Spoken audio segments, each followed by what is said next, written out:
Good morning. Robert, I see that you are in here hiding somewhere.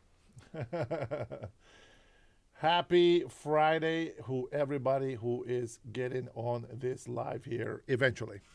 So I have been working a lot to try to make this work here at home, and I'm going to tell you, it has been a challenge. It has been a challenge, but I am glad that I'm able to actually get through it. I am actually streaming both vertical and horizontal. So I know the horizontal doesn't really get that much view. But nonetheless, that is actually what I am streaming on. So some of you guys may come in onto the vertical stream. Some of you may come into the horizontal stream. Either one, it doesn't matter. The only difference will be I'm not going to be able to comment on everybody's comment. Robert, about time, he says. And it looks like you are on the horizontal, right? On the big screen. All right. Well, let's see if we pay more attention to the to the horizontal screen. We'll see how that works. We'll see how that works. Just remember, guys, if you come in here, give the video a thumbs up as you are coming in, and make sure.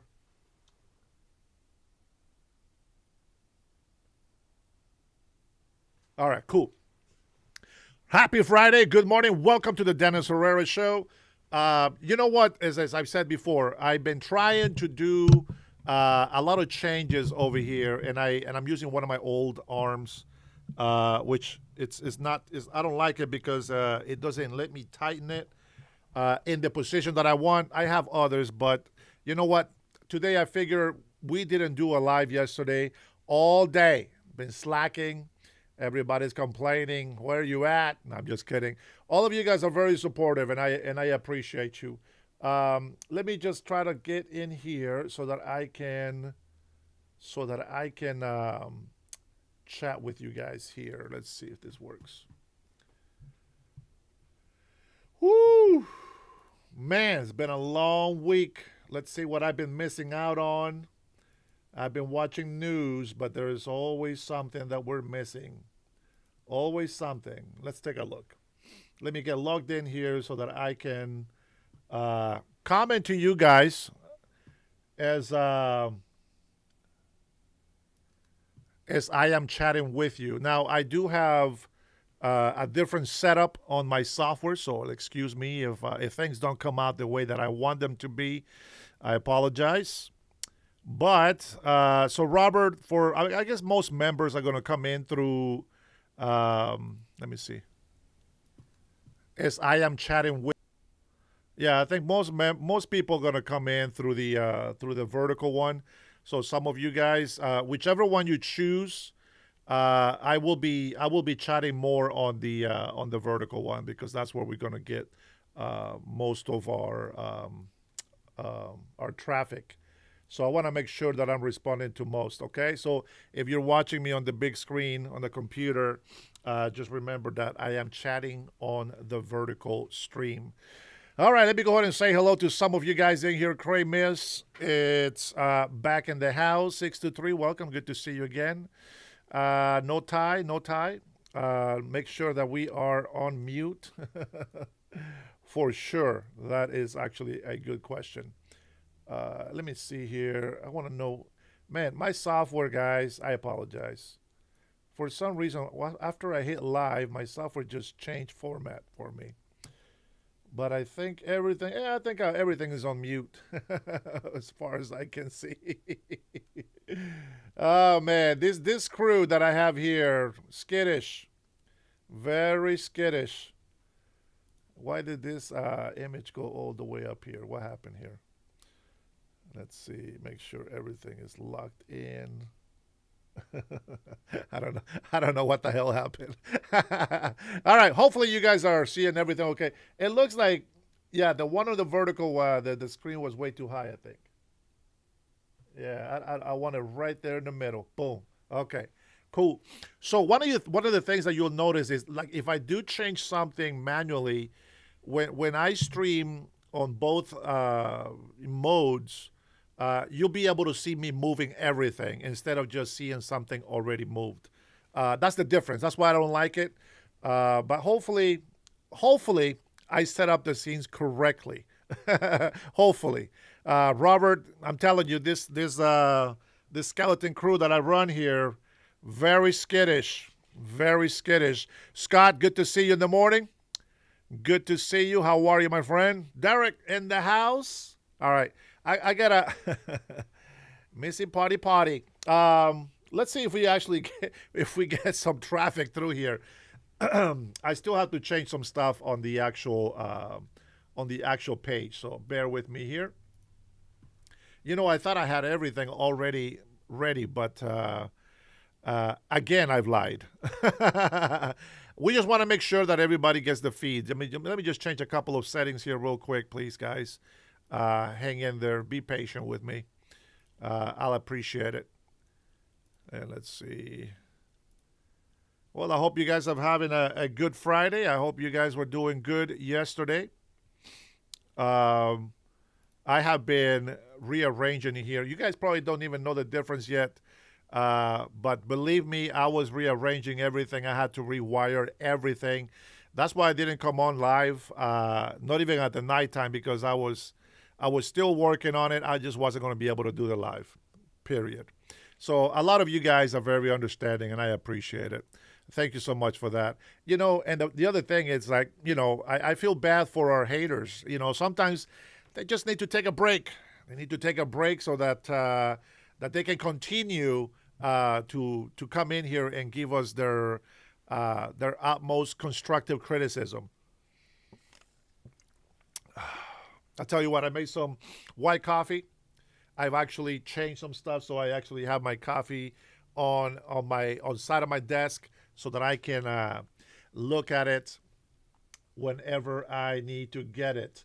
All right, let's go ahead and try to catch up on what's going on. Why don't we go ahead and start catching up with Melania. Melania was actually addressing Epstein comments. Why don't we start with that? Give me a second here. Okay, there we go. Put this on the right window. And then we'll switch to scene 2. Okay, all right. It looks like, not bad. It looks like it's working, I think. I think it's working. Let's go ahead and take a listen to this. First Lady Melania Trump.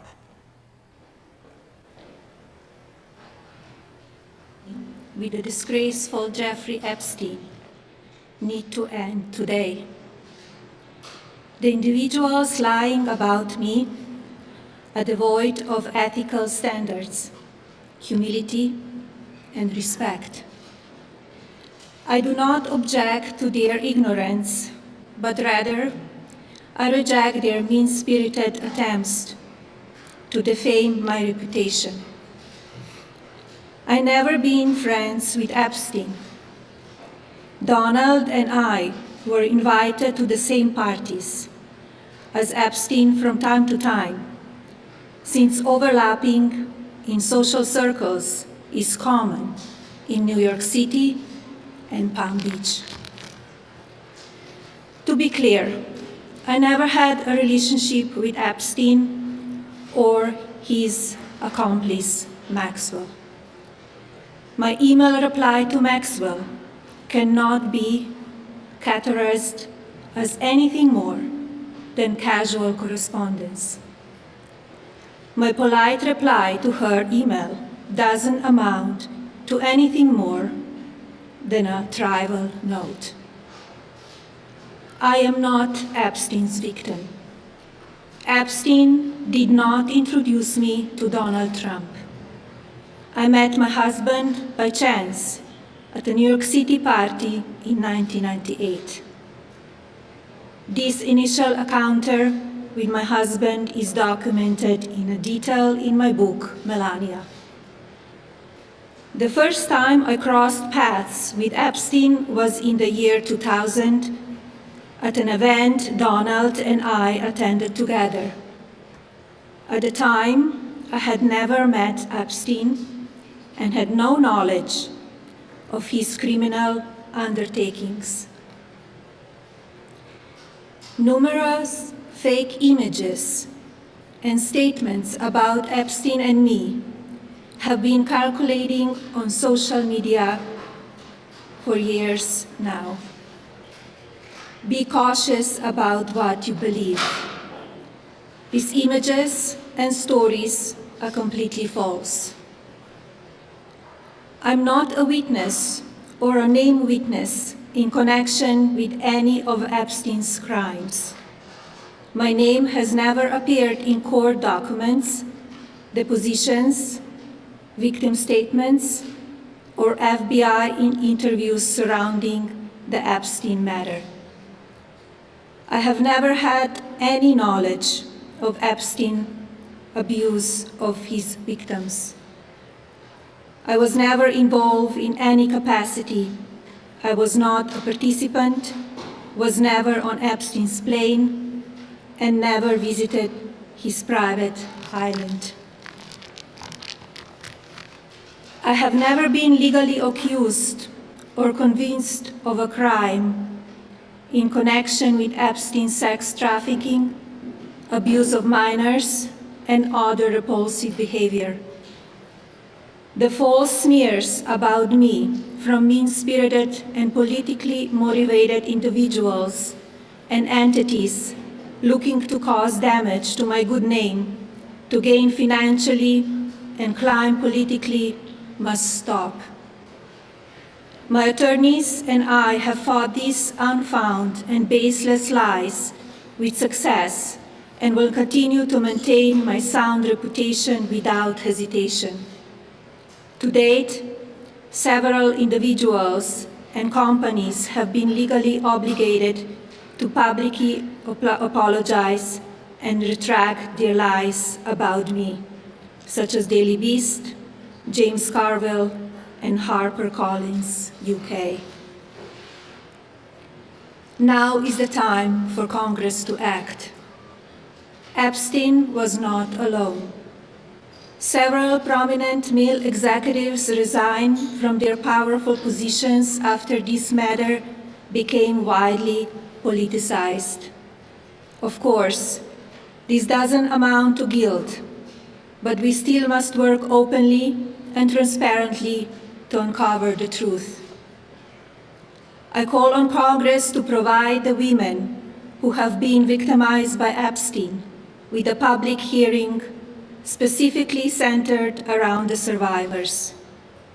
Give these victims their opportunity to testify under oath in front of Congress with the power of sworn testimony. Each and every woman should have her day to tell her story in public if she wishes, and then her testimony should be permanently entered into the congressional record. Then, and only then, we will have the truth. Hey, man, you know, I think it's very, very, very unfair. And, you know what? I really recommend her movie, Melania. I really do. And it has nothing to do with me being, you know, a Trumpster, it's, as many people will call it. It's not about being a Trumpster. It's, you know, you have to understand something. If there's something, hey, Unks, if there's something that I have learned in life, it's, you know, to be grateful for what I have, of course. But one of the things that I, you know, how can I say this? You know, before, I mean, I was a very little kid. I was 4 years old when my father died, but we were on the rich class of, you know, in society. And so we had everything. But even after he died, you know, I grew up with, you know, very poor and, you know, humble per se, you know, very skinny. You know, man, how can I explain it? You know what? One day I'm going to write a book about my life. From when I was in Honduras, what I remember as a child, and my adventure here to become an American citizen. But I can tell you this: I still had cousins that were on the rich part of the society. And I remember, when we had, birthday parties and, on the lower economical end, they were so beautiful to me. And, when I would go to a rich birthday party, the atmosphere is a little bit different. It's not that they are, better, but the education of the people that come in, they're more educated. Because I'm from El Barrio, I'm from a very small community, and the city life, people that got more money, they got all this different way of living. What I'm trying to say is that Melania and Trump, these people are rich people. They have a different culture, and I've never been jealous of rich people. I have never been jealous of my cousins because they have more. I've never been jealous because they have acres of farmland and all these other stuff. Never been jealous that they have nice cars. I always admire, oh my God, now that's so nice, but never did I envied what they had. Instead, I always just, just hope that one day that I could have those things, but never in envy. I always believed, because of my mother's upbringing, that I have to earn everything that I want. As a matter of fact, I will start off with this before I continue talking about Melania. When I was 7 years old, now I've been a natural monkey. I have been a monkey since I was born. And, I remembered I used to climb trees. I used to get in trouble all the time because I used to love to climb trees. And you have to understand, like myself, today, if I saw me at 7 years old climbing the trees that I climbed, I'd be like, hey, get down from there, just like my mom used to say. But I was such a monkey. I was just very agile. My older brother used to climb trees. He always fell. He fell off the roof. He fell off the trees and all this stuff. Multiple times. I've never fallen off the tree. I've always been a very agile monkey. I love to say that. And I used to climb and we had different kinds of mangoes. We have this, what we call candy mango confite. And then we also had the shoe mango, mango zapata. They were just longer, and the sweetness on those mangoes, oh my gosh. That the mango is very rare in Honduras. I haven't seen it since I was a kid and we had those trees in the house. But what I'm telling you is, my mother told me, if you want something, son, you got to work for it. And so she says, you know what? I can't stop you from climbing trees. I realize that. You always make me mad when you climb trees because I'm afraid that you're going to fall like your brother. But since you are going to be climbing trees, why don't you grab all those trees, put them in a basket, and go sell them outside the house? So that's what I did. So my mother got me this big basket. She put a couple of bricks in there, and then she put the basket on it. I filled it up with a lot of mangoes. Yeah, they're ripe. They're ready to go, and they're ripe. And my mother says, whatever money you make, you can go buy yourself some toys or you can buy some food. And, my mother used to struggle, to try to provide, for us and make money for us. So my first lesson in life is work. Work so that you can have money to get what you want. And I thought that was a very valuable lesson. Now that I am older, I can remember that, and I remember I sold every single mango, 5 cents, 5 cents a mango, sold out. I don't remember how much money I made, but I can tell you that I sold out.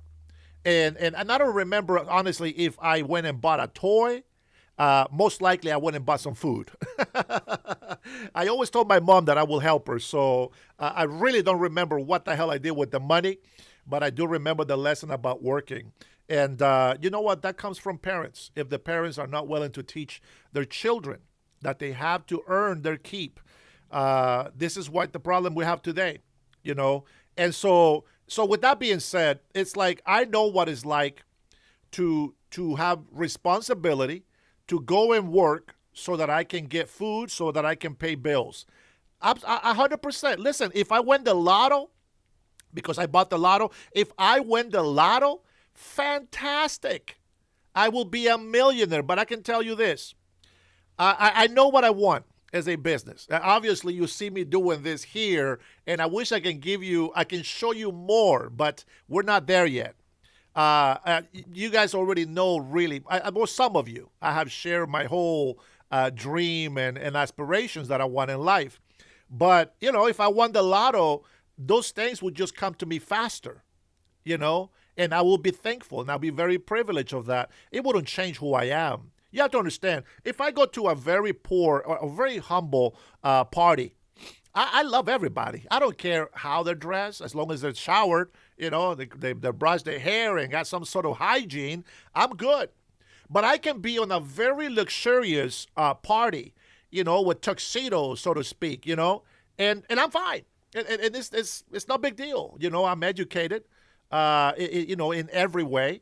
This is my show. This is my podcast. There is things that I know that I want to achieve on this show. Now, the main foundation of this show is, we will look for information, what's going on out there, any news, things like that, and then we'll talk about it. But then, the other thing is we talk about politics, religion, and some story time, like I just told you about my childhood selling mangoes, and the vibes are totally different. They're totally different. Not me, 623. I'm very social. I'm used to speaking in front of thousands of people. As a matter of fact, I get a rush. I get this adrenaline pumping when there's thousands of people listening to me. So it's a little different. I get it. Everybody's different. I'm not gonna say this and that, but I hit the button too soon. I'm sorry. My son is on the. Tanya, much love to you, sweetheart. Much love to you. But you know what? It's just like when I think about Melania, if you watch the movie on Prime, if you haven't watched it, I'm serious. You are missing out. And I know that a lot of people that don't like her, like from the left side, I get it. They're going to go in there and give her a bad review and all this other stuff. But I'm telling you, I really, really enjoyed watching Melania. There was some times, I kid you not, there was some times where I was very teary. They did a good job. As a videographer, I can appreciate the takes. Beautiful takes. Beautiful B-roll. The music was on point. She is a Michael Jackson fan. She loves, her favorite song is Billie Jean. That is one of my favorite songs, and I think the beat is just banging till this day. It's still banging. But her story with her family, with her mom, the struggles, with President Trump coming into office, coming into second term, she learned a lot of things that she didn't know before. And man, I can tell you, I can brag about her video. It is a movie, but it's a documentary movie.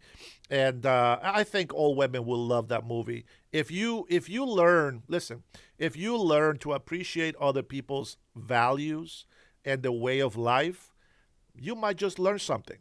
And I can tell you, when people clown and people on the left side, they just hate the ballroom idea, it's because they have no class. They have no class. Now listen, maybe I will never, ever, ever, ever put foot on that ballroom.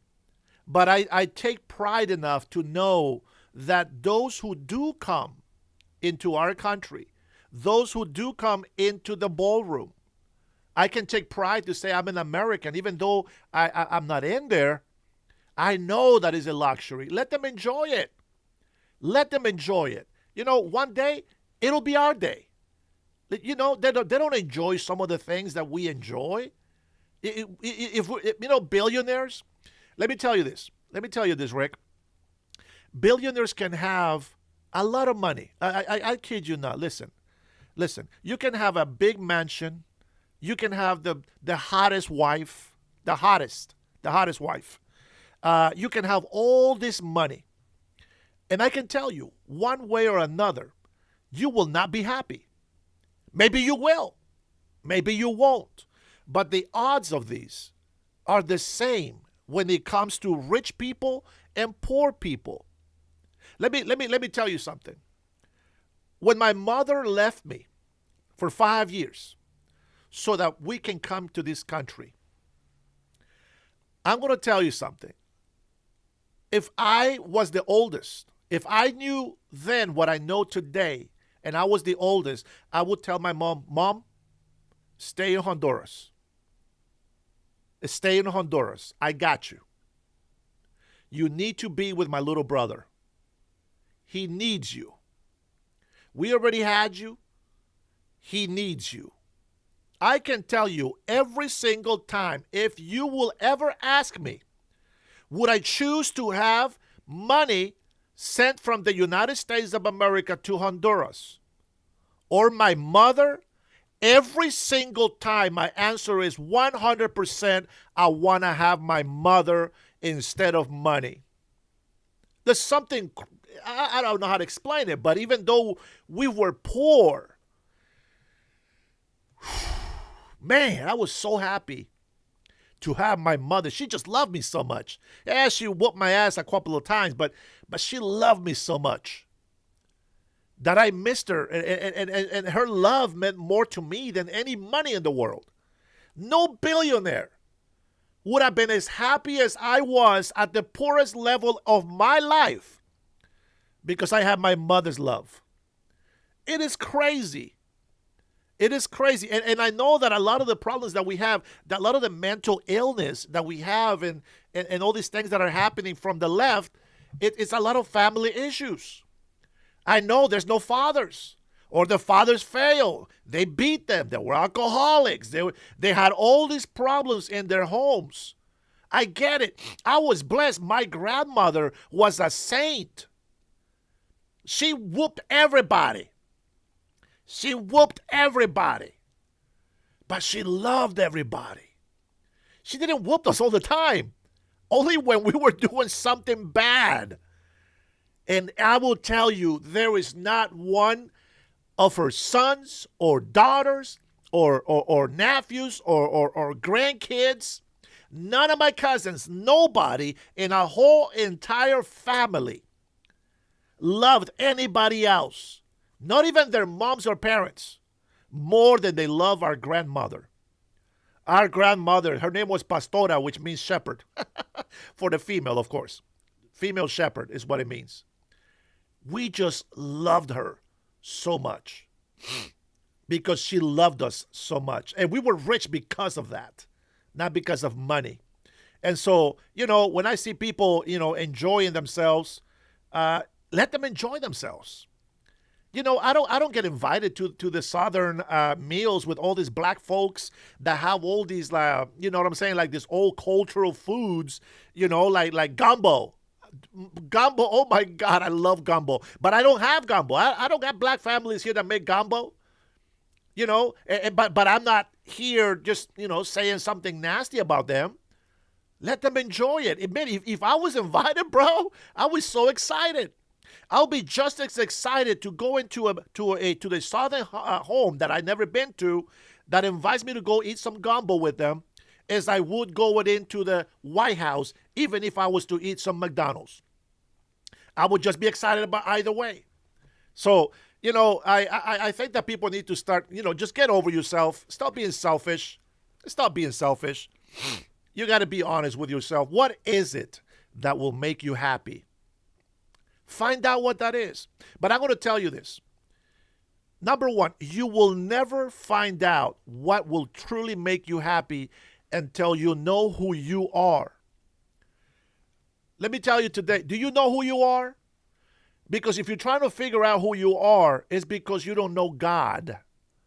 But once you get to know God, your level of confidence will be increased tenfold. The way that you understand will increase tenfold. The way you love, the way you see things, the way you discipline, the way you rebuke, the way you exhort, the way you live your life, even the moments when you're depressed or stressed or whatever it is. Believe me, I know those weaknesses. I live them every day. I got you. But you will never know who you are until you get to know God. If you don't have faith in God, I pray that you get some. My house and I will always serve the God of Abraham, Isaac, and Jacob. That is the God whom I believe. Nothing in my Bible contradicts what God is for us. I believe in Jesus Christ, the only begotten Son from God, that he came as a full God, became human, bare my sins, died on the cross, on the third day resurrected, came back from hell, took everybody out of hell. Jesus Christ died for all of us. And I repent from my sins and I accept Jesus Christ as my Lord and Savior, and he is the King of Kings, the Lord of Lords. And when you know that, you will know who you are. And when you know who you are, you will start to learn what makes you happy. All right. With that being said, let's get to our next clip here. Let me take a look. Let's see. Mamdani hold his horses on free buses. Huh. Interesting. Well, let's take a look at that. Socialist dreams are meeting fiscal reality in New York because it turns out even something free, someone has to pay for it. Mayor Mamdani walking back on one of his main campaign promises, free buses. Well, not including that full plan in the city's budget proposal. Instead, his administration is pivoting to a much smaller, limited pilot program, but state lawmakers still skeptical about that idea. The blasphemy, Caroline. How dare he promised me free buses and we don't get it? Is there an uproar from everyone who assumed that free buses were coming? Or is this a good thing that he's meeting fiscal reality? Is it bad for socialism because then people realize that the campaign promises weren't true? How do you read that? Or that he doesn't know math. Yeah. That too. As Jency says, the math was never mathing. It did not add up. And I think there is some buyer's remorse from his base because they thought because I think they were, and the data does suggest that they're not totally thrilled with his performance so far. He's under-delivering on his economic promises. They support his idea to raise taxes on the wealthiest individuals, but the problem is Albany needs to consent to that, and the state legislature is probably not gonna because Kathy Hochul doesn't want her tax base running away. What they reject is the only idea that he does have at his disposal, which is to raise property taxes, because they know on everyone, because that's what happens. If you want to forward your massive grab bag, Mamdani, you're going to have to punitively treat everyone, and everyone is not thrilled with that. Tie this in, Jerry, for me. You get socialism popular. I have a lot of liberal friends from law school. Mamdani fans love him. Tax the rich. People who make money are evil. But then compare that with polls that show that a lot of people think taxes are too high. Where's the disconnect? Because I don't want to be like disparaging, but to me, like that connection is simple. But there's a lot of people who don't make that. They don't like taxes, but they still want to tax the rich. You're asking for logic where no logic is at work, I think. And if I could, I'd love to cite you a few of these stats from the Fox News poll, which is crazy interesting in terms of the people who are angry about high taxes. First of all, the top line is that 70% of us are really PO'd about high federal taxes as we come into tax season. And that's the highest ever. 2025, 59%, 2024, 64%. And it's the people, it's the groups that are angry that are so interesting in this poll. Voters with graduate degrees. Very liberal voters are angry more than ever before, up 24% year over year. Democratic men up 19%, moderates up 19%.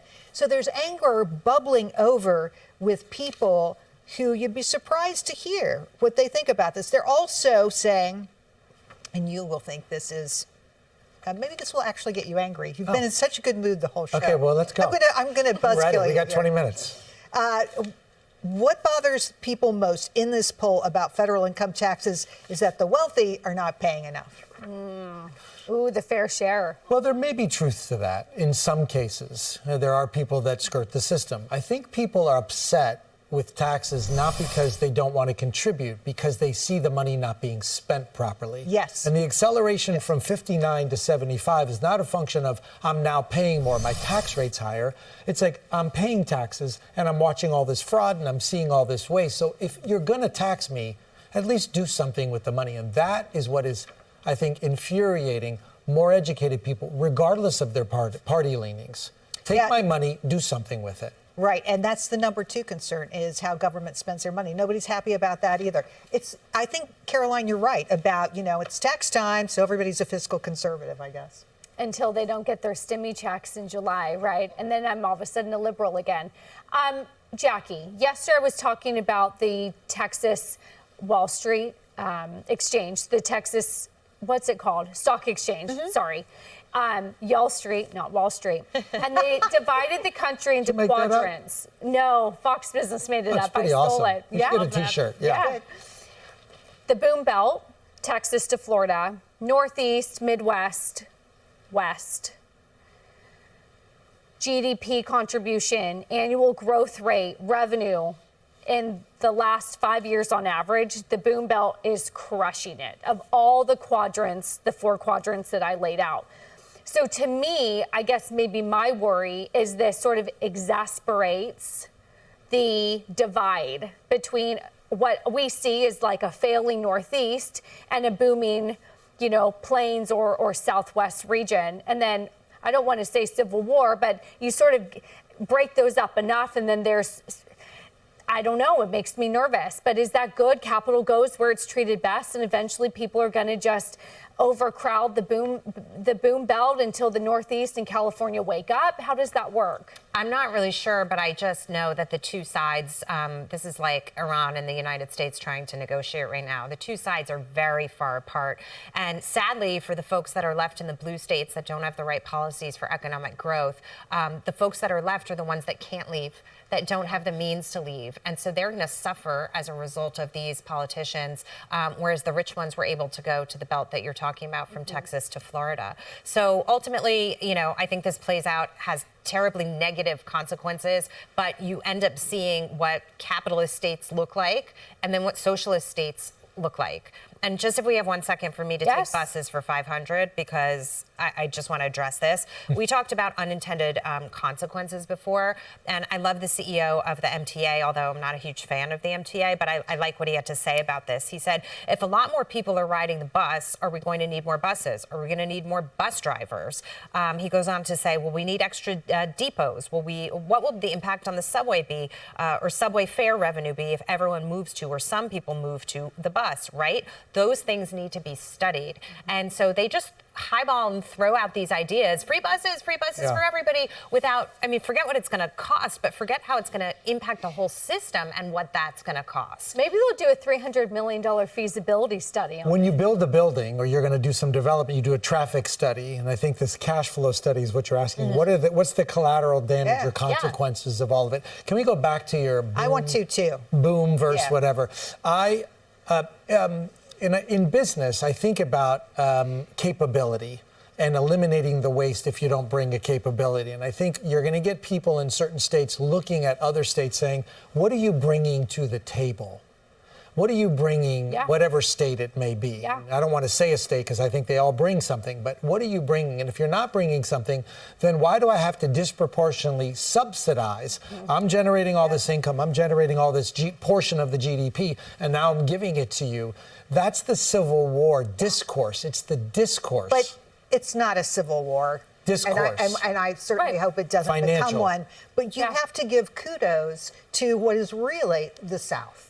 It's Florida, it's Texas, it's North Carolina, it's South Carolina, it's Georgia. These states have planned this. They have worked very hard to get these businesses to come to their states. They deserve kudos because they're appealing to people like you. They do, but somebody still needs to build cars in Michigan and build and have steel plants in other places where the people in Georgia don't want it by Savannah because it's too pretty by the beach. Well, Savannah is one city, I know, but there friend. still has to be a place for our country to have different industries and different functions being provided by them. But everything's mobile. everything's mobile. Even industry is mobile. I don't have a problem with that. You're getting at something that I think is really interesting. It's this idea, and Trump is sort of playing with this idea with Mamdani right now, which is that if you destroy the city and you impose all these crazy budgets that don't work and whatever, don't come looking at me for federal funding. And that's where I think this ultimately goes. If you destroy your city or state, there should be no money left. So that's what I was going to say is the demarcation line between blue and red state is blurred when it comes down to how none of the states really want accountability when it comes to their social programs. Federally funded, but the states administer them. That's a really misaligned incentive structure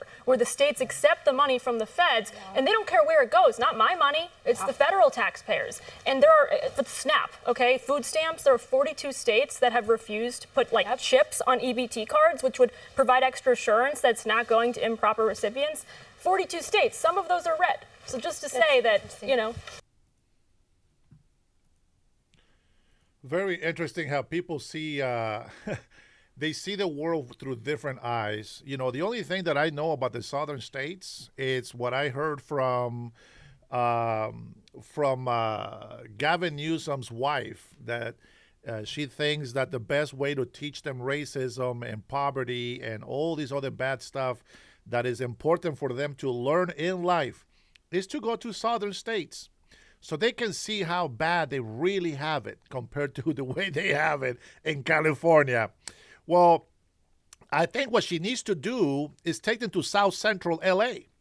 I think she just needs to take them down to West Hollywood. I think she just needs to take them down to Fullerton, down to Anaheim, which used to be a beautiful place. That's all she has to do. Take them down where all these Hispanic and all these illegal immigrants go in there, where all the homeless are. Go take them down to the market where all the homeless are on the street. And then your children will know how horrible a government you actually have in California. But I find interesting, that you have all these leftist people, for some reason, they just think that they are so smart by choosing garbage over, over something good in their life. And it's very unfortunate that that's the way that they look at things, but that is their prerogative. We have you guys watched the video? I put a video, a short, because I was, rearranging, rewiring, and changing everything here in my /home studio here. But Bob, what's his name? Robert Bob Bonta was bragging about finding fraud for $267 million in fraud, and the bastard takes credit for it. Now, let me see if this is the clip for it before I start showing you. We do want to go out. Let me make sure. Let's see. Let me go ahead and play this video here. Let's listen to the beginning of it, because I think that you will find this very interesting. The stack is probably a little better to get tighter. Sign's blocking. It's better if they get tighter. Here we go. Listen to this snake talk.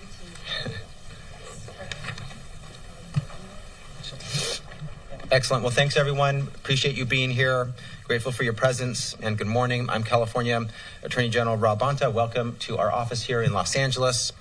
We're here today to announce the results of a massive hospice fraud bust in Los Angeles County, and it's called Operation Skip Trace. Operation Skip Trace uncovered and ended a hospice fraud scheme that defrauded Medi-Cal of $267 million. So just to be clear, $250 million. Over. Funds that are paid for by California taxpayers, funds that are meant to provide care to Californians in need. It is unacceptable, it is illegal, and we will not stand for it. Last Thursday, we filed felony criminal charges against 21 suspects, including healthcare fraud, money laundering, and identity theft. And yesterday, we successfully executed search and arrest warrants at 10 separate locations and arrested 5 suspects so far throughout Southern California. That sounds very nice. It sounds very nice. Hey, well done. Well done. Here's the problem. The whole time, Nick Shirley was out there doing his investigation. Obviously, he's paying people now to protect him. But the whole time that he was out there doing his investigation in California, he called all of these people, all this hospice fraud, etc. This jackass right here, taking credit for it, called him names and just went off and say what a lunatic he was, Nick Shirley. Now he's taking credit for what Nick Shirley brought up to the open. It is election year. His AG title is on the line, I'm sure. It's all political.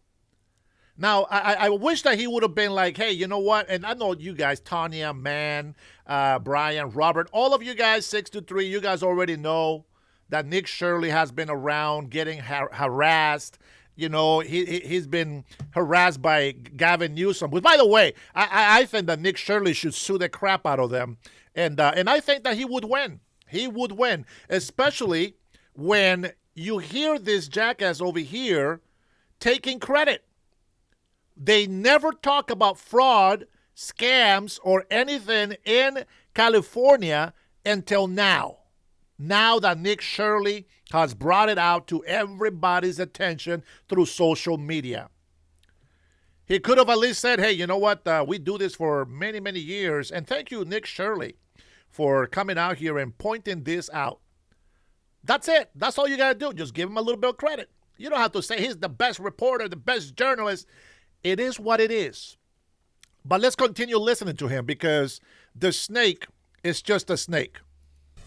I'm going to break down the details of this operation in a moment, but first, I just want to make one point very clear.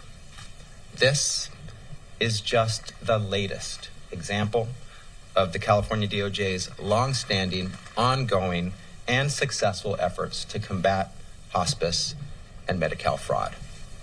We have been doing this work for years. We've been doing it successfully before certain people in this country decided to think about it for the first time. You cannot make this up. Certain people make that up. He's talking about Trump, by the way. He's talking about the administration. He's talking about Nick Shirley, anybody that is that knows that fraud has been happening. Now, we've been talking about fraud for quite a while now. I think that is not news to us. We know this. We know this. And governors, it just, listen, I've read some comments, and some people believe that I only stand up against blue states and cities. No, fraud all over the states. I don't care if it's blue or red, but the problem is that the blue state governors and mayors keep saying there is no fraud. There was about the same amount, millions of dollars here in Washington state. And the governor, the attorney general said, nothing to see. Nothing to see. Everything was fake. Bull crap. BS. And we know it. Now, here's what's interesting. He says that Trump is just now knowing, but he will tell you. I watched this clip a little bit. Trump is just now finding out, he says. Now, this is the stupidest comment that you can make. Like, he tried to politicize this, and that's where he effed up. Because the moment he tries to politicize it, he says, he says, we've been doing this for 5 decades successfully. $260 million in fraud. You call that successfully? I don't know what planet you live in, sir. 50 years doing this investigation, and they managed to get $267 million while you have been in charge. He hasn't. But they have been working on for 5 decades.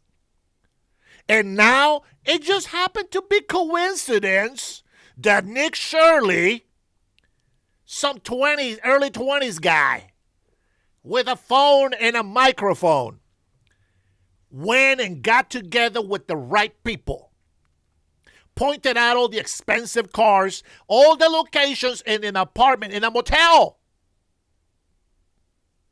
Not a plaza, not a business plaza, in a motel. Unfreaking believable, but these snakes will burn. I will tell you that right now. Just listen to the way he lies. Wow, it's just amazing. You can't make this up. You just cannot make it up. We will continue to do this work. Heads down, sleeves rolled up, important investigative work, prosecutorial work. I also want to make clear, this is our case, a California case, from beginning to end. My office worked on it. We worked on it with the Department of Healthcare Services, the Franchise Tax Board, and other partner agencies. This is a California case. We will prosecute this case. We will have it from beginning to end. While healthcare fraud might be President Trump's shiny new political talking point, California DOJ has been going after healthcare fraud since 1979. For decades, Trump is late to the party. Protecting taxpayer dollars and protecting programs sick and vulnerable Californians rely on have been our priority for nearly 5 decades. What say you? Where did my leftists go? I need my leftists on this. I need my leftists on this issue. Where did they go? They don't want to spam today? They don't want to come in here and troll today? I want you to tell me. Since 1979, I think he said. 50 years, 5 decades. He says, and I quote, Trump is late to the party. Because they have known this for 5 decades. In all honesty, tell me, what does that tell you? Listen, I have been in charge of this for 10 years. 10 years. And I haven't caught anybody doing fraud through the healthcare system. But all of a sudden, the news goes viral with Nick Shirley, Gavin Newsom, the governor, and every other governor and mayor on blue cities and states went off on this right-wing extremist journalist, YouTuber. Not even a journalist. Right-wing extremist YouTuber is what they called him. Simply because he's questioning things that look irregular. Now, don't you think that me being in charge for 10 days would question something being irregular? Shouldn't I be the one that has the experience, the legalities? Shouldn't I be the one? I think that I should be the one to go out there and call this fraud. But he waited until Nick Shirley did it. He doesn't defend Nick Shirley, so clearly he just got caught slacking, sleeping on the job, so to speak. And now he wants to blame Trump. That's crazy, right? You can't make this up. I'm going to tell you something. I want some leftists to tell me why. Let's see. Carol Herrera says, I saw some offices in strip malls that were rented but not open. Oof. That's another one. It's okay. Just ignore Streamlabs. If you're putting a bunch of good emojis, she just doesn't know what's going on. But if it is negative, bad stuff, I will get rid of it, guys. Don't block people for putting negative comments on there. If they cross the line, you guys know what crossing the line is, okay? No Streamlabs, not yet. And don't block Streamlabs. Nobody blocks Streamlabs, okay? I want to hear those warnings. Robert, knock it off and stop blocking Streamlabs. I'm going to have to take that badge away from you. I need Streamlabs to warn me. I need it to tell me who is spamming. If it's one of you guys, I understand. If it's somebody else, then I'll take care of it, okay? Don't block Streamlabs. I have it there for a reason. Remember, Streamlabs is not there because by chance. No, I'm putting it there. Just remember that before you lose your badge. All right, let's go ahead and continue. Our Division of Medicare Fraud and Elder Abuse, also known as DMFEA, is one of the most aggressive and dynamic Medicaid fraud control units in the nation. Just since I came into this office in 2021, DMFEA has conducted nearly 300 hospice-related investigations, filed 119 hospice-related criminal cases, and secured 51 hospice-related convictions. So while some are just starting to discover this issue, we have been on it, holding people accountable, taking down criminal operations. That's just talking about our hospice fraud work, which is only one part of the anti-fraud work DMFEA conducts. Over the last decade, DMFEA has recovered a total of $1.54 billion in civil and criminal Medi-Cal fraud cases. This is our area of expertise. Someone don't lean on the lights. This is our area of expertise. It's our bread and butter. It's what we do, and we will continue to do it. And one of the reasons we're so successful is our partnership with other California agencies. This is collaborative work. This is partnership work. In the case of Operation Skip Trace, that included Governor Newsom and his office. We're grateful to Governor Newsom's leadership and partnership. Is that right? Did he just say Gavin Newsom? Gavin Newsom has been involved on this investigation? This guy. Gavin Newsom is the one that was going off on Nick Shirley for uncovering this. I'm telling you, man, if you guys support Democrats, man, these guys, they're all a bunch of snakes and liars, man. Don't listen to those leftist propagandas, man. I'm telling you. I always tell you when you come to my show, take my information with a grain of salt. Go do some research. Do your critical thinking. You know how many times I listen to young people saying, "Oh, I voted for Trump. I regret it. I'm on your side." Shut the hell up. You guys are out there just looking for some attention. You got people like, "Thank you so much for acknowledging me." Who gives a shit if somebody acknowledges you or not? As long as you're out there telling the truth, that's all that should matter. You think that I worry when people tell me, "Oh my God, this guy only has 50 people watching, only 10 people." I don't give a shit. If people don't want to learn the truth, there's only so much I can do. And, just because I don't pay like the rest of these leftist propaganda people, to get views and likes and all this other stuff, that's not what we're here for. And who knows, maybe if we're bigger, maybe that's something that can happen. But you know what? I think that people are so gullible. No, they're so naive. It's just people that are lazy. People that think that they deserve the money from other rich people are the only happy ones to go over there and say, tax the rich. They are so retarded. Like, they don't see what's happening to them.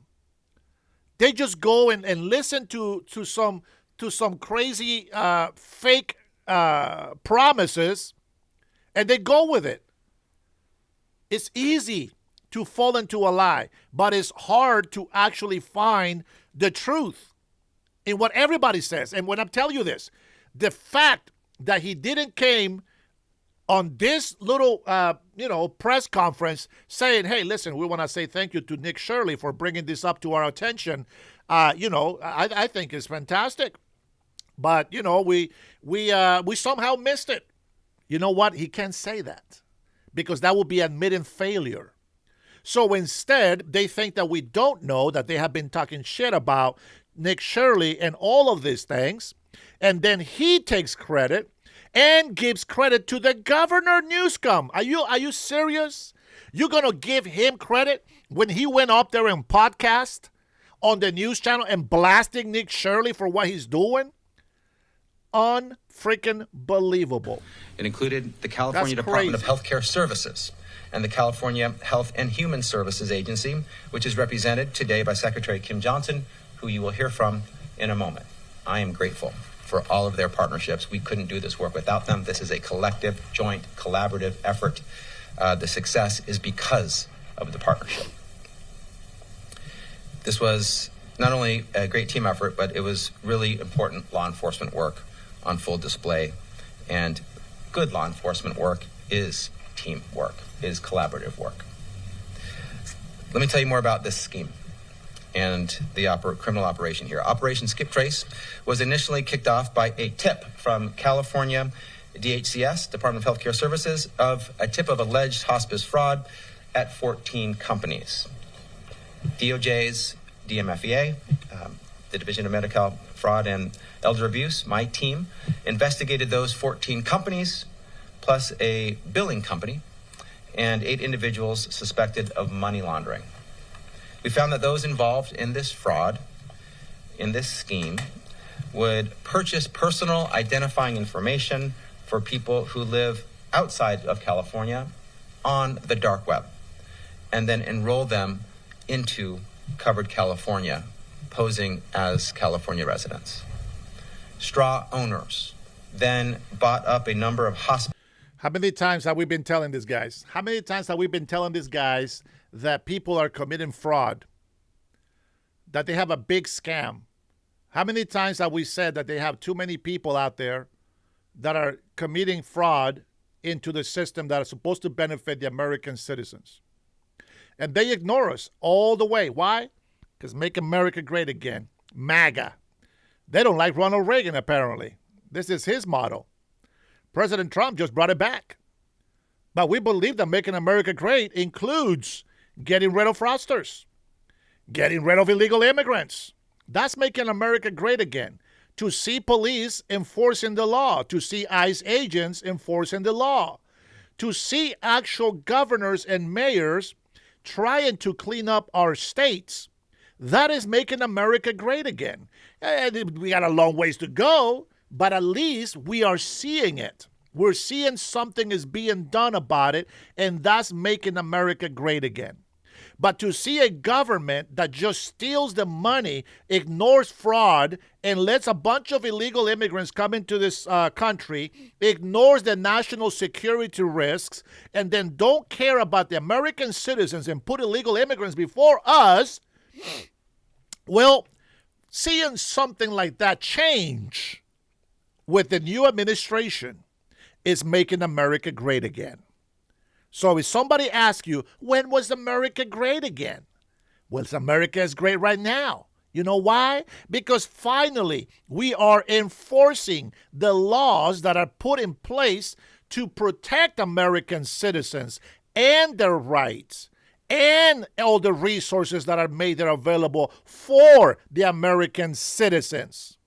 That's just the way you listen. You got to be honest with yourself, and you got to call it like it is. Okay? So we've been telling these guys that there has been fraud and waste and abuse, and they went off on Doge. They didn't want to release all the information so that they can do their audits and edits and all this other bull crap that they need to do. Why? Because they were guilty. But we got people, crazy-ass people like Nick Shirley that go out there and show the truth. They can't hide today. Everybody with a phone and a microphone can go out there and find out what the hell is going on. And they have the right to make sure the government steps up their game. Now, these guys didn't come up with this information until Nick Shirley brought it up. Now they're saying that for decades they have been on top of this, and they have found that there was fraud. $267 million with hospice fraud. That's not their work. That's Nick Shirley's work. That's somebody else's work, but it's not theirs. These guys, man, don't let them die. Don't let them lie to you. Compa, ¿qué pasa? This companies and began billing Medi-Cal for non-existent services for those stolen identities. They used fake records, non-existent offices. People say, how are they doing this? We told them. They use fake papers. They use other people's information. And they called us liars. Every time. I heard it here. Over and over. Liar, liar, liar. Here we are. We talked about this. But now the leftists still come in here and say that I'm a liar. Well, there you are. There's the liars. Right here, he's telling you. And fake diagnoses to justify these claims. Meanwhile, the so-called patients were healthy, out of state, and completely unaware that they had been enrolled in hospice care. Once the money was paid out, it was funneled through a complex web of over 130 shell companies and hidden across bank accounts, payment apps, and cryptocurrency to evade detection. The money was laundered. As I said, the scheme racked up approximately $267 million in fraudulent billing. So far, our team has already recovered more than $30 million, with more to come. And we worked with DHCS and the Comptroller's Office to stop checks worth more than $40 million. This scheme, this criminal operation was no accident. It wasn't a case of billing No shit, Sherlock. errors, cutting corners, or upcharging care. This was a brazen, calculated criminal scheme that exploited the Medi-Cal system, stole from the state of California and Medicaid, and prevented services and care from going to sick individuals who actually need it. We put an end to this fraud, and we intend to prosecute the perpetrators to the fullest extent of the law. They are facing prison time from 10 to 16 years. Let this be a lesson to anyone targeting Medi-Cal and hospice care in California. We're on the case, and we're coming. We are ready to start the Bird Conference. All right, I think it's enough of this clown.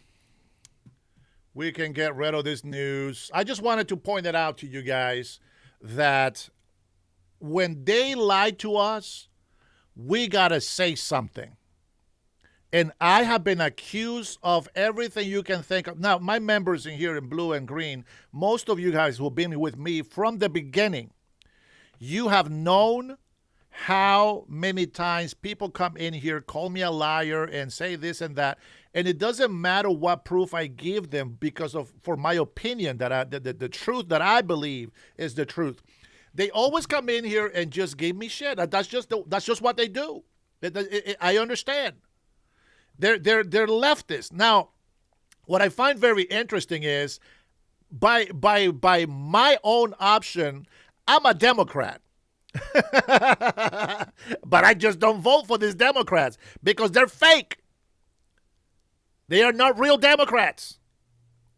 And you say, well, Dennis, why are you a Democrat? It's the racist party. Shut the hell up with that. I'm going to shut you down right now with that. Now, you can say that to a loyalist, but I'm not a loyalist. I believe myself to be an American patriot. Now, just because I choose to say that I am a Democrat, what's the hat that I'm wearing on right now? Make America great again. I support President Donald Trump 100%. Regardless of how crazy his tweets, how crazy his comments are, I think different. President Trump is still a Democrat. He's still a real Democrat, not a fake Democrat. Most of his cabinet are real Democrats. They still stand for the same policies and same values that the Democratic Party adopted when they make the switch. But now they're out there. They have been infiltrated into the government. Communist, Marxist, socialist. Now, I don't give a shit what anybody says about me today, or any other day for that matter, but specifically today, because I am nobody's fool. And you're not going to lie to me just because you want me to be on your side. That's not how it works. You better have something that beats my common sense. You better teach me something that makes sense. Not just as a pedophile. Not just as Epstein. Shut the hell up about that. Learn how to divide your stupidity from what uses common sense. Marxist They don't believe in God. They believe on lying to the people. Socialists want to share the wealth, even to those who don't deserve it. The lazy workers, the people that don't want to go to work. And when the socialism fails, the government takes over the businesses. And instead of having privately owned businesses, now the government controls that. That's communism. If you want to know exactly what I'm talking about, you got to go do some more digging. I'm not here to convince your little tiny pea brain to understand what I just said. Many times on this show, I have gone to what it is to be Marxist, what it is to be a socialist, and what it is to be a communist. If you don't know me, comrade, that name tells me you're a communist. What a commie. A commie comes in here, wants to define Marxism. Go look it up. Go look it up. You are the perfect example of a communist. So there you go. Antifas are communists. They don't believe on people having their own private businesses and be respected. That is a communist. I don't think, if you don't know what a communist is, man, you got to go look it up. I'm not going to do the homework for you. I've done that many times on this show. If you are new to my channel, so I don't give a shit. If you don't believe me, that's fine, but I can't do homework for every single new person that comes in here. You want to find out about that, you got to watch all my shows. All right, with that being said, we are not going to let the government tell us what to do. I agree with all these leftist people that went out there and says we want no kings. I agree. But if you really are there for no kings, why are you supporting your Democrat governor? Why are you supporting your Democrat mayor? These have been the people that have been in power for years. And the unaffordability problem that we have today, that's not President Trump's fault. Listen, you might be a young soldier, a young veteran. You might be in your 20s and you think you know everything, but you don't know shit. Because you have all this information in your brain, but you have acquired no wisdom in life. And that, my friends, is what destroys your critical thinking. That's why you are naive. That's why you don't understand what the hell is happening to you right now. See, I'm old school, but I'm new school as well. I like technology. I like the software. I like to play with electronic toys, etc. You don't have the level of knowledge that I have from both sides of our lives. So you don't understand what it's like. I can tell you in education, we have thrown more and more money each year, and our students are dumber and dumber every single year. Why is that? Why is that? I bet you don't even know the answer for that. We need to look into our government and hold them accountable. You can't just go out there and start celebrating all these things that because Trump is losing. You guys went out there and you bitched and complained. Oh my God, he's gonna end civilization in Iran and he's gonna kill and commit a genocide and kill all Iranians. You're retarded. Civilization is not population. That is a different thing. When you say don't be uncivilized, does that mean don't be people? No. Don't be a retard. Even Megyn Kelly, dumb-ass blonde. Sorry if you're blonde out there, I apologize. And yes, I was blonde when I was a kid. But still, dumb-ass people. You know, English is my second language. How can you Americans, well, never mind, I just told you that you guys are getting stupider in education. But my point stands. All these people, when they think of civilization, they think is the population. Population and civilization to me are totally different. You can be civilized and uncivilized. But you can't be a person and an unperson. That doesn't work that way. So you know, people on the left, listen, if you're a conservative, if you're an American citizen, I'm going to tell you something. I think that there is a lot of, no, I don't think, I know that there is millions of people in this country right now that want you, the American people, to disappear, especially if you're white. Let me say it again.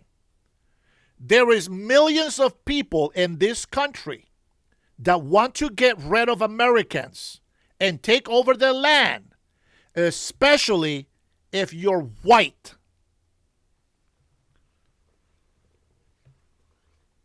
I admire people with wisdom. And that's the only time that I will ever shut up and listen. When somebody speaks with wisdom, I listen. But when somebody speaks with ignorance, I will always interrupt them.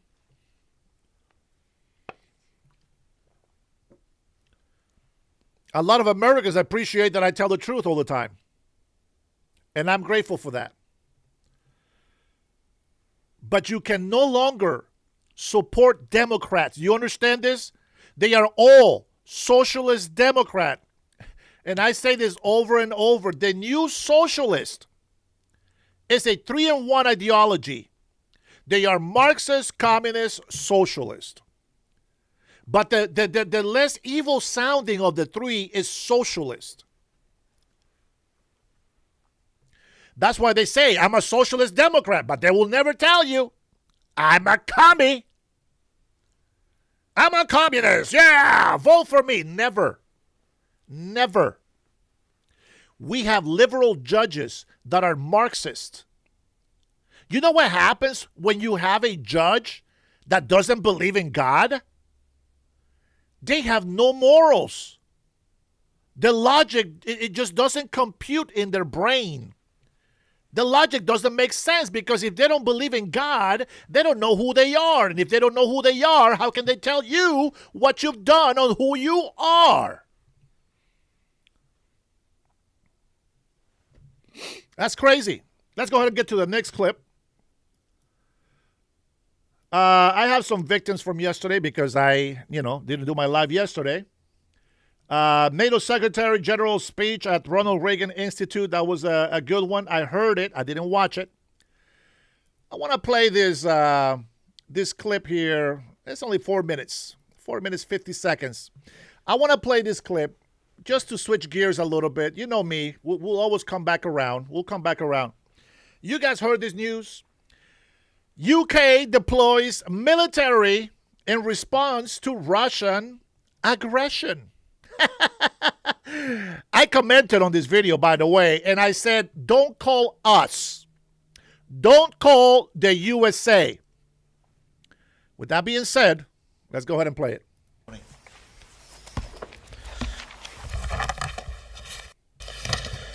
Today I'm revealing details of a recent military operation undertaken by Russia. And in doing so, I'm doing this to expose the continuing Russian activity that threatens us in the UK and to highlight our constant readiness to respond. In the last few weeks, while the eyes of many were trained on the Middle East, the UK, in partnership with Norway and other allies, have responded to increased Russian activity in the Atlantic north of the UK. This operation involved a Russian Akula-class attack submarine and a concurrent deployment of 2 specialist submarines from Gugi. That's Russia's main directorate for deep sea. I'm going to pause this real quick. Let me address this comment here because I think it's interesting. James Cook says, Trump begging for help. Let me tell you something, sucker.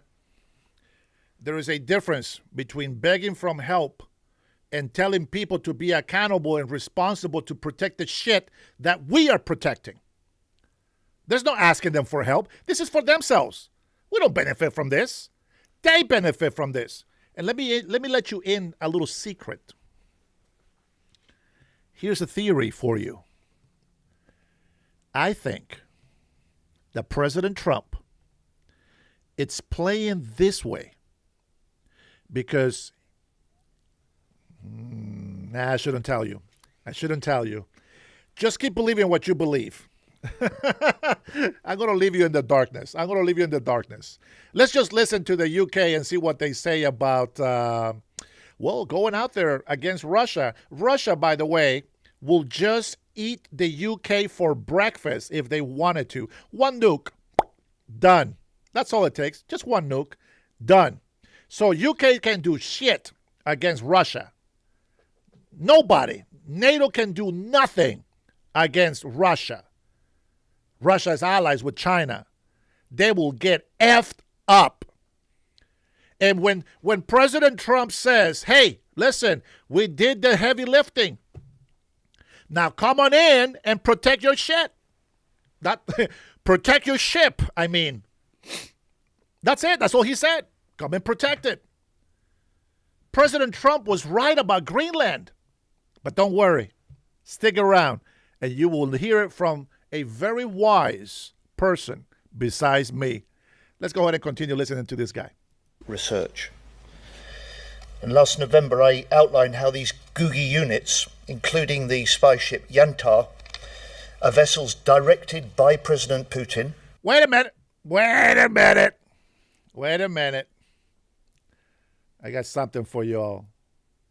Now, if you guys are watching this, okay, on the horizontal or the vertical stream, they're slightly different. I was having a hard time with the timing. Just so you know, I got many scenes with many different things that I put on there. But I want to take the time right now to say thank you to all my members. You guys have been amazing supporting me, and they will continue. I'm telling you, we're going to go ahead and continue analyzing and criticizing these losers on the left. Now, with that left, I don't mean every Democrat, but I mean all the ones that are cuckoo left. You know what I'm saying? Here you go. Thank you. Thank you so much for your support.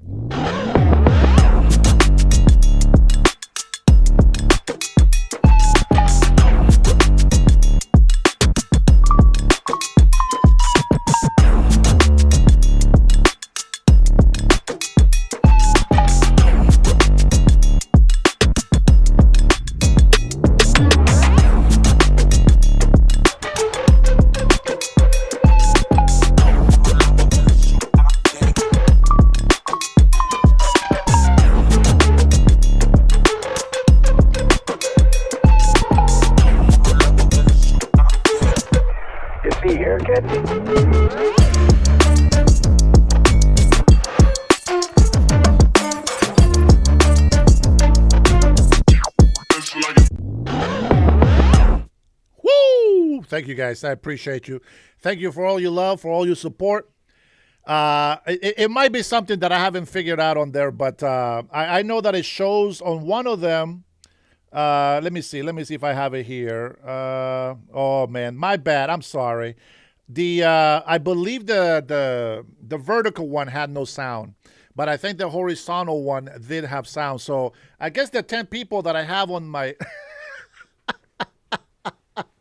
the 6 people that I have on the horizontal view, they got to enjoy the sound, and the vertical ones, I apologize. But don't worry, I will go ahead and do it again. Why don't we go ahead and, let's go ahead and actually, okay, now I will go ahead and take a listen to this guy, okay? No, Tanya, ignore Streamlabs. Don't worry about it, sweetheart. You keep spamming all that love. I appreciate it. To conduct hybrid warfare activities against the UK and our allies, specifically around critical undersea infrastructure.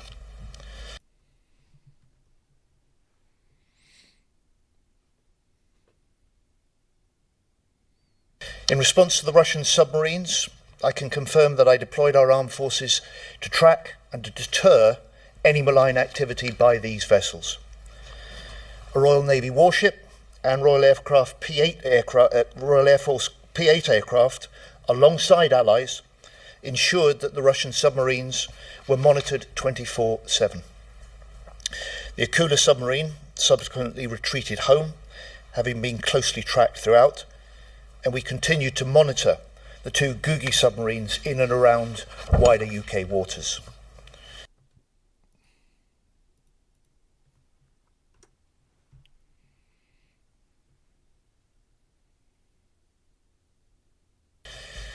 Our armed forces left them in no doubt that they were being monitored, that their movements were not covert, as President Putin planned, and that their attempted secret operation had been exposed.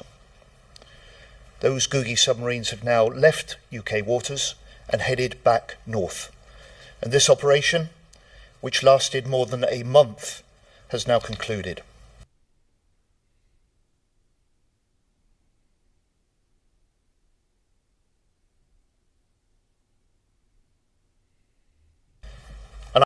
Hey, I'm not gonna lie, but I think those warships they look pretty underwhelming. I'm sorry, but that looks very underwhelming, to be honest. I'm just saying. I'm just calling it like I see it. I'm making this statement to call out this Russian activity. And to President Putin, I say, we see you. We see your activity over our cables and our pipelines. And you should know that any attempt to damage them will not be tolerated and will have serious consequences. That reminds me of that little rebellious kid at the store. Dylan, I told you, if you do that one more time, you are in trouble. And they do it over and over, and they tell the mother, shut up. And they keep doing it and disrespect her, shut up. And I sit there and watch little Dylan just talking shit to his mother as her mother tries to be tough. But nothing happens. That's this guy right here. This also reminds us why the seabed matters, especially for Britain. We're an island nation. Connection is everything, for our economy and for our security. And beneath our waters lies a vast network of cables and pipelines on which our way of life depends. Half the gas that heats our homes, 99% of international telecoms and data traffic, trillions of pounds of global trade each day. And knowing this, they still didn't come to the aid of the United States of America. Not that we need them, but I think it's pretty stupid if we don't try to hold them accountable to come and help at the Hormuz Strait. You know why? Because we pay almost $1 trillion to NATO. And nobody comes even close to paying what we pay. The least that they can do is get off their little high and mighty horses. Maybe they're so used to pretending to still have a royalty, military, or whatever the hell they're called. Maybe they're used to standing still for so long, they don't know how to do shit. They don't know how to fight anymore. All they got is James Bond movies, which, by the way, I love all James Bond movies. I'm a James Bond fan. That, Britain, I love it. Plus, you got the spy that shagged me. Oh, behave. But other than that, you don't got shit. You don't got real soldiers. I don't know what the UK can do anymore. But those little ships that they show, those little warships, very underwhelming. It's like the little ass of the warships that we have. I'm just calling it like I see it. But this guy, I'm sorry for the UK guys. Much love to you. But they will learn. They will learn. And for all the reasons that make the seabed matter so much to us are the reasons that make it the prime target for our adversaries. The UK's undersea network is highly resilient, but the threats are increasing, and so we're stepping up our action to defend it. Oh, there we go. There we go. There's a submarine there. Some nukes in there. We're confident, and we've got no evidence that any damage has been.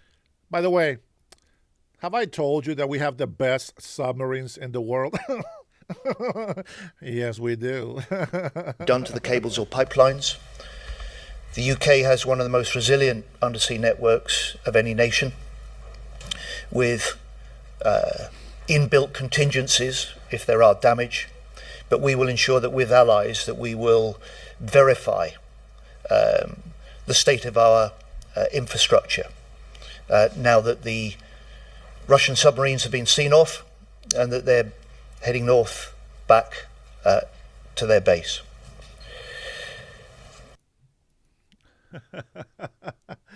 Oh, those little ships. I think they're probably fake. They're probably just AI, to be honest. I do see, I don't know if you can see on the small screen, but there is a couple of oilers back there. It seems like there's another couple back there with another ship. Now this ship in here that I think these are the Russian ships. I didn't even notice, but this ship looks so underwhelming. I don't know what the UK is gonna do with this ship. I don't know. Last I heard is they don't have shit to do combat at all. So who knows what they're gonna be doing against Russia? But here is something interesting. And I'm sure you guys heard and saw all of this yesterday while I was missing in action. But it's humiliating, says the title. Putin sends the FU to Britain after sending tanker to English Channel. Let's take a listen to this report from Sky News Australia. I tell you what, Russia has just humiliated Britain in a way that's funny but frightening. You see, a couple of weeks ago, Britain's Labour government put out a big warning: shadow fleet set to be interdicted in US waters and latest blow to Russia. So it's saying, Russia can't keep sending these shadow tankers, oil tankers, selling Russian oil, smuggling them past us to sell for huge money and then fund its war machine. We're going to stop it. Well, Vladimir Putin, the Russian dictator, has now sent Britain a big, excuse the language, FU. Have a listen to this. We're in the middle of the channel, and this is a sanctioned Russian vessel. Her name's the Universal. She's travelled from Russia. She's currently sailing with an escort, a frigate, the Admiral Grogovich. Yes, Russia sent a big oil tanker right through the English Channel, but this time with a Russian frigate to keep it company. Frightening stuff. Joining me from London each Thursday is Patrick Christie, star presenter at GB News. Patrick, that is what I call absolutely humiliating for Britain. It puts out a press release: we're going to stop them. And Russia says, yeah, you and whose army? Sends a Russian frigate this time as an escort to a tanker. What's the reaction been from your government? Well, the reaction from the government has been absolutely nothing. They didn't even give us a comment last night. We reported this on GB News. It was an absolute shocker. The irony is that Russian oil tanker has the words "safety comes first" written across the front of it, as they were being escorted down the English Channel by a Russian warship. And we did nothing about it. It's not like you can't track it. Russia just said, Putin just says, oh yeah, sanction oil, do something. Do something. That's what he said. You know why Putin is doing that? Because he knows what the United States did to those oil tankers from Venezuela. They're supposed to go to Russia. They're supposed to go to China. Well, President Trump makes sure that they didn't. And Putin didn't do shit to stop them. But to the UK, he's not afraid of the UK. Putin and China, they are not afraid of the UK. And I'm telling you, they made a big mistake. And don't worry, Secretary Mark will come in and talk about it. But I'm telling you, they made a big mistake. Instead of going against President Trump by saying, hey, listen, we did the heavy lifting. We took out the Air Force. We took out the Navy. We took out the submarines. We just need you to give us access to fly from your base. They said no. That was like the least of the things that they can do without getting involved in any battle or war or attacks. And they failed us. They failed us. And I'm going to tell you something. Maybe Mark. He's such a great guy. Oh my God, this guy is so likable. I want to hug this guy. Mark is such a great guy, man. And you know what I'm talking about. We'll get onto it. But I'm telling you, Russia is not afraid of the UK, and there he is. Says, F you, UK! Unbelievable, but it's true. You can't make this shit up, folks. What you saw there was that the Daily Telegraph newspaper managed to track this Russian warship and thought, that's in the English Channel. And they went and took a look at it. And that's how you got that video. Our government did absolutely nothing. I mean, the Prime Minister was very, very quiet initially when President Trump said he was going to bomb Iran back to the Stone Age. And we were all thinking, where is Keir Starmer? It turned out he was on holiday in Spain. Then he flew back and we had pro-Iranian regime protests outside Downing Street. And he went missing. He hid under his desk as the world held its breath preparing for Armageddon. Our Prime Minister was nowhere to be seen, just recoiling in a puddle of himself in Downing Street. And this is, now we've got this Russian warship. It's just absolutely bonkers. But the reason why Russia feels so emboldened about this is that we only have one working Navy destroyer. So, yeah, Britannia rules the waves, sadly no longer. It took a month to get that warship to Cyprus after. Now, I'm going to point out, now, listen. If you're on the left side or if you're on the right, I don't give a shit. If we don't, oh my God, Lord, thank you for your wisdom and enlightenment. Do you know why the UK doesn't have better warships? Do you know why their Navy sucks? Because they have gone to the leftist, socialist mentality, and they think that feeding a bunch of illegal immigrants, because that's what they have spent most of their money, most of their housing has been taken away by illegal immigrants. Too much migration is not good for any country, especially a small country. And they had neglected to put money into defense. They have neglected to put money into the military. Anybody that plays Civilization or any type of command and conquer games knows that the best strategy is, first of all, you bring the food, but then you pick up your military, and then you do your walls, and you do your defense, and you bring up as much military as you can, so you have to keep growing your food so that the military can be fed, so that they can be taken care of. And then when somebody attacks, then you can go ahead and upgrade your weapons so that you can have some defense. The UK has decided not to do that. They have decided to just let the weapons be rusted and destroyed, thinking that making more farms is going to fix their island. Well, it's not. Now they don't have shit to defend themselves with. And what do we do here in the United States of America? We want $1.5 trillion to go to our national defense, to the military, so that these guys are fed, so that these guys are taken care of, because they are the ones who will have our back protecting our country. So you have to get with the program, whether you're left or right. It doesn't matter. To me, big priority. Two things. Big priority. Farms and military. That should be your priorities. Everything else takes care of itself. If you have farms and military support, you have food, which you will never be without. And you have military presence so that you won't have the excuses that the UK has right now. If you have defense, if you have a great military, ain't nobody going to try to drop bombs on you.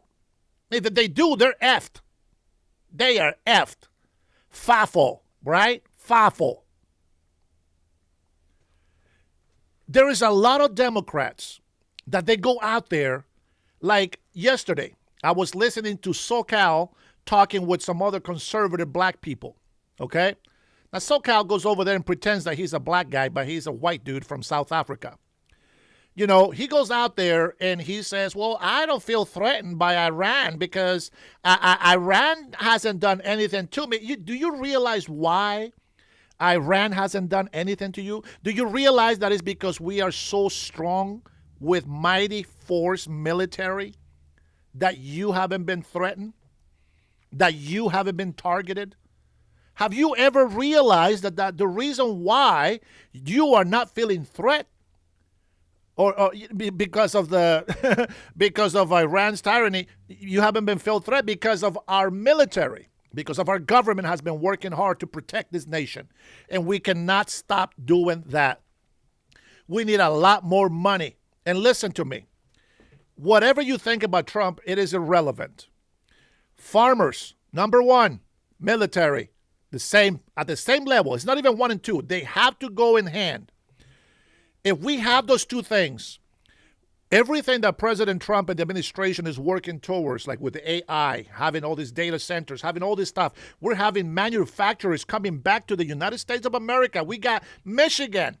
A Democrat governor was praising Trump. Finally, somebody gives him credit.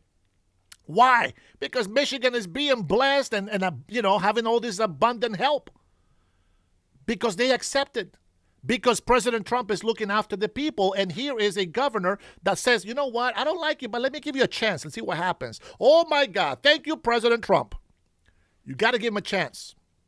You got to give him a chance. All right, let's go ahead and finish this up here with the UK, and then we'll get to the one of the greatest persons on earth in my book. Hezbollah bombed our base on Cyprus. It's already had to go into maintenance because there's a problem with the water supply on the ship. And our defense secretary, when interviewed last week, had no idea how many ships we actually have. And this has got echoes of, remember when Trump said he was going to invade Greenland, and we were told we're sending British troops to Greenland. Our government sent one. Then we're going to send UK troops. Sorry about that. British military officer to Greenland. So he kind of just put boots on the ground, didn't he, really? Not boots. It was just absolutely shocking. But yeah. Yeah, Patrick, I think you jump into conclusions because I'm going to reserve judgment on that until I see this massive English behemoth of a soldier that you sent to Greenland. It could be someone who's really, a superhero. So let's not pass judgment. But seriously, this is just nuts. Bonkers. But this is a public issue. I mean, I would have thought you're talking about Britain. I don't think people outside Britain understand. Your Navy was everything. There are songs about the British Navy. It's not just Rule Britannia, Heart of Oak and all that kind of stuff. Your Navy conquered the Spanish Armada. It stopped Napoleon with a continental blockade. Remember Trafalgar, the Battle of Trafalgar. And now you're down to one destroyer, and even that's broken. I mean, and Russia can just send a single tanker with a frigate, and you can't do anything about it. I mean, that is just a disgrace. Yeah, I mean, the joke is that Russia probably managed to stop more illegal migrants coming across the channel yesterday than British Border Force did. 300 arrived yesterday, but you imagine that some of them might have been put off when they saw a huge Russian warship about 10 miles off the British coast. So goodness only knows what's going to happen today. And that one ship that we've got that's working, by the way, at the time that our RAF base was bombed by Hezbollah, that actually had scaffolding around it and no missiles because it was in dry dock getting maintenance. So that was the state of the British Navy at the time, and it's just been pretty catastrophic. We are now having to use a German warship. The British Navy is going to have to use a German warship as part of a NATO training exercise around the Arctic, which is kind of like the ultimate humiliation, isn't it, really? I mean, it's absolutely astonishing to think that the British Navy, I mean, could you imagine telling that to some of the people who fought at the Battle of Waterloo, that one day we would be using, or indeed World War II, actually, we would be using a German warship to take part in a NATO exercise? I mean, good grief. Now, when you remember, of course, about 100 years ago, just a bit more, Germany, the rising power of Germany just before World War I, felt that it couldn't take on Britain because it didn't have enough ships, and now now they're lending you a ship. I just wonder how this all happened. I mean, is it a woke generation? Is it got lazy under America's shadow? Is it the fact that a new generation doesn't feel like it'd fight for Britain? It's less of an issue about personnel. It's more of an issue of resources and funding. And actually, a lot of this does fall at the feet of the last Conservative government. We systematically reduced our defence funding. There are issues with recruitment as well. Generally, we have seen recruitment drop. There have been cases where, like the Royal Air Force, for example, unlawfully discriminated against white pilots. They said they didn't want any more useless white men. There you go. Okay, but turns out those white men were actually quite good, and now we haven't got anyone. So it's a combination of stuff. There you go. You've answered the question. Patrick Christys, thank you so much for your time. Isn't that the truth? I find that very interesting. You know that? Now, let me tell you something. You can be racist, or maybe you can take it however you want, but I'm going to tell you something. When you have migrants, listen, I'm very honest. When you have migrants today going into countries where the population of Caucasian people is the majority, going in there just to say that you want to get rid of Caucasian people, that is the racist thing that I have heard. That is the stupidest thing that I have heard. Like Abdullah, don't lose my respect. I have allowed you to stay on my channel. Don't lose my respect, okay? Don't make stupid-ass comments unless you have actually something to add to the conversation. Otherwise, I will get rid of you. Not because you're telling me facts, but because you're being stupid. Everybody that gets blocked from my channel, they think is because, oh, he doesn't like to hear the opposition. No. Hey, Jay, Taco, he says. What were you saying when he said that he was going to destroy a whole civilization? Did you want that? See, that's how retarded you guys are. You guys come out there and then judge President Trump for doing this, and oh my God, he said he's crazy. And then when he goes out there and be like, okay, you know what? Oh, fine, we're gonna try to negotiate here. Let's see what happens. You got to be able to scare people off. They got to know that you're for real. And you call him a taco for that. You guys are stupid for calling him taco. You guys are retarded. Oh man, I try not to call you guys retarded, but doggone it, you guys just keep earning the title. I don't understand. I don't understand why you guys keep earning the title of retarded. Hey, my friends, please, you gotta be able to. You gotta be. Hold on, essay. Hold on. This guy trying to get ahead of me here. You got to be able to, come on, man. Use your brains. Use some DW40 if you need to, but you got to use that brain, lubricate it. Do some exercises. Connect the blue, the red, and the green dots without crossing each other. I know this is for a lot of people is a genius move, but you connect two of them, and then one of them you can just go around the other two, and bada bing, bada boom. It's an easy thing to look at.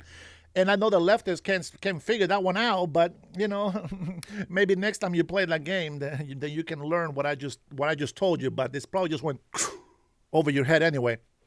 With that being said, here we go. Let's bring the man, the Secretary General, Mark.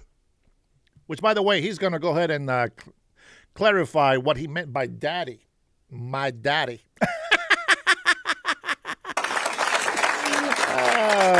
Well, good morning, everybody. Yes, my name is David Trulio, and I'm thrilled to be here with all of you today. It's really an honor to welcome each of you to the Reagan Institute, which is the Washington, D.C. home of our foundation, our Reagan Presidential Foundation and Institute. So here we are, just across from Lafayette Square from the White House. And while we cherish this location, it's not the proximity to the place where President and Mrs. Reagan lived for 8 years that makes this institution so special. What is most compelling is the lasting power of President Reagan's vision and impact. That is what has drawn so many leaders and dignitaries to join us here over the years. So as we start this morning, I'd like to say thank you to all of our guests for being here with us, and special thanks to Ambassador Matthew Whitaker, the U.S. Ambassador to NATO, and to the ambassadors to the United States from, get this, 17 NATO member states. I think that's an amazing turnout, and we're very grateful for it. And I also want to thank everyone here as well for their leadership and for their shared belief in President Reagan's vision for a freer, more prosperous, and peaceful world. A peace made possible through the strength of the United States and of our NATO alliance.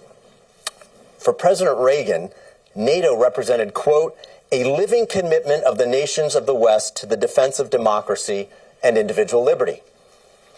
At times he disagreed, sometimes energetically, with other NATO leaders as they debated strategy on how to confront the Soviet Union. But NATO was an alliance he believed in deeply, saying it was at, quote, the core of America's foreign policy and of America's own security.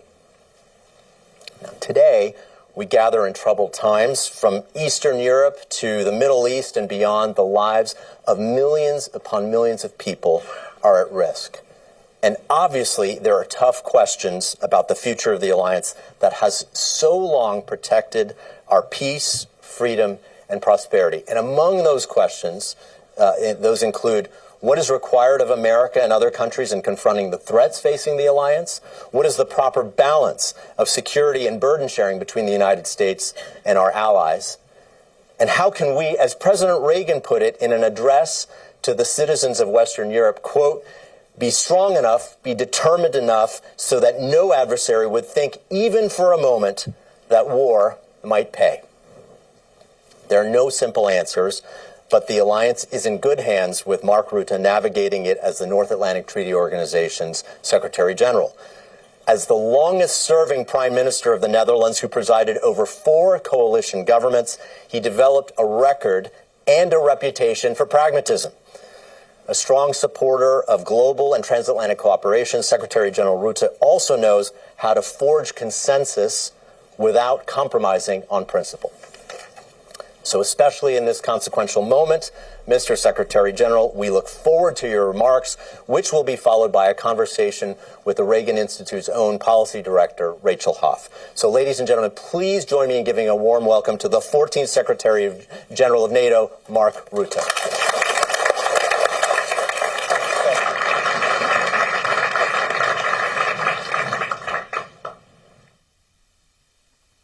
Introduction. Thank you so much for that, and good morning to all of you, and good morning, ambassadors. I see so many here, so many friends. Matt Whitaker is here, ambassador of the United States to NATO, my good friend, and so many other faces I know so well, so we are really among friends this morning. And it is a pleasure to be back in the United States, and particularly to be back here in Washington, D.C. And yes, I'm an admirer of the 40th President of the United States, Ronald Reagan. And I'm particularly honored to be here today at the Reagan Institute. If peace is to have a chance, if the hope for freedom is to be kept alive, the United States must play a powerful and active role in world affairs. When President Reagan offered those words at a gathering of the Reserve Officers Association on January 27, 1988, the world was a very different place. The Berlin Wall still held people's hopes and dreams captive. More than 100 million men, women, and children lived in European countries behind an iron curtain. Those differences notwithstanding, what President Reagan knew then and what I know today is quite simple. American leadership is absolutely essential if freedom is to be the rule and not the exception. As Prime Minister of the Netherlands, and now as Secretary General of NATO, I have developed an unflinching appreciation for the value of American leadership. And yes, I was raised with Ronald Reagan. He was my youth time president, and I still remember how important he was for so many people in Europe. Because in the end, under Bush, his successor, the Cold War ended. It ended by winning it. And it was won by Reagan and, can I add, Maggie Thatcher. And the two of them working in conjunction, making the whole world safer and ending the Cold War. And I think everybody in Europe and everybody in the world should be eternally grateful to that leadership. But I've also had the opportunity to reflect on what happens when America's allies take that leadership, that US leadership, for granted. In the years following President Reagan's address to those reserve officers, as we entered the so-called end of history, while those newly free sought to pass into NATO and began to build their own capacities to contribute to our shared security, other European allies shifted away from decades of investing in conventional military partnership with the United States during the Cold War in favor of an unhealthy codependence. So convinced that peace was permanent and didn't demand the investment we now know is essential, Western European forces shrank and defense budgets shriveled into irrelevance. Over-reliance on the notion that security was just the new norm, and the United States would take care of any threats further afield, caused us Europeans to imagine that hard power was something to be embarrassed by, a relic of a bellicose past that humankind had now outgrown. But recent years have made abundantly clear that history is alive and kicking. That while Europe may not think in spheres of influence, countries like Russia certainly do. And we have seen that Putin is all too willing to use force to press the point.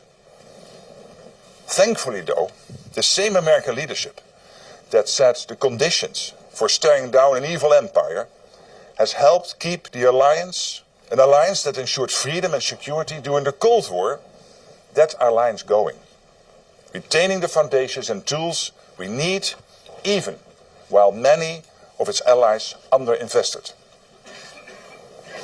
President Trump's commitment to progress reversed more than a generation of stagnation and atrophy by reminding Europe that values must be backed by hard power.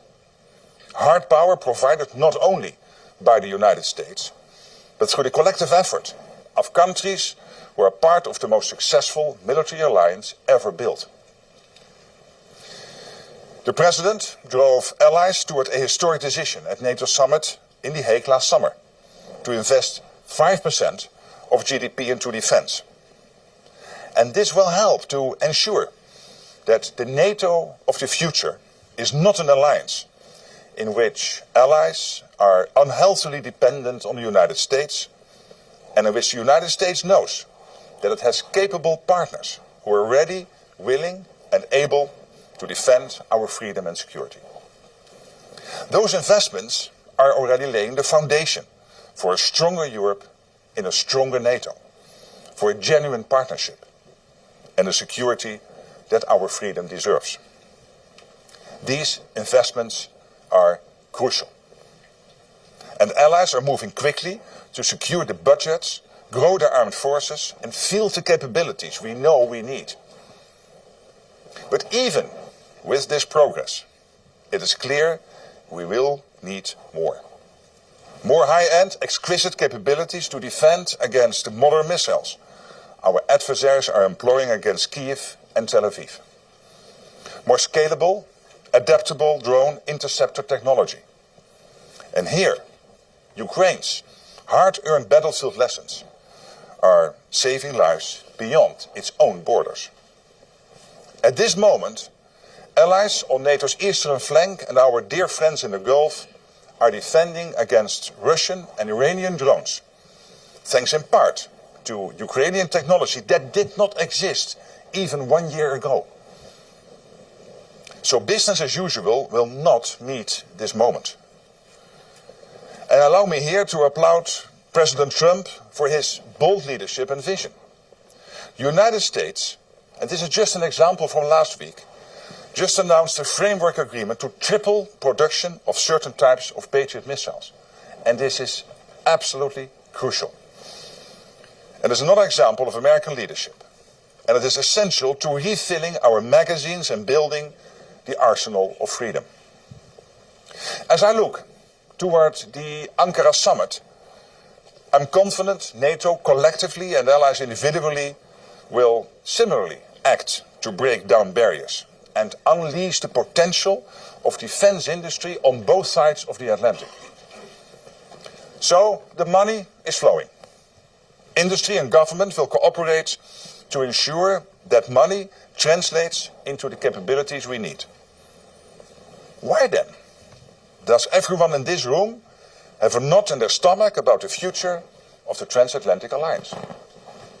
Why, when we turn on our televisions or scroll on our phones, do we see eager early drafts of NATO's obituary? Let me be clear. This alliance is not whistling past the graveyard, as you would say in the United States. Allies recognize, and I recognize, we are in a period of profound change in the transatlantic alliance. Europe is assuming a greater and fair share of the task of providing for its conventional defense. And from that, there will be no going back, and nor should there be. This is a move from unhealthy codependence to a transatlantic alliance grounded in true partnership. For increased investments and improved production to matter, they must be accompanied by a mindset shift. That mindset shift is well underway. But these shifts are often only fully appreciated with the benefit of time, and the space between can be precarious. Let's consider the most recent events. When it came time to provide the logistical and other support the United States needed in Iran, some allies were a bit slow, to say the least. In fairness, they were also a bit surprised. To maintain the element of surprise for the initial strikes, President Trump opted not to inform allies ahead of time, and I understand that. But what I see when I look across Europe today is allies providing a massive amount of support, basing, logistics and other measures to ensure the powerful US military succeeds in denying Iran a nuclear weapon and degrading its capacity to export chaos. Nearly without exception, allies are doing everything the United States is asking. They have heard and are responding to President Trump's requests. The United Kingdom is leading a coalition of countries that are aligning the military, the political and the economic tools that will be required to ensure free passage through the Strait of Hormuz. This is evidence of a mindset shift. And right now, European allies play leading roles in NATO's operations to secure our eastern flank, the Baltic Sea and the Arctic, acting rapidly to field personnel, aircraft, naval vessels and more to bolster our security in the face of emerging threats in these regions. When Russian MiG-31s crossed the Estonian airspace last fall, it was European aircraft, Italians in the lead, backed up by Finns and Swedes, that turned them back. And a flock of Russian drones wandered recklessly into Poland around the same time. I'm proud to say it was a Dutch F-35 that fired the shot that took down the danger. In my estimation, Secretary Rubio is spot on when he says that an alliance cannot be a one-way street. It was not a one-way alliance when US, European and Canadian troops fought and sacrificed shoulder to shoulder in Afghanistan. And I'm heartened by the knowledge that every day, as we speak, the US, European and Canadian troops continue to train and deploy in support of our shared security. I'm confident that a stronger Europe and a stronger NATO will not take US leadership for granted. On the 40th anniversary of D-Day in 1984, standing atop the cliffs at Pointe du Hoc, where the US 2nd Ranger Battalion had fought to carve out a toehold on the continent, President Reagan offered an apt reflection. It is good and fitting to renew our commitment to each other, to our freedom, and to the alliance that protects it. NATO is changing, thanks to American leadership and a collective commitment to ensuring continued freedom and security. NATO is growing stronger. Thanks to the mindset shift that is happening, I see a true partnership on the transatlantic horizon. The future doesn't belong to the faint-hearted, Reagan famously said. As we brave this new path before us, I'm confident that together, the United States and its allies in NATO will deliver on our shared commitment to securing our freedom today, tomorrow, and well beyond. Thank you.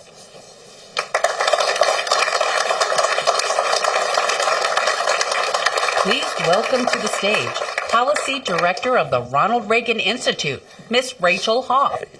Well, thank you so much. Thank you so much, Mr. Secretary General, for those remarks and for being with us here at the Reagan Institute today. It's a real honor to host you during your visit to Washington. Your remarks have given us a lot to talk about, and in particular, you've already addressed, as we say in the U.S., the elephant in the room, about the knot in the stomach, about the future of the transatlantic relationship and the NATO alliance. Understanding, of course, that with your visit to the White House yesterday, your meetings with President Trump, Secretary Rubio, Secretary Hegseth, of course, in many ways, diplomatic conversations must remain private in a certain extent in order to work. But what can you share with us from those conversations as we think about the future of the alliance? Yeah. Well, I mean, as they would say in diplomatic circles, these conversations were frank and open. Which is good. Candid. I mean, they may have been candid. They even were candid, frank and open. But that's good, because we are amongst friends here. I mean, the president, myself, we like each other. We are good friends for many years now. And I'd rather have the conversation on the table instead of tiptoeing around it. I sensed his disappointment about the fact that he felt that too many allies were not with him. And I explained to him yesterday, I said, hey, Mr. President, clearly the overwhelming majority of Europeans have done what the US asked of him and what was previously agreed in these circumstances. And yes, sometimes it takes a bit of time, but hey, guess what? We have coalitions in Europe, we have sometimes the political home front to take care of, so sometimes it takes a couple of days, but then we pulled together, and almost the whole of Europe did, for the US to project power on the world stage through its partners in Europe. And the NATO is there, of course, to protect the Europeans, but also to protect the United States. As Jonas Sture, the Norwegian Prime Minister, said, these huge nuclear submarines in Russia are not there to attack Norway. They are there to attack the United States. And it is thanks to the alliance that we are able to make sure that they are not able to get in a position to do that. So, and this is just an example where both the US mainland and Europe stay stronger and safer because of the alliance. So it was a good conversation. It was open and candid. And I clearly felt his disappointment, which, again, to a certain extent, I understand. The president certainly made his disappointment clear. He's invoked renewed calls for the U.S. to potentially withdraw from NATO. Important to remember, though, that the challenge of America's participation in NATO itself is not necessarily something new. I'm always reminded of your earliest predecessor, the very first Secretary General of NATO, who said that the challenge of the alliance, maybe the purpose of NATO, is keeping the Russians out and the Americans in. What case did you make to the president about keeping the Americans in, and what case would you make to the American people about why NATO matters? What's the value proposition to the Americans? Well, let's start with sometimes the wrong value proposition. The wrong view on this, I feel, I mean, I'm an audience of one, but let's have that debate, is that NATO was founded because the United States didn't want to repeat a mistake after the Second World War of isolationism, which was the case after the First World War. At a famous speech by Churchill, late December in the US Congress, where he said, again, for the second time in the 20th century, the long arm of history reaches out to the new world to come to the defense of the old. And let's not repeat that mistake. That was one reason to create NATO. But the main reason to create NATO is there because there is a case to be built for the Europeans, for the transatlantic community as a whole, including the United States and Canada, to stay safe. And for the United States to stay safe, you need a secure Europe, yes, but you also need a secure Arctic.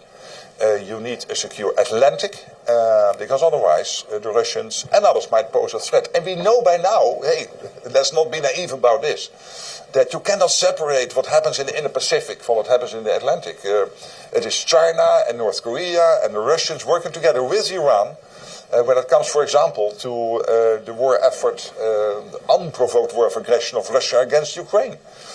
They work together. This is worldwide, and we have to work together. I'm not pleading for NATO to expand to the Indo-Pacific, but the fact that we have that close cooperation now with Japan, with Korea, South Korea, with obviously Australia and New Zealand, I think is evidence of that. So for all these reasons, my family lives here in the United States, and They are partly Americans anyway by birth, and others have moved here after the Second World War.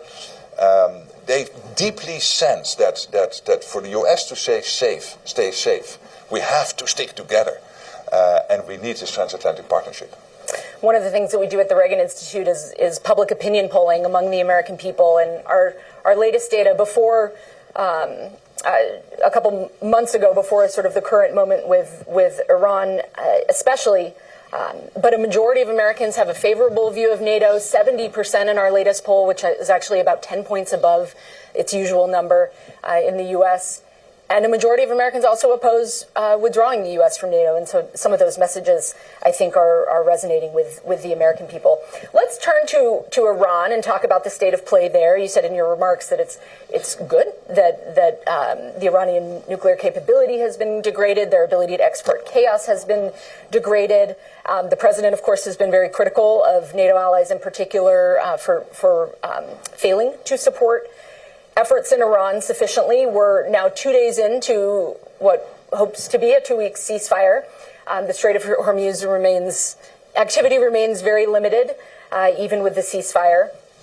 But this coalition of European nations that's now signed on to lead freedom of operation navigations in the Strait of Hormuz, share with us, if you can, some specifics as you understand them. What countries, you've said some countries are stepping up, others not so much. Which countries are stepping up? What are they going to deliver in the Strait of Hormuz? Yeah. And what can we do about the countries that are not yet at the table? Yeah, so I think two elements to my reaction, to my answer. One is it has always been a long-standing position of NATO that Iran should not get its hands on a nuclear capability, but also not on a ballistic missile capability. And the fact that under US leadership those capabilities have been severely degraded is good news. Existential news for Israel, existential news for the Middle East, but also for Europe and for the whole world. And I know there are those who pleaded to continue the negotiating track. But hey, listen, we know what happened with North Korea. There can be a moment where you've negotiated so long that, guess what? North Korea got its hands on the nuclear capability, and then it is too late. NATO always being clear that Iran should not be able to get its hands on those capabilities. So then, when the US started the campaign late February, on that last Saturday in February, there are long-standing arrangements and agreements with European allies on overflight, on basing, there are examples of European countries that had to shut down their commercial airports because they had to host tanker planes from the US. Fine, I mean, this is the deals they made before, this is exactly what we need. This is the US also being able to make use, as I said, for Europe to be a power production platform for the United States. And this is part of the deal. Not all European nations, but most did, sometimes with a little bit of delay. And there I think part of the explanation is the fact that the president wanted to maintain the element of surprise, which I totally understand. But that also meant that there was not a lot of prior consultation. So then they had to scramble to understand what was happening and then to step up. When it comes to the Strait of Hormuz, it was Keir Starmer, the UK Prime Minister, who took the leadership role here. And he said, we have to bring together a coalition of countries which is able collectively to make sure that the principle of free shipping, of free travel on our seas, UNCLOS, is upheld. And obviously that means with the United States together discussing the what, the where, and the when of the mission. But this is about practical support. It is about, when you take my country, the Netherlands, announcing yesterday, it will probably be about mine hunters, it will be about frigates, it will be about radar technology. And so each country is now looking for what they can do to contribute to this, to make sure that the Strait of Hormuz stays open. Of course, it is early days. There's only, as you said, right, it's 2 days into the ceasefire, so we have to see what happens with the shipping lanes as we now go forward day by day. And I know the president is very keen on making sure that the sea lanes are open as soon as possible. But this is practical support. One, with the campaign itself, and now in the next stage, to make sure that this principle of free shipping is maintained. And this is why we have allies, coalitions. This is not only NATO nations, this is including Japan, Korea, Australia being part of this, countries like Bahrain and the UAE in the Gulf, part of this, but of course the overwhelming amount of countries is from NATO. There are reports that the president's considering pulling U.S. troops out of specific NATO countries as punishment for those that have not stepped up to support U.S. efforts in Iran. Traditionally, U.S. force presence in Europe is thought of as a deterrence asset. What is your assessment of what the impact would be if U.S. troops are repositioned? Well, again, as I said, he was disappointed yesterday, but we also had a very frank and open discussion amongst friends. But generally, I mean, I totally understand that over time, the US wants more and more to pivot towards the Indo-Pacific. This is one of the reasons why in Europe we have to step up. End that period of codependence and become more interdependent with the United States. Within the alliance, a stronger Europe and a stronger NATO, as I said. What is important, of course, over time when you achieve that point is to make sure that whilst the Europeans are stepping up and the US is over time making sure that they can also take care of the threats in the Indo-Pacific, and of course here in the own hemisphere, that it's done in a way where, when it comes to the essential capabilities and essential support, that we stay strong as an alliance. But everybody agrees with that. There's no debate on that. You've just published your new annual report, and it contains, unlike many annual reports, some genuinely historic news that now all and I'm not a criticism, NATO annual reports. Every organization annual report often are not real page turners, but this one has photographs with the leader. Exactly. Real news that every member of the alliance is now meeting the 2% defense spending target. European allies in Canada increased defense spending by 20% in a single year. But as you said in your remarks, what matters most is translating that capital into capabilities. What's the path forward? What are you watching out for in terms of whether that spending surge actually produces the stronger alliance we need? And these are staggering numbers. Right? So you have to imagine that countries like Belgium, like Spain, Italy and Canada, big economies, were not on 2%. They all reached the 2% in one go. And I would argue, without President Trump, I'm not sure they would have done that in only 9 to 12 months. This is billions and billions extra. For Italy, it is an increase of defense spending of 10 billion in 1 year. And then the whole of the alliance having committed to the 5% at the summit in The Hague. So we need the credible path to get there. So not just simmering around to 2% and then in 2034 all of a sudden we go from 2 to 5. No, it has to be a credible path. This is one of the things we will look for in Ankara. Ankara will focus primarily on industry, industrial production. But of course we will also celebrate these good numbers, but also make sure that as an alliance collectively we reach that credible path. The good thing is, and this was under my predecessor Jens Stoltenberg, that when you had the Welsh defense pledge of 2%, this was a bit taken from the air, the 2%. Now, this 5%, including the 3.5% core defense spending, the 1.5% defense-related spending, is deeply rooted in the plans which are there, basically saying when Article 5 would be triggered, hopefully never, but if it would ever be triggered, and there is an attack on NATO territory, who will do what, when and where, and what is needed. So every country, my country, the Netherlands, Germany, everybody knows this is the list of requirements from NATO. And that list of requirements, when you add it all up together, in the core defense spending, the 3.5, overall spending 5%, that's about the number you need. A little bit more in some cases, a little bit less, but it is hovering around the 3.5, for example, when it comes to the core defense, and 5 for the overall defense. So every country knows what they need to do. So it's not just spending more. The problem is the defense industrial production. And that's a problem here in the United States. It is a problem in Europe. Look, shipbuilding in the United States, but also in Europe, an issue. The Chinese have now more ships sailing than the United States has sailing. And we know that the Chinese are heavily investing in their defense. And of course, we look for Russia when it comes to our adversaries. But let's also be watchful what China is doing.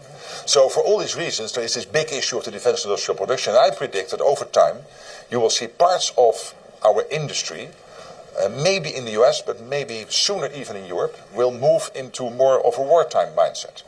not to prepare for war, but to make sure that you are able to refill the stockpiles, also making use of the traditional industrial base, not only of the defense industrial base, because we are really in a tight race here, and we have to get this right very soon.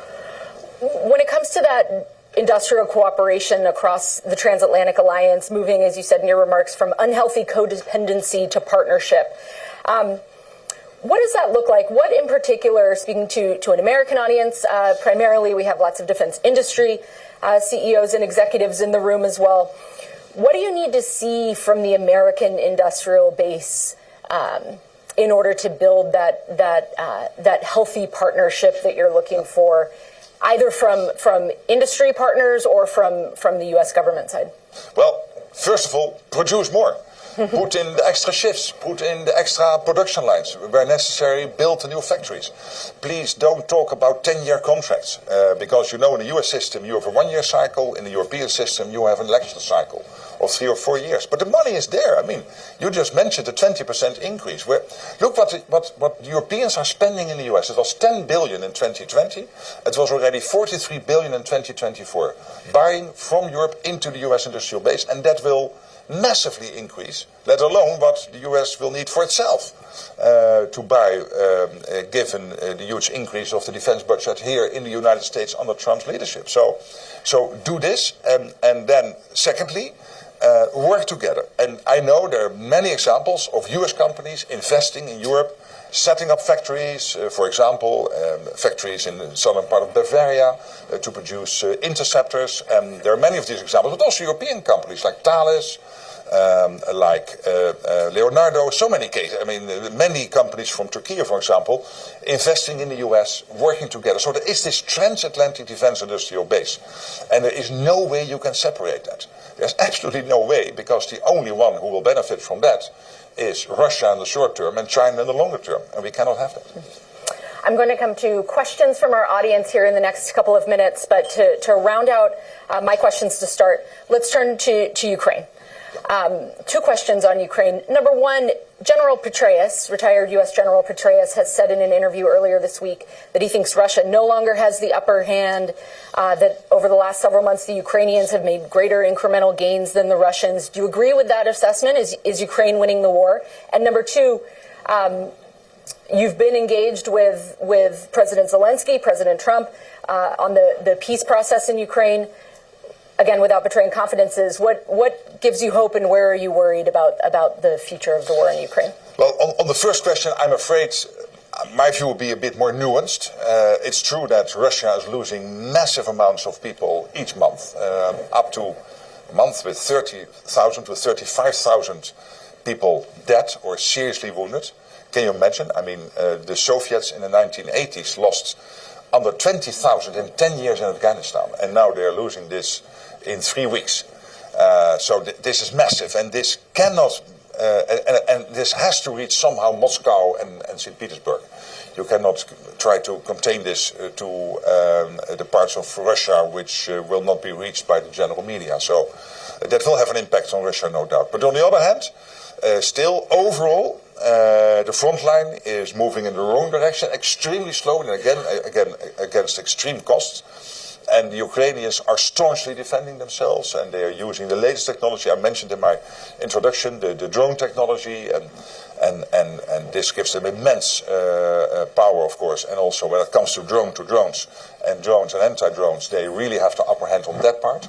But more generally, you still see very slowly that the movement is in the wrong direction, if you are pro-Ukraine like I am, and anti-Russian. When it comes to the second question, I still think we need a settlement for this, a peace deal. And this is what President Trump is driving. He broke the deadlock with Putin last year by getting engaged with him. Steve Witkoff and Jared Kushner are working around the clock together with Marco Rubio to get this done. And we all understand that the key to unlock this is for Ukraine to know that after a peace deal, NATO membership not being on the table for now, that there will be security guarantees in place so strong that they know that the Russians will not try to attack again. And early January in Paris, under President Macron's leadership, we had a meeting with all the countries part of the coalition of the willing. including the key interlocutors with the United States. We agreed on a 3-layer approach. Layer 1 is the Ukrainian armed forces. They have to be the strongest possible, with huge investments from Europe and the US to make sure they can defend themselves. Second layer being the coalition of the willing, so that's primarily Europe, but also some non-European nations, and the third layer being the United States providing the backstop to that coalition. And that is a very strong package of security guarantees. And this is key to unlock the debate on what is somehow the landing ground for a peace deal. But of course, you need two to play tango. Also, Putin has to play ball. And of course, this is also testing him, how serious he is in getting this done. Mm-hmm. There's an argument that the U.S. military footprint in Europe is misaligned to the current threat, thinking beyond Ukraine as well. We have with us today Washington Post columnist Mark Thiessen, who has argued in columns for years that the threat from Moscow is moving east and U.S. force presence should move with it. What's your view? Is NATO's eastern flank vulnerable, and should we have more allied forces positioned in places like Romania? Well, of course, what again, under my predecessor, Jens Stoltenberg, happened is that in all the countries on the eastern flank, we have now what we in NATO parlor now call the forward land forces. And these are multi-country forces helping to defend, for example, Latvia, where it is Canada taking the lead, Estonia, where the UK is taking the lead, Poland, where the US is taking the lead, so, and Lithuania, where my country, the Netherlands, is active under leadership of Germany. So this is one way to make sure that all these countries on the eastern flank have, in addition to their own national armed forces, and of course the overall NATO Article 5 protection, that they have what they need to defend themselves. And of course you always have to make use of your resources, which are always limited, in the best possible way. So this is a debate we constantly are having. Where should you deploy? What is the best way to do that? I leave that primarily to the military, and we have, by the way, with Alexis Krinkovich, Colsheim Cringe, the new Supreme Allied Commander in Europe and also commander of the US forces in Europe, we have an amazing senior commander, a 4-star general, who is constantly with his team assessing what is the best way to make use of all the resources available from the US, from Europe, to protect the continent. Last question from me before we go to the audience. Let's end by talking about our namesake. You invoked President Reagan in your remarks. You've done so in Europe. You've done so in your meetings with President Trump. You said you were raised with Ronald Reagan, in a sense. What does President Reagan's legacy mean to you? And in particular, with all of the challenges facing NATO, what principle or what idea from President Reagan should we remember? What's most important?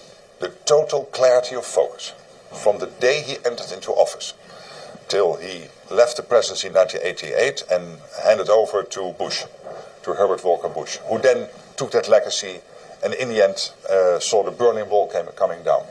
That leadership, first of all, total clarity of focus, which is we have to win the Cold War, end it by winning it. There's no other way. And he knew that in Maggie Thatcher he had the best possible ally in Europe, in the United Kingdom, that special relationship, which is so important to the alliance and to the whole transatlantic community. And it was Maggie Thatcher at that time was rebuilding her country. Don't forget that in the 1970s, the UK was run by the trade unions, more or less. And she was able, fighting the coal miners' union, getting the Falklands back from the Argentina junta in 1982. She was a staunch leader. And these two leaders, deeply understanding the value of democracy, of freedom, that power, I think, has brought us so far. So, but also there is the legacy of the diplomacy. When the Berlin Wall came down, it was Bush who understood that he could not celebrate that. And he got criticized for that here in the United States. Why don't you celebrate the fact that you, thanks to your leadership and the president preceding you, President Reagan's leadership, you brought down the Berlin Wall. He understood that for Gorbachev to survive at that important moment, he could not celebrate that too overtly. And it is also that type of leadership. And I really admire also Bush. But first of all, Ronald Reagan, and of course there are so many funny stories about that relationship, but I'll make use of that in the lunch. But how Maggie Thatcher would hand back herself into the Oval Office, and the whole of the American administration telling the president, you've got to say no to the prime minister. Yes, I will. You've got to say no. Hello, Ronnie. Let's first have a meeting one-on-one. And then she went to the Oval Office, sat for an hour. They came out, and of course, he had agreed with everything the Prime Minister wanted. And his staff said, but you would say no to the Prime Minister. You cannot say no to Maggie. And this is also the sweet part of that relationship. And we are all better off for the fact that these two remarkable leaders were taking charge of the world in the 1980s. We are. Yeah. Let's turn to our audience. We have some microphones here for those that have questions. Let's start in the back here, and then we'll come up here. I have a question. Alina Shirazi from Daily Mail. So based on your conversation with the president yesterday, do you think that he is still going to stay in NATO since you know him so well? And second of all, do you still consider him daddy after yesterday? Well, on the daddy thing, this is a language problem. What happened is the following. I have to explain to you, because it follows me a little bit. I can assure you. Now, we had a sort of pre-summit meeting, the president and I, in June in The Hague. And he had been very angry that day with Iran and with Israel. This was in June last year. And in Dutch, you would say, hey, the translation of your father is daddy, and I said, hey, yeah, sometimes daddy has to be angry. So I was not calling him my daddy, but saying, but of course, daddy has also a special connotation, and I now have to live with this the rest of my life. And I own it, and the president owns it, because he brought out T-shirts, he made a movie, Daddy is Home, and he returned to the United States. This was so funny. And this is why I like him so much. But, hey, yeah, you make mistakes. And this is when you are not a native speaker. Sorry for that. No, again, as I said, the conversation was really open. It was really between friends, but there is really also clearly his disappointment. Just up front here. Yes. Good morning. The former ambassador of Italy to the Alliance. Thank you for your remarks, and you mentioned the UK initiative to bring together European forces and other forces to ensure the safety of the Straits. And as Secretary General of NATO, considering that NATO has important presences in the Middle East, from Jordan to Kuwait to even Iraq, do you see that there could be a role that NATO can play as a coordinating force, also to show the added value to President Trump that is asking for that, and considering also that the next summit will be in Ankara, which is clearly a strategic play in that region. How do you see that playing out? Thank you. I would argue let's do it step by step, but with speed. And the step now being taken is for this coalition of now 34 countries who gathered together at the military level last Tuesday to start doing the detailed planning for what this Hormuz mission could be. I think that's step one. If NATO can help, obviously NATO is there. There's no reason not to be helpful. Obviously we will, if that is helpful. But I think we have to do it step by step, because also in NATO that requires then an agreement between all the allies to do that. And I think here the exact structure is less important than the speed. Here I would say it is speed over perfection. But again, if NATO can play a role, it would be great. In the back here. Brad. Mr. Secretary General, thank you for your remarks and your leadership. Really appreciate it. At our think tank, Foundation for Defense of Democracies, our Center on Military and Political Power, we've been researching how China, Russia, Iran, and North Korea are cooperating. Based on your role, I'm wondering if you could speak in more depth about how Russia and Iran are cooperating and how that's increasing the capabilities of both Russia with respect to Eastern Europe and Ukraine, and also Iran in the Middle East. Thank you, sir. They're absolutely cooperating. I mean, North Korea, China, Iran, Belarus, and Russia are working together when it comes to this war of aggression against Ukraine, and particularly when it comes to Iran and Russia, it is drone technology. It is other military technology, and the Russians are returning with money. And the money is being spent for Iran to create the utter chaos. They are the main exporter of chaos in the Middle East. Through their proxies, but also directly trying to build this ballistic missile capability and the nuclear capability. We have seen these missiles going into US property about 4,000 kilometers, so 2,500 miles away from Iran. So that is quite a distance, which shows you that Iran is close to really having operationalized that technology. And again, that's the reason why I think it is so important that the US has degraded those two capabilities, both nuclear and ballistic missiles. But it is technology into Russia, money from Russia to Iran.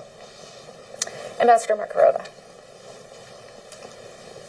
Thank you, former Ukraine's ambassador. Yes, thank you, Mark, for good your to see excellent leadership and in NATO and before. But thank you, Brett, for excellent question. Given that our enemies really cooperate together and they work together hand in hand, not just on Ukraine, but elsewhere, do you think Ukraine's capabilities, and there is no doubt that Ukraine's drone capabilities and others, is the answer to so many problems, not just in Ukraine, and the need to build this transatlantic bridge, Ukraine, Europe, the US, actually calls for renewed discussions on Ukraine's membership in NATO. And I know it's not on the table right now, but the preparation and everything that we actually can be strong in Ukraine can contribute to NATO as it can. Yes, okay, so at the NATO summit in Washington, when NATO was celebrating the 75 years, there was an agreement on the irreversible path of Ukraine into NATO, but also the fact of the matter is that a couple of countries are holding back, including Germany and Slovakia, Hungary, the United States. So I don't think it is on the table right now. And that is being a practical guy, but also President Zelensky being a practical man. We had to shift from NATO to what then? To make sure that the Russians will not attack after a long-term ceasefire or even better, a peace deal. And that is this concept of the security guarantees which are now being discussed. Because I don't think I will be able, or we will be able collectively to solve that NATO membership in the short term. I don't think it will happen politically. So I think that's the fair assessment. And when it comes to Ukraine's capabilities, we have a joint center in Poland, JTEC, where we take all the lessons from what you guys are learning through this terrible war. And we are so looking up with a steep angle to what you are doing. We're really, really impressed. But we are trying to capture all those lessons also to figure them into our NATO defense plans going forward. And particularly when it comes to drones and anti-drone technology, of course, you are the masters. Zelensky wisely traveled to the Middle East to help Middle Eastern Gulf countries now with dealing with the drone threat from Iran. So this is evidence of Ukraine really stepping up and also making use of its capacities now and capabilities, also when it comes to the region in the Middle East. Let's go back to this side of the room in the back row, and we'll come to the middle. Hi, Paul McCleary with Politico. Thanks for doing this. Hi, good morning. Good morning. The Trump administration has spent the past year kind of telling NATO to stay out of the Middle East, stay out of the Indo-Pacific, focus on Europe, focus on Russia. Now it's demanding, as you said, that NATO help in Strait of Hormuz in the Middle East. Is that creating some whiplash there among allies about what exactly the administration is asking and how you can move quickly enough to meet their needs? Well, I think the thinking also on the US side is constantly evolving when it comes, for example, to the Indo-Pacific. It is true that for some time there was an idea that you should focus more on your own area. And of course, it is always focus above synergy. So first, deal with your own issues, and NATO not being on 2% and now having to move to the 5%. And before all these decisions were taken, I totally accepted the US view that focus above synergy, first focus on your own problems. But now that we have solved some of those issues in the NATO summit, and now that the whole of alliance has reached this 2% threshold, so the foundation is now laid. What I also hear back in US circles and European circles is that most likely, if China would move against Taiwan, why not first call your junior partner in all of this, which is one Vladimir Vladimirovich Putin, residing in Moscow, and ask him to keep us busy here. So most likely it will not be limited, something in the Indo-Pacific, to the Indo-Pacific. It will be a multi-theater issue. And that means that my chief of staff was in Japan just last week, carrying messages, and I'm constantly in contact with the 4 partners in the Pacific. By the way, the distance between Japan and Australia is longer than between Japan and Brussels, but still we see it as one theater in the Pacific, which tells you something about the size of the globe. But hey, this is important because we cannot look at these 2 theaters separately. They are all interconnected. We have time for a couple more questions. Let's go in the back middle there. Thank you. Morgan Phillips with Hi, Fox good morning. Good morning. There seems to be some differing views between the U.S. and Europe on what NATO's obligations are as it relates to the Iran conflict. After your meeting with President Trump, do you think the U.S. and Europe are on the same page about what NATO's obligations are? Yeah, and it's not so much NATO, it is the allies. So first of all, it might be that NATO plays a role, like the Italian ambassador was just referring to, but I think it is what allies can expect from each other. And I think rightly the US was expecting that if you have deals with European countries on making use of your own bases and other infrastructure in those countries in case you need it, that then, of course, countries should live up to those commitments. And the good news is, hey, guess what? The most of them did. Not all of them, but most of them. And sometimes it took a little bit of time, but most of them did. Now, when it comes to the Strait of Hormuz, what we are seeing under the leadership of Keir Starmer and these 34 countries working closely with the US is of course, a shared commitment and agreement that we cannot accept the strait to be closed. It has to be opening up, and when it is opened up, we have to keep it open. Because this is about free shipping, it's about the law of the sea, it is about free trade, etc. So big maritime nations like the UK, but also my own country, which is not that big, but as a maritime nation, relevant in the Netherlands, but also I spoke to the Norwegian Prime Minister this morning on the phone, who is the 5th biggest maritime nation on earth. So that these nations come together, work together in this coalition to support this endeavor, I think is only logical. And a final question, we'll go right there in the back. Olivia Rinaldi, CBS News. Thank morning. you for being here. Hi. Can you shed any light on conversations you might have had with President Trump about Greenland? And would NATO be willing to give up Greenland to President Trump? Well, here the President and I discussed very thoroughly the whole issue in Davos. And first of all, I share his view that there is a big risk that the Russians and the Chinese will become even more involved in the Arctic. Of course, the Arctic is at the moment 8 countries, 7 are part of NATO, 1 Russia not. And then there is China, which is a sort of honorary 9th Arctic country, because they are more and more involved there through Russia. So I think the President is right that we have to defend ourselves. So what we agreed in Davos is, one, that when it comes to the Arctic, NATO has to play a role here. And under General Klinkovich's leadership, we started Arctic Sentry, which is bringing together 5 of the NATO countries in the Arctic, plus, of course, all the other allies, and making sure that the Arctic stays safe, working closely with Canada and the US through NORAD, through NORSCOM, and this whole endeavor started late January and will help us to defend the Arctic, including Greenland, from this Russian and Chinese influence. So that is one part. The other part, of course, is that Denmark, Greenland, and the US continue their bilateral, trilateral talks, focusing on, one, what happens if Greenland would in the future, maybe, yes, no, change its constitutional position within the Kingdom of Denmark. Would agreements then still be valid? I think a fair question to ask and to answer and to get an answer to. I think that's solvable. And secondly, how to prevent, when it comes to the Greenland economy, Russia and China getting access. So those conversations are ongoing. Mr. Secretary General, as we wind down our conversation today, I want to close by finishing a quote that Dave began in his introductory remarks. It's from President Reagan at from the 1988 address that he gave to the citizens of Western Europe. He began, as Dave said, the Atlantic Alliance is the core of America's foreign policy and America's own security. But he went on. Preservation of a peaceful, free, and democratic Europe is essential to the preservation of a free, peaceful, and democratic United States. If our fellow democracies are not secure, we cannot be secure. That is not simply a matter of treaty language. As important as treaty language is, it is an enduring reality. As enduring, President Reagan said, as the reality that a threat to the security of the state of Maine or New York or California is a threat to the security of all 50 American states. And then he said this, simply put, an attack on Munich is the same as an attack on Chicago. That's how President Reagan saw the NATO alliance. Mr. Secretary General, thank you for your work to preserve that alliance, and thank you for being with us here today. I love Mark. Mark Rutte is pretty good, man. I like this guy. He's such a positive guy. You know, unfortunately, at the same time, I think that he can be a little bit too soft.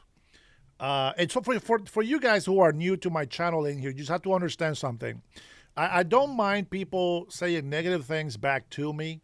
What I would like is to see some sort of information behind it. If you just come in to troll, calling people liar, liar, but you don't put in what the lie is from or about, just do yourselves a favor and just don't come back to my channel. You know, I try not to have any mods in here, but, you know, I want everybody to have respect for other people. If you ever see me insulting somebody, let me tell you how that works. If I say retard, if I say libtard, if I say any of those things like that, that's not for you. That is not meant to you. So if you decide to claim that title and you want to be part of that, then that's on you, but that's not what I want.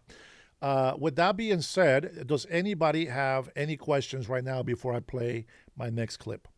Anybody?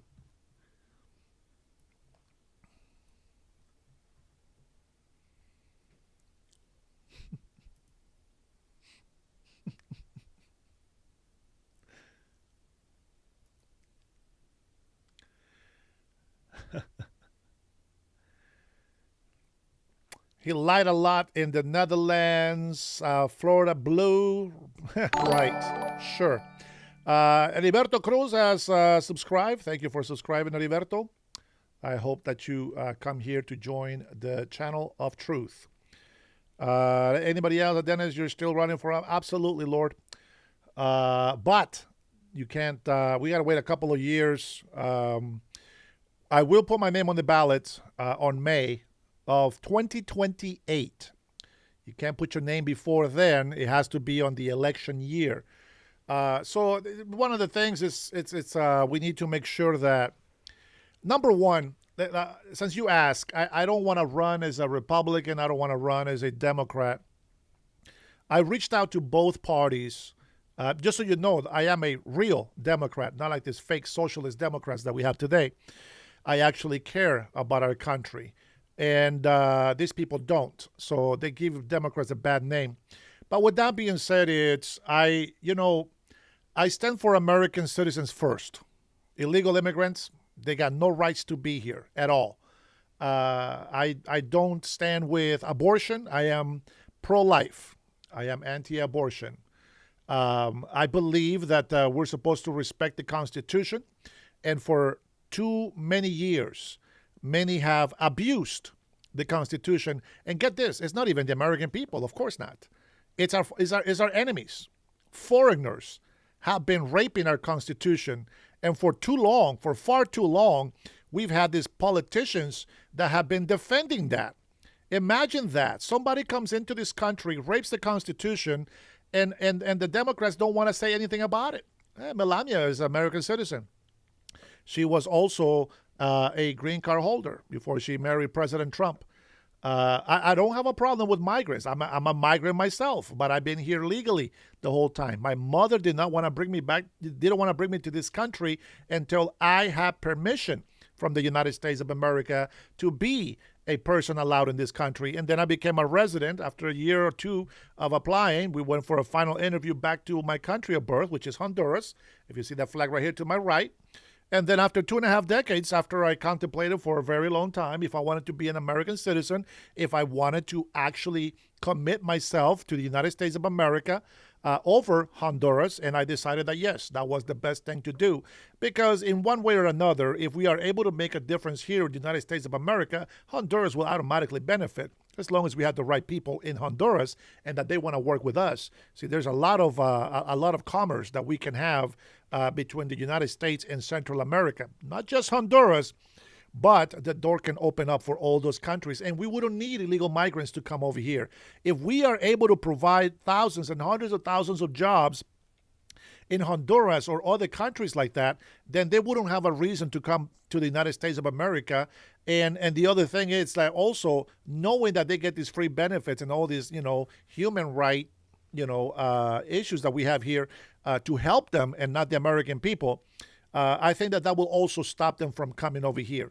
Most illegal migrants don't want to come here no more because they know that the United States of America is not open anymore for illegal immigrants. Now, with that being said, that this is not really her, but I think it's funny. Pramila Jayapal was spotted dropping a deuce on the street.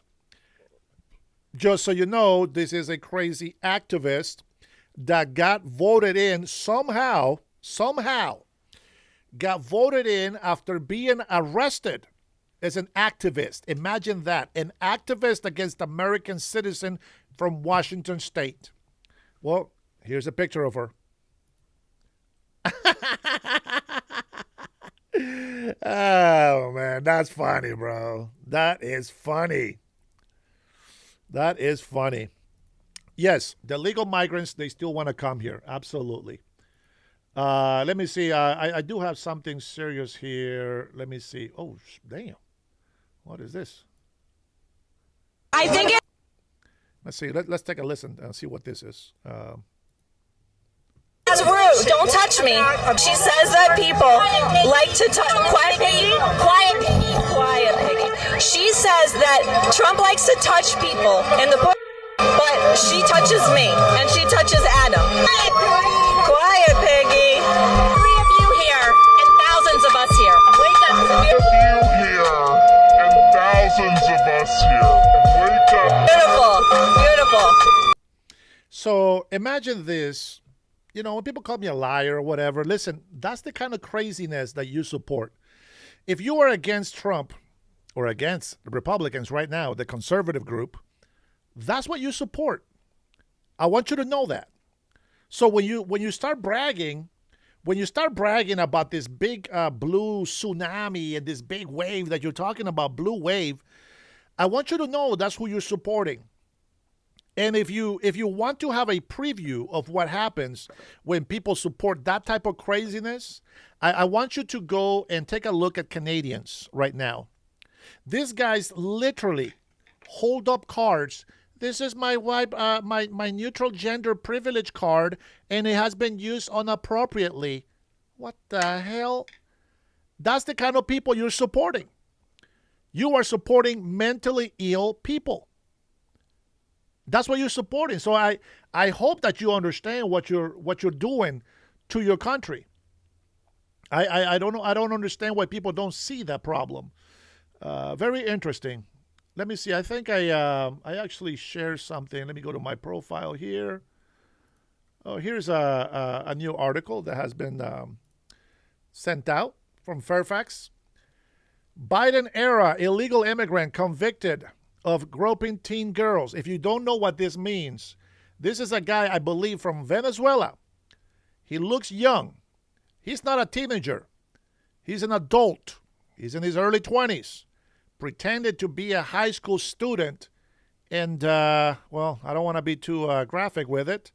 But let's just say that he should be in jail for the rest of his life. Son bitch.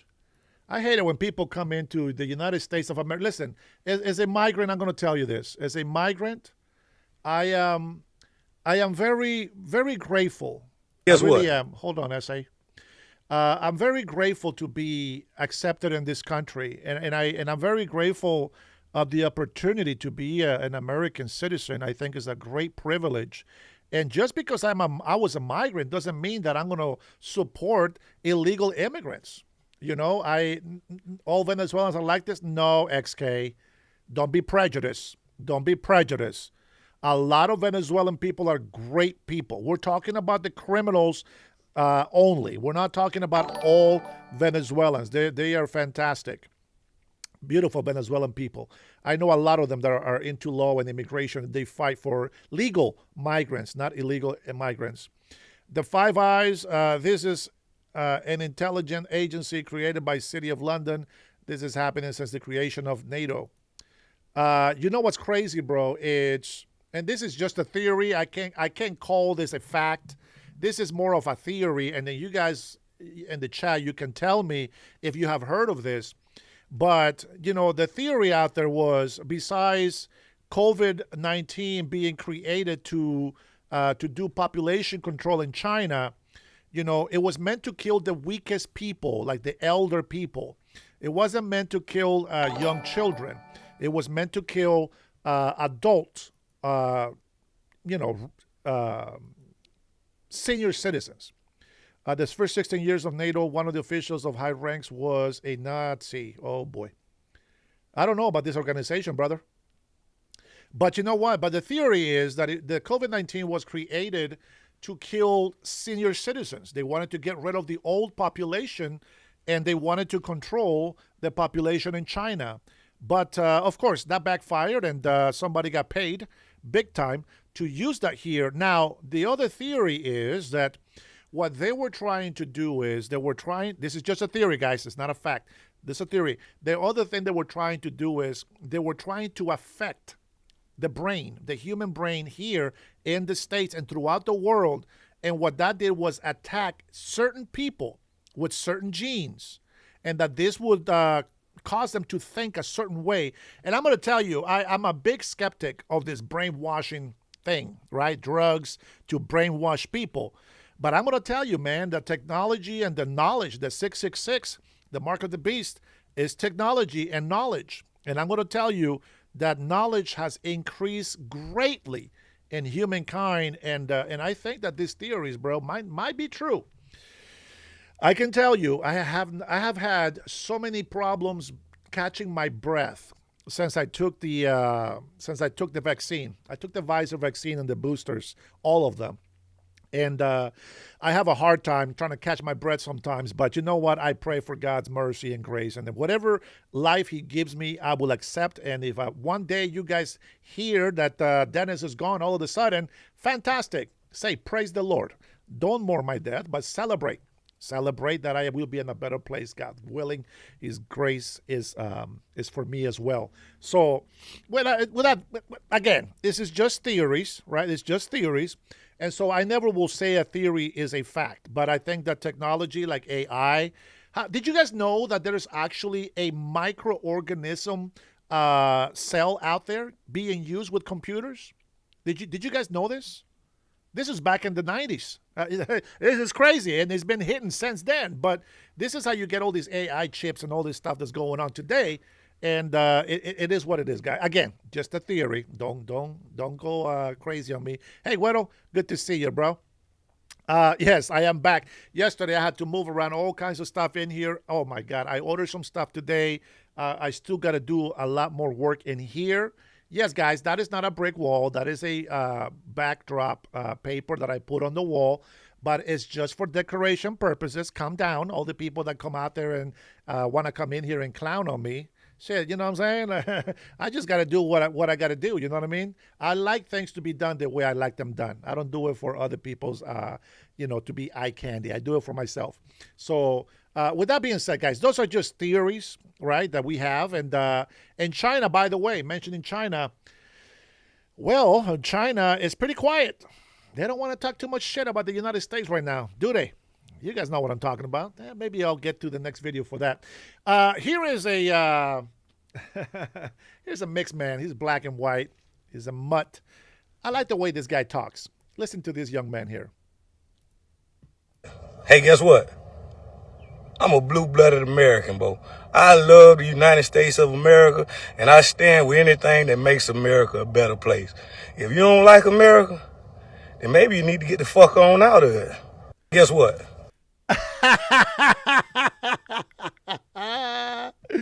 I love it, man. I love it. Good job, buddy. Good job. Now, you guys have heard me saying this kind of stuff about what's going on here in Washington State. And one of the things that people like to turn a blind eye to is the truth. Well, you just saw the Attorney General, right, Robert Bonta, taking credit for what Nick Shirley has been uncovering with other young, in their early 20s, by the way, which they're very smart people, guys. You got to give them credit. But listen to this young man here. I don't know how old he is, but he does tell the truth. This is what's going on here in Washington State. Check this out. Say Washington State needs more tax revenue to fund its services, it's worth asking. We're paying a lot already. Are we getting what we paid for? Washington State ranks top 3 for gas taxes in the nation and just ranked bottom 2 for road condition. And as Washington Policy Center revealed earlier this year, the funds from the Climate Commitment Act, which is adding additional costs on your gas prices, isn't even being used to remove carbon emissions effectively or efficiently. In the past 10 years, our public education system has more than doubled its spending per student in inflation-adjusted dollars, but our performance keeps falling, now being surpassed by Mississippi. Last year, Governor Ferguson signed the largest tax increase in Washington State's history, and yet we're hearing reports of fraud from things like $1.8 billion missing from King County, $37 million in missing payments from the Department of Children, Youth, and Families, just to name a few. So if we're paying more than ever before, but our results are trending down, perhaps it's time we stop and say maybe it's not about collecting more tax revenue and instead reprioritizing the revenue we already have to be spent with accountability and with efficiency. When people say, isn't that crazy? Truth. The truth shall set you free, my friends. You can't make that up, man. It is true. You know, and it's one of the things that I said, you know, that the Democrat, now they say that they're giving all this money to the school, but I don't think so. I think they get some funds, but I really think that they're running this leftist agenda. I'm telling you, this is a spiritual battle, and those people that don't believe, they're just not going to listen regardless. But you know what? It's going to be God's will no matter what. So if people want to act the fool, they can act the fool. Let me go ahead and let's go check out a couple of comments here from a couple of posts here from Truth Social. Let's see. This is President Donald Trump says, maybe you can read it with me. If you are on my my landscape view, you can read these a lot better, I'm sure. But let's see, the Fabian Society was the first into this, brother. They had over 140 years, and their logo is a shield in red color and a wolf with a sheepskin, socialism. You know, that is true, not because I know about the society, but because that is exactly what they do. They are wolves in sheep's clothing. And what I find is very interesting is that a lot of people on the left, for some reason, a lot of people just come over here and call us sheep. But isn't that something that to think about? If we are sheep, yes, we have a leader, we have a shepherd that looks after us. The fact that people come in here and call us sheep and that we're just dumb people, well, these are wolves in sheep's clothing. And really what they're doing is unmasking themselves. So here we go. President Trump says, the Iranians don't seem to realize they have no cards other than a short-term extortion of the world by using international waterways. The only reason they are alive today is to negotiate. President Donald J. Trump. Now, for those of you who like to say that that President Trump is taco, that he's going to, be a coward and just back out of a deal or whatever. Listen, if you think that you're stupid, for one, there's a lot of people that have, condemned President Trump for his comments. And I find it interesting that a lot of those people that condemn President Trump for making those comments are the same people calling him taco. How does that work? Tell me, how does that work? Because I really want to know where the logic is for these people. You know, for people to say that Trump makes stupid comments, well, you're not that wrong. Sometimes he does make stupid comments, but it's stupid that you don't understand those comments. I think that's the worst. You can condemn Trump all you want. I'm going to say this. Everything President Trump has said, he's right about.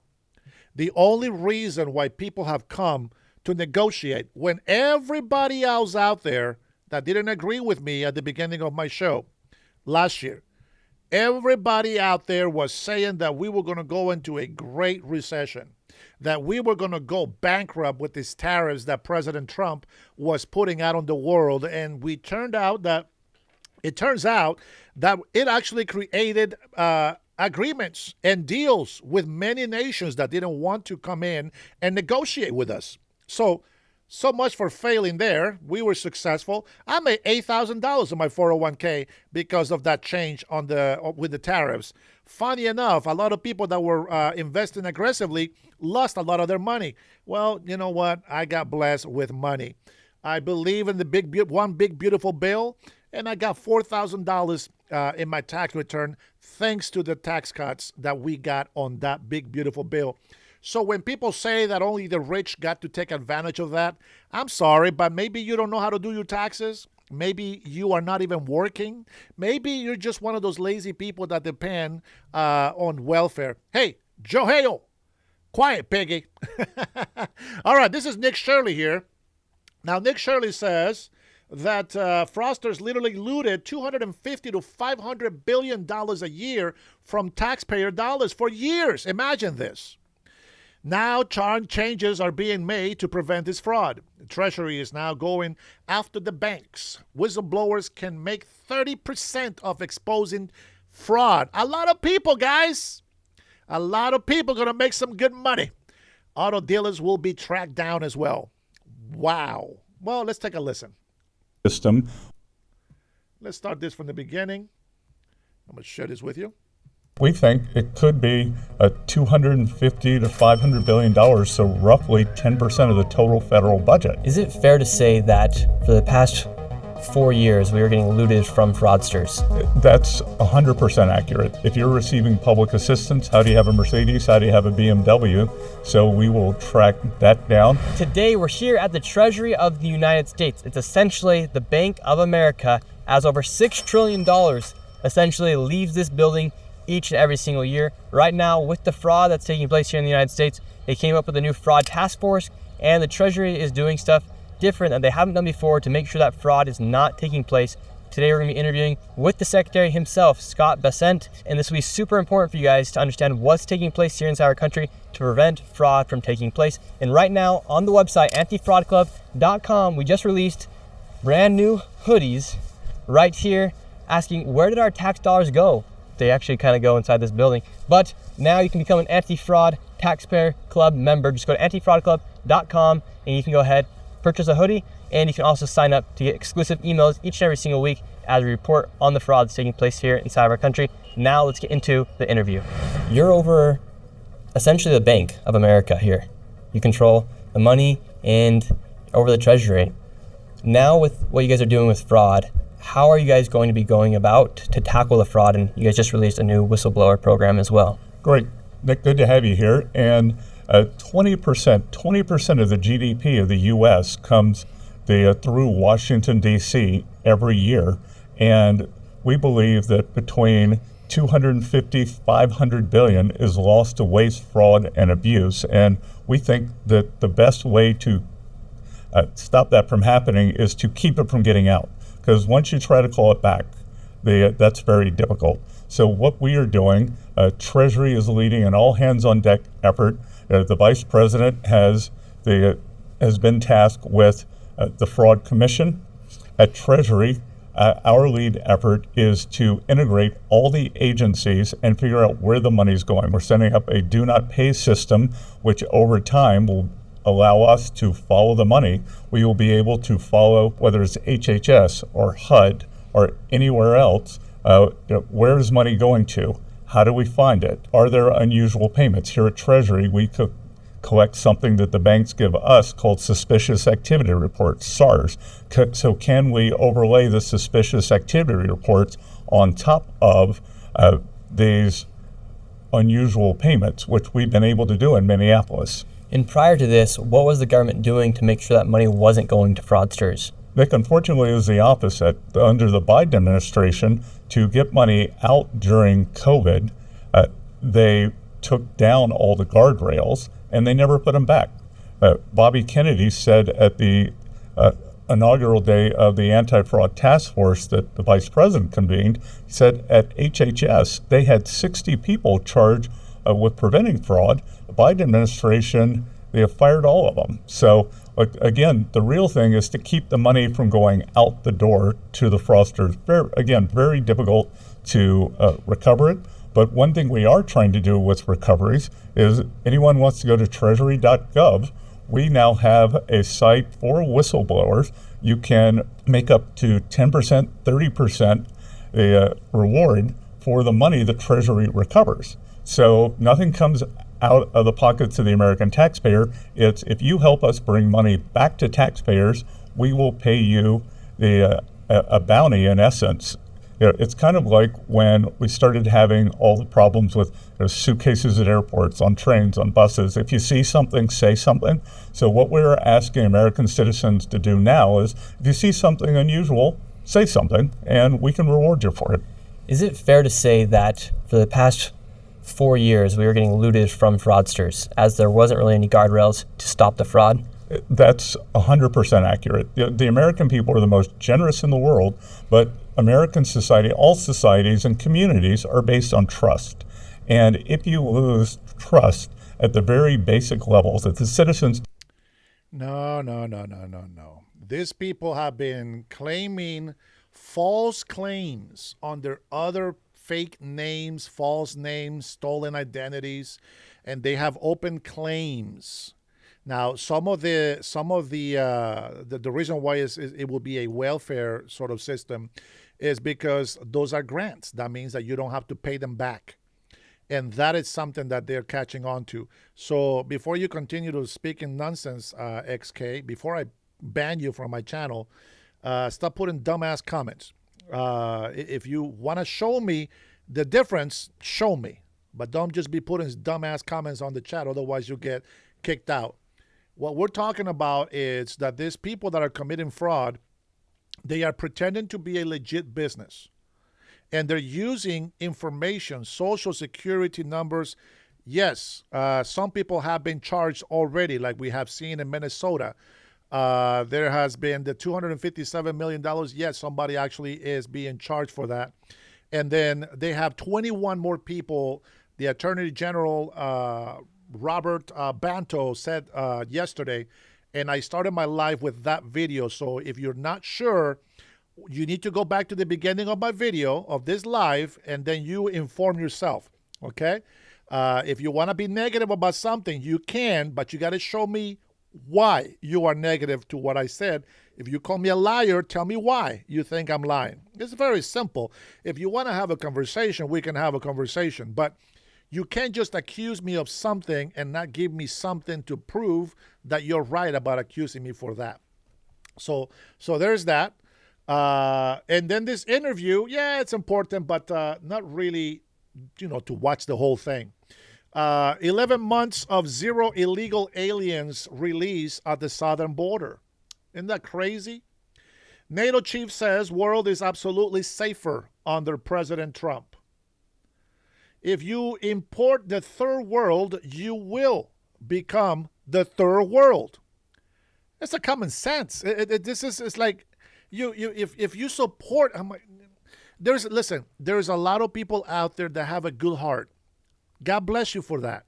It's good to have a good heart. It's good to be a good Samaritan and all that stuff. But you have to look out for the future of your children. Just because you go on vacation and you think that this third world country is so beautiful, you know what? Stay there. Live there without vacationing and see how much you actually love that country. It's very simple, right? To my fellow Republicans and frankly, all common sense Americans, never forget that Joe Biden and the Democrat Party turned the United States of America into a dumping ground, allowing tens of millions of criminals, lunatics, and the mentally insane from all over the world to pour into our country, totally unvetted, unchecked through our wide open borders. And that's something that I am not going to forget. So if you're cheering up this whole big blue tsunami, you guys are on the retarded side. I'm sorry, but you got to be retarded. You know what I'm saying? Listen, I'm going to give you a little story here. When Egypt was enslaving the Hebrews for 400 years, God delivered them, and there is a lot of proof, scientific proof, that what the Bible says is true. But when they were, living 400 years of slavery in Egypt, they had taskmasters. They used to get whipped. They were underfed. They were just horrible to them. But you know what? But God delivered them, and even make miracles along the way and parted the seas, and they went across. Until this day, there is proof that the Pharaoh carts are at the bottom of the Red Sea, or the Dead Sea. Red or Dead? I can't remember which sea, but it's one of those seas over there. Now, with that being said, once they were freed and they found some sort of pushback, as in, hard times in life, they all wanted to go back to Egypt. They say, we'd rather be slaves on our knees, getting whipped, allowing our children to be born into slavery, than to be out here just trying to make a living for ourselves. That is exactly what these people are saying. They want to have a big blue wave. Well, good for you. A lot of us like our freedoms. A lot of us like to have our rights respected. The rights of the American people. As I said before, the foreigners have been raping the Constitution, and a lot of Americans have been complacent about it.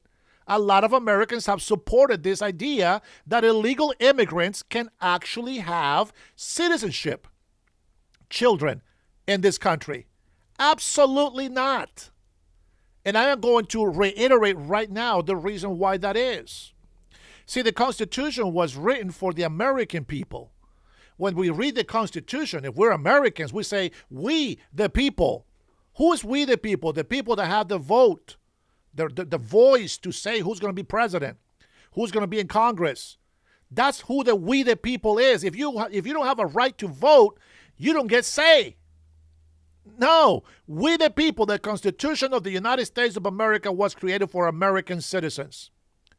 The exception was for the slaves. Then it was also the Native Americans, because they wanted to be under the sovereignty of their land. But in order for them to be American citizens, they had to accept the full jurisdiction of the United States of America. Diplomat children don't become citizens. Illegal immigrant sons and daughters, they do not become American citizens just because they were born here. See, we don't open or give permission for tourists to come over here just to dump anchor babies. That's not how it works. When the Constitution talks about persons, it's talking about American citizens, because persons is just the plural word for person. Persons equals people. We, the people. And somebody brought in the subject, the subject of, they say, wait a minute. But it's very clear that it says that in order for you to be president, you have to be born. You got to have birthright citizenship. And I say, well, how come they didn't say that? And they just said persons. And I said this, okay, well, I like your question. I said, but I'm a naturalized American citizen. Can I be president of the United States of America? The answer was no. And I said, why? Because it says that you have to be born here. Exactly. So there's two kinds of citizens in this country. And that's why it has to specify which citizen can be a president of this country. Everything else is for American people. Illegal immigrants are not we the people. Capiche? Entiende? Comprende? Common sense. I don't know. Somebody lost it. Somebody didn't get the memo. Somebody did not get the memo. All right, let me get another comment in here. Here we go. The third world invasion into the United States, it's over. Over. All right, bye, XK. Thank you for stopping by. Get the hell out of my chat. This is what I'm talking about. If you are new to my channel, guys, those are the people that get kicked out, okay? That's not an argument, right? Yes, absolutely. Now, there's a delay, guys. There's a delay, so I'm sure that you haven't heard my answer yet before you pose the question. Yes, it mentions both kinds of citizens. That is correct. And it has to say that because there is two kinds of citizens, okay? But everything else is given to both. So all of my children, as a citizen, they will be citizens. As a matter of fact, let me let you in this little secret that you probably didn't know about this. As a migrant, when somebody comes in and they become residents, they have to wait a period of 5 years before they become citizens. Well, I waited 2.5 decades, okay? But when you make an oath, when you become an American citizen, when you make an oath to the United States of America, every child, as a father, every child that you have made anywhere in the world, when you become a naturalized American citizen, so do they. It doesn't matter about the mother status. It doesn't matter if the mother is illegal. It doesn't matter if she's Mexican, Honduran. I can have many childs from Mexico, many women in Honduras, Nicaragua. I can make all these babies all over North and South and Central America. I can have a taste of all types of fruits of women. Oh, that is very sinful, but that sort of, so was my life before. I'm not proud of that, by the way, but I still think that is something that people can do. It just means that if you don't repent and continue to do it, you will go to hell.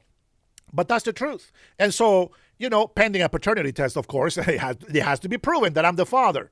Now, with that being said, if you live under the jurisdiction of the United States of America's government, what does that mean? Well, your parents, if they are here illegally, even if they are here legally for a temporary status, their jurisdiction is 100% from their country of origin. Meaning that while they are under here, that they're not residents or citizens, that they are not going to have any anchor babies. Their children cannot be Americanized by just being born in this country, because the jurisdiction that they're under is the father's jurisdiction. You got that? Very simple. It's not confusing at all. Now, why is it that a migrant, which language is my second, English is my second language, till this day, I think 100% in Spanish. Every single word that comes out of my mouth, it's already spoken in here in Spanish. So I'm going to say that I'm not stupid. I'm going to say that I'm actually pretty smart to be able to speak English in the manner that I do, even though I mess up a lot. It doesn't matter. The fact is that what I'm telling you is the truth. Okay? With that being said, what jurisdiction am I under as an American citizen? Under the United States of America's government. My oath was to protect and defend the United States of America. If I was to live in Honduras, well, I'll defend Honduras because that's where I will live. But I live here. So it's hard for me to understand why people live in the United States of America, but they don't believe in protecting it.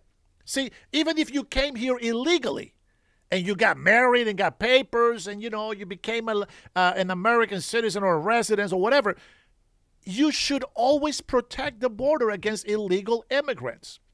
That is one of the things that you show that you really meant the oath to this country. Maybe you broke the law. Well, you know what? There is a fee that you got to pay.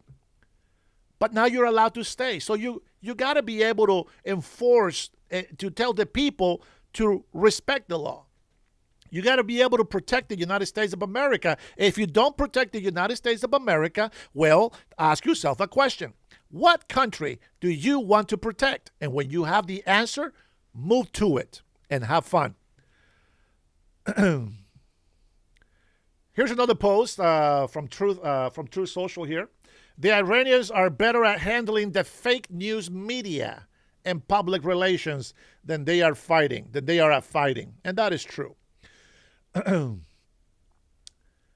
Palantir Technologies, PLTR, has proven to have a great war fighting capabilities and equipment. Just ask our enemies. Interesting. Let's see. Front rows filling up at NAN 2 hours before Kamala speaks. This is horrible. Oh, man. All right. I'll show it to you guys so you guys can see. Everybody right here. Everybody to the front. Don't spread out because then it looks empty. Everybody to the front. That's one of the things that we do as photographers. If you're a photographer, you already know this, right? Thank you, chap. Thank you, chat lips. If you're a photographer, you know this trick. Anytime that you are covering events, right? Any kind of event, if you are hired as a photographer, you always, if there is like these people in the front, I'm going to make sure that my shots shows a bunch of people in the front. If there's only 3 or 4 people, I'm going to make sure that I put myself between those 3 to 4 people to make it look like the room is always packed. This is how I show my support for my clients, right? So now, I haven't done photography for a while. You know what? Maybe I should. Maybe I should start advertising photography again, and maybe I get those once in a while deals and make some extra money. But anyway, it takes a lot of time for editing, blah, blah, blah. I love that, by the way. But that's kind of how it works. Even if you do video, same thing. You want to zoom in over people that it looks like it's packed, and that's how it works. That's why President Trump always said to people, hey, turn the cameras around, show everybody what it looks like from behind, because then they're going to say nobody was there. And well, that's why he says those. Now, let me see. I think somebody asked a question in here. Let me see. It's somebody that has not been a jerk in my chat, so I'm going to try to go back. Too many comments, brother. Sorry, I missed the question. Let's see here. Dennis, I have 2 related questions. How many illegal immigrants came into the U.S. during Biden's? Okay, well, number one, the caravans were hundreds of thousands daily. How many illegal immigrants has Trump admins removed? I think last time I checked was about 3 million, and about 2.5 of those was self-deporting, which is great. I think that if they actually had any work or help from local government, we would have a lot more deported. But this is something that, for some reason, the Democrats keep celebrating this blue wave, and they're going to take all these seats. Let me tell you who the problem is of this. We have in immigration, we have a system that is garbage. We have probably millions by now on a back order and a back list, okay, that should have already have papers this day. But because of all the illegal immigrants that keep coming in here, we just don't have enough courts or people that really take care of the business to be able to help every legal migrant that comes to this country. For example, you have a lot of people that came in here that got DACA documents, right? This is from people from the 90s, etc. And there's a lot of TPS holders. Now, TPS is supposed to be very temporary while the country is going through some sort of like hardship, like, maybe a war or something. But unfortunately, people that have TPS, like, for example, the Somalis in Minnesota, right? They've been here for over 10 years. Over 80% of them are on welfare, etc. That doesn't help us. I don't know why Ilhan Omar says that they are the, what does she call it? The, what is the word? It's in the tip of my brain. I just can't think of the word in English, but son la fundación. They're like the, what is the word? It's not foundation. They are the fabric of this country, she says. They are the fabric of this country, and they provide a lot of money in taxes and blah, blah, blah. Well, I don't think so. When you have over 80 of them on welfare, guess what? When you have a child, you get a bill for $10,000. They don't pay anything, and they're having 3 to 5 children per family. That's a lot of freaking money. $30, $40, $50, $60,000 for free to this. They're not illegal. Unfortunately, they're not illegal. But maybe a lot of them are. Who knows, right? So we won't really know for sure. But the fact is that that's how much it costs the taxpayer dollars. And a lot of the money that gets collected from all of the states gets given back, keeps getting given back to those countries, to the states that actually need that funding according to the population. This is why, California doesn't really care about fraud. Well, they do now because they got caught with their pants down. But besides that, they don't care because all these hundreds of millions, if not billions of dollars, is going to their pockets. It's what's keeping the Democratic government in power. And so, it is what it is, man. And I don't stand for that. So with that being said, we're going to go ahead and change gears, and we're going to talk about, I'm going to go ahead and play this little clip here. It's only 30 seconds.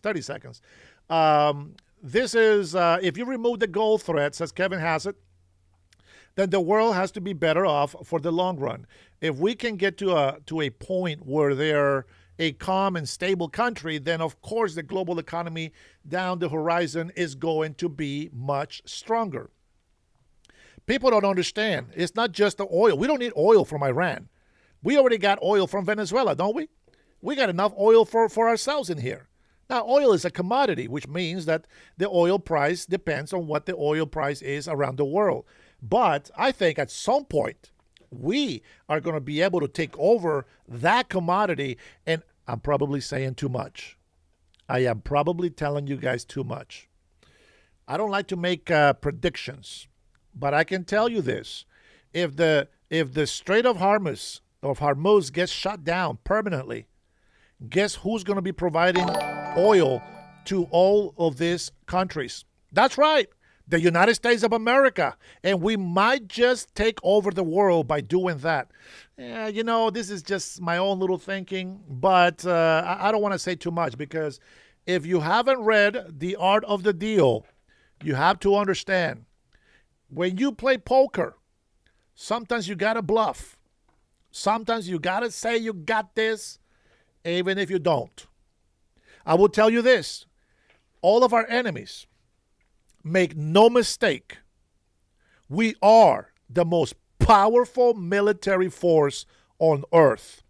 And no, the world does not know the maximum capacity of our military. They have seen but a taste of what the United States military can do. Now, are there going to be mistakes? Sure. The stat says that the military personnel have died more during training exercises than they have in the last few wars that we have been fighting. Even if they're not our wars, but we're still fighting them.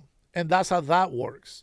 So if that's just what I'm saying, all right? Yeah. But again, take what I say with a little grain of salt, okay? Do your own critical thinking, do your own research, and try to see if something matches. If something matches, go for that. I have seen young soldiers, young veterans already, young soldiers that are out there thinking that they know how the game is worked. Let me tell you something. I've always been a very good player, very good athlete. Now, I consider myself always an average and a little bit above average of an athlete. But as a coach, I can tell you I am a very good coach. I know who plays better than themselves. I know where to put the players. And people that have that talent can actually be very successful. I mean, I thought about coaching pro league, but that's not my aspiration. The fact is that what President Trump is doing, some people say he doesn't even play chess. Shut up, you're playing checkers. You don't even know what chess is. President Trump is 2 moves ahead of them. Let me just say, man, and I hate to say these things out in the open, because one of the things I hate about legacy media is They go and try to find all this information, and then they throw it out there in the open, and our low IQ enemies hear it, and they're like, wait a minute, say, what? Oh, shit, we didn't think about that. We didn't hear that before. Or this guy said, what? Wait a minute, that's this and that, you know? And so there's that, and I think that that's why I don't like to say too much on my channel. Soccer, real football game. Anyways, let's go ahead and play this clip. Doesn't happen in the Persian Gulf area because people are... Well, I think that what we have is a terrorist regime that was threatening, basically to create a nuclear bomb and then hold everybody in the world hostage with missiles that could already reach Europe. And if you remove that global threat, then the world has to be better off for the long run. It has to be that there are lower risk premia, there's more investment. Think about all the investment that doesn't happen in the Persian Gulf area because people are worried the Iranians might launch missiles at the things. If we can get to a point where they're a calm and stable country, then of course the global economy down the horizon is going to be much, much stronger. Well, I think that... Well, let's see. Why don't we do this? Let me see. Do I have... let me see. Oh, by the way, I want to say, guys, thank you so much to the members. I want to say thank you for subscribing. Thank you for hitting the like button. Thank you for being members. I think we're like maybe for a month or two. We actually have quite a few members. Big shout out to those who have gifted memberships to people out there. Guys, you guys can hear some of the stuff that other people can't hear. You want to get the scoop, you can always get that. But becoming members, you simply are just supporting my channel. So I appreciate you, and I got to give you thanks.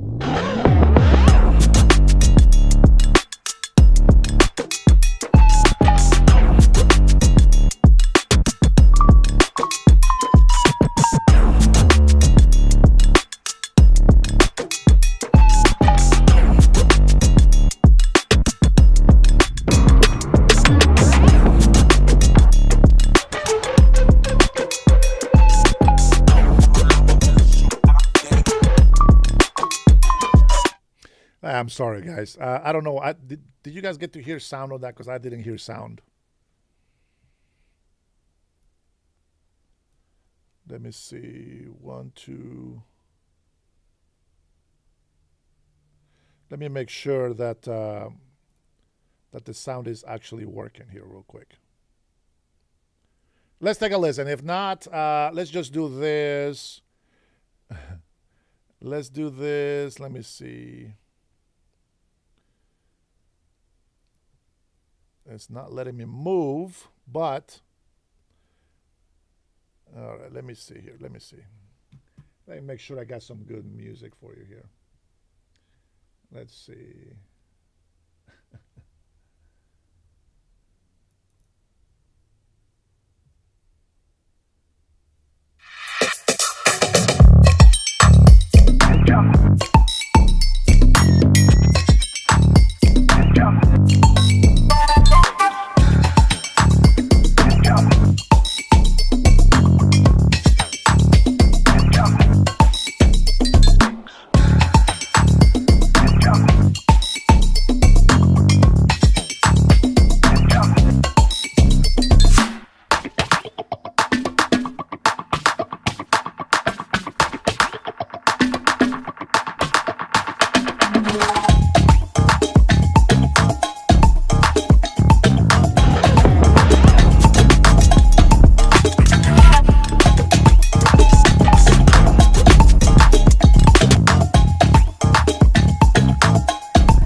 it's a work in progress. Work in progress. Thank you guys for putting up with that. But I appreciate you, members. I appreciate everything that you do for me and the support. Thank you so much for that. Appreciate it. Somebody asked me a question. Say, tell us what you like about Democrats. I don't like shit about Democrats today. The Democrats do not exist. There is no party for the Democrats. Socialist Democrats are not real Democrats. So with that being said, I am a real Democrat. And these guys are a joke. The Democratic Party does not exist, and I don't care about any of them that are in power. Well, here's a little something interesting here. Here is Jaya Paul. Let's take a listen and see what she says. Maybe she says something that will prove me wrong. Let's take a listen. And what they're trying to do is say that you have to have either a birth certificate or a passport in order to vote. And imagine how many people that cuts out, because if you got married and you changed your name, you may not have a birth certificate that matches your driver's license or your passport. Oh, no. You may not have a passport at all. 50% of Americans don't have passports. And you may have no access to your birth certificate. Oh, no. What? Is that right? Americans? 50% of Americans don't have this? You guys don't got a passport? How does a migrant have an American passport? How come I get to have the eagle? How come I get to have the eagle, guys? Don't you want to have the eagle? Oh, man. Oh, it's like having money right here. Freedom. The sound of the American eagle that stands for freedom. With that being said, I am so sorry for all the women that are married. You cannot open a bank account. You can't open a bank account because your birth certificate it just doesn't match your license. How do you prove who you are? Oh my goodness. I am not going to show you this. I am not going to show you. Oh my God, what the hell did I just see? All right, I showed a video. Man, listen. If you are under 18 right now, please leave the channel. If you are a parent and your children are actually watching this with you, I suggest you get rid of them for this next clip. It is very graphic. It is very violent. You've seen the blocked version of it. This one did not get blocked. So it is very hard. But let me just read to you. Man. Let me just read the tweet to you. An illegal alien criminal from Haiti who was released into our country by the worst president in history. He is pissed. Crooked Joe Biden and the radical Democrats in Congress just beat an innocent woman to death with a hammer at a gas station in Florida. The video for brutal slaying is one of the most vicious things you will ever see. This animal was allowed to stay here because the Biden administration granted him and all the Haitians temporary protective status. A massively abused and fraudulent program with which my administration is working to terminate. But deranged liberal district court judges are standing in our way. And somebody in here, I think it was Crimson, right? You asked me how many people are we deported?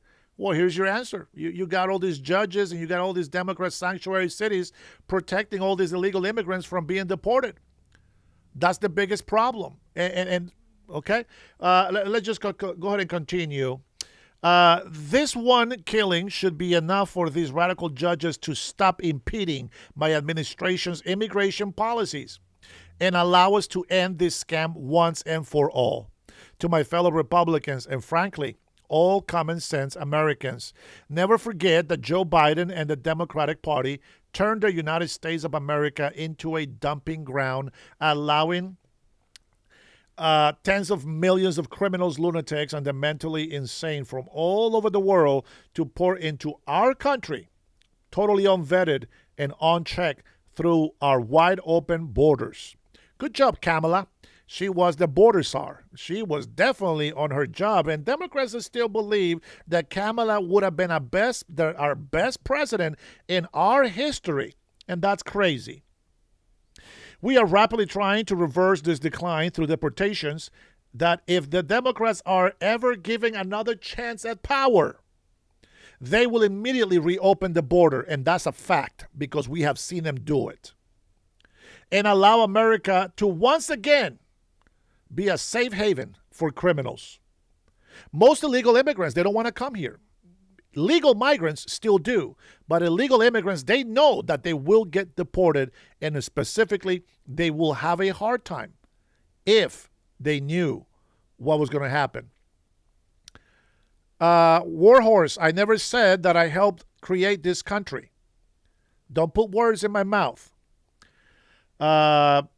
Please say a prayer for this innocent woman's family. We will ensure quick and severe justice is served in this case. I don't recommend you watch this tape because it is so terrible, but felt I had an obligation to put it up so that people can see what Democrats are protecting and wanting to come into our country. Even now, after all we've been through, again, viewer discretion is advice, not for children.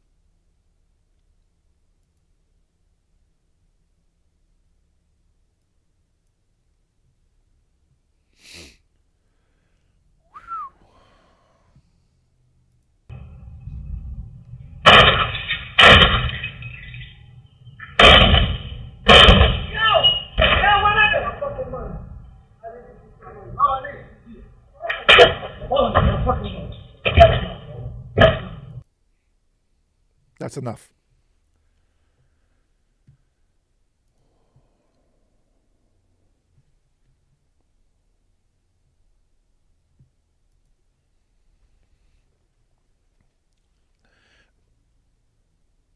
I want to know why some people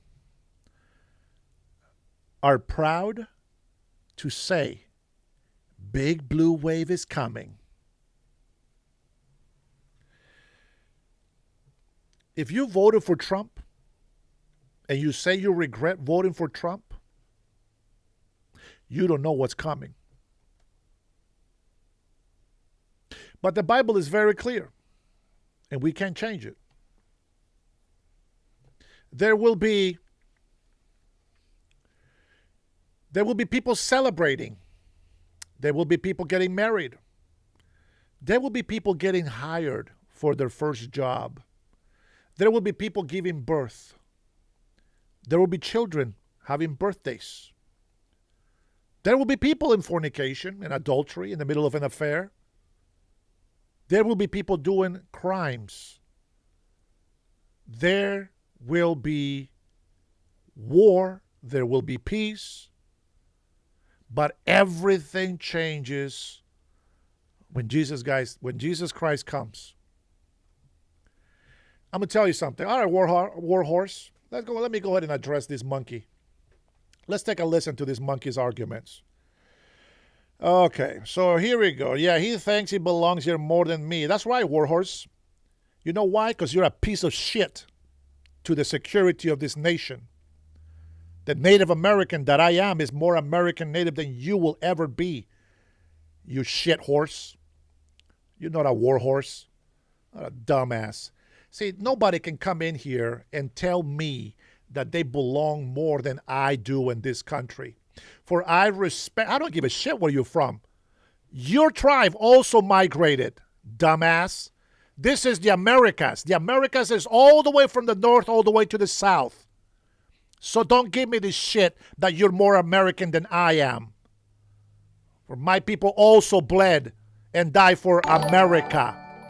You don't got shit on me, Warhorse. You're a shit horse in my book. If that didn't bother you, if that didn't tell you that we need to protect our borders, we need to protect the nation that we are today, you are a dumbass. An irresponsible one at that. You can't even bring anything about slavery. Been there, done that with my people. You haven't done shit to protect this country. Yeah, Dangstar, why don't you keep your ass over there in Germany? Worry about your country. Don't worry about mine. I respect the law. I became part of this nation, and I believe in borders. Just like we deported Salvadorians from Honduras, just like we deported Nicaraguans from Honduras, just like Guatemala deported Hondurans from Guatemala, and Salvador deported Honduras from Guatemala and Honduras. It's a fact. I don't think I'm better than anyone. I just think everybody is equal. That's something you don't understand. You know, a lot of the Mexicans that were here when the Treaty of Guadalupe happened, they automatically became American citizens. Tell me, Warhorse, how are you going to defend your tribe and your people without the United States of America's military against Russia, against China? What the hell are you going to do? Nothing. You are garbage because you don't acknowledge that this nation has a lot of new people that are now the citizens of a great nation. You can live in your dark times and your uncivilized, savage ways and whatever the hell you think you're entitled to, but you don't mean shit. Not even to your own people. You are the doom to your people. You are the garbage that your tribe wants to get rid of. You mean shit to me. You know why I get pissed? Because when you see that, you should stand against it. You should be pissed off that people, foreigners that don't respect the law, that don't give a shit, not even about your tribe, not even about Native American history. You should be pissed off today. And you should stand with us. Instead, you have a fake-ass warhorse name. Get the hell out of here, bro. Get out of here with that shit. It is unbelievable that here we are trying to fight to defend this country in any way possible.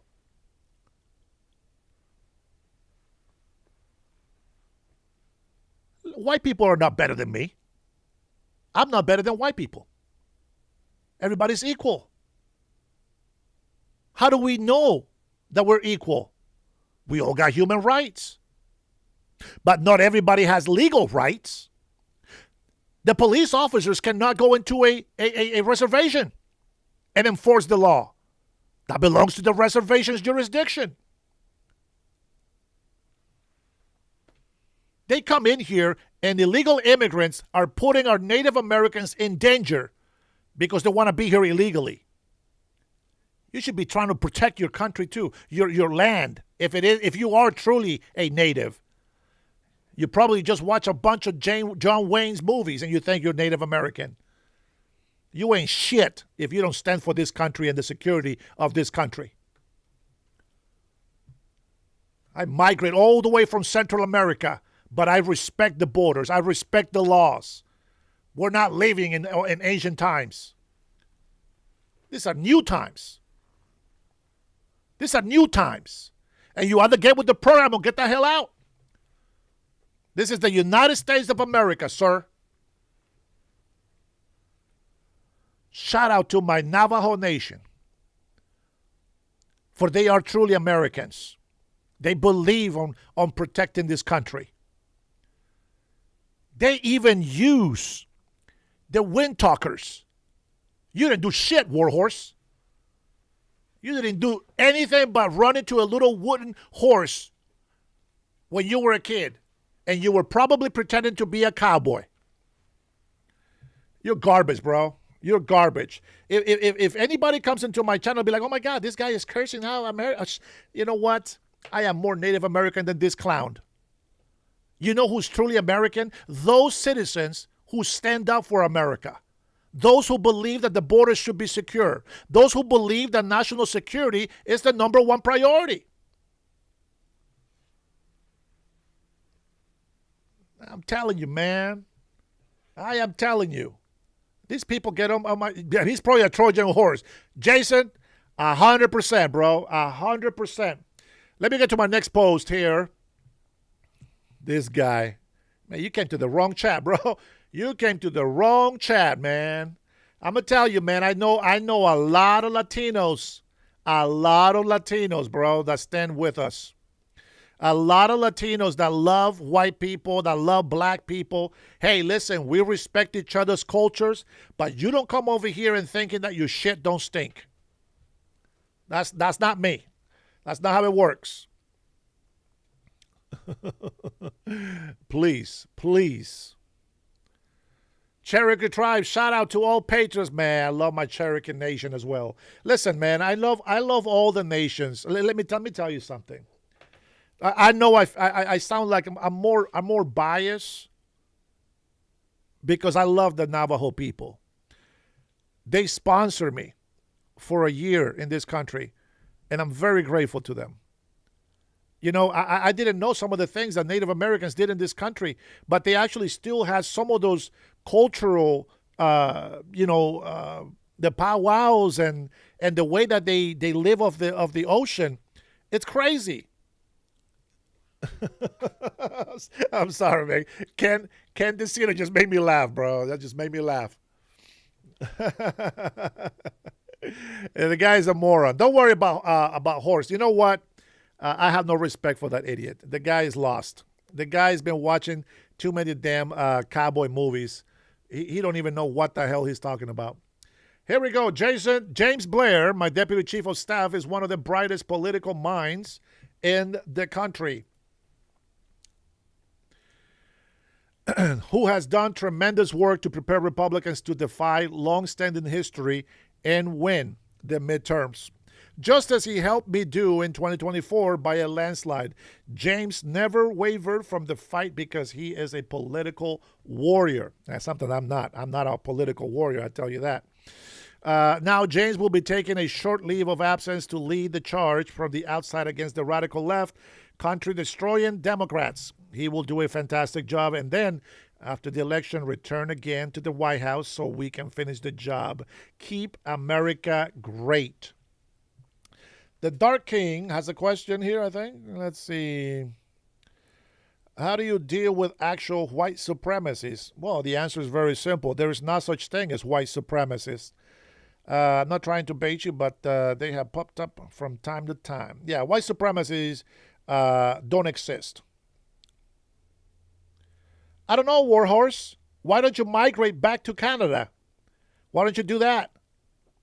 Why don't you migrate back to Alaska? Why don't you go to the East Coast? Why don't you go somewhere else that is not here, the United States of America? Why don't you migrate to Mexico and tell them how Native American you really are?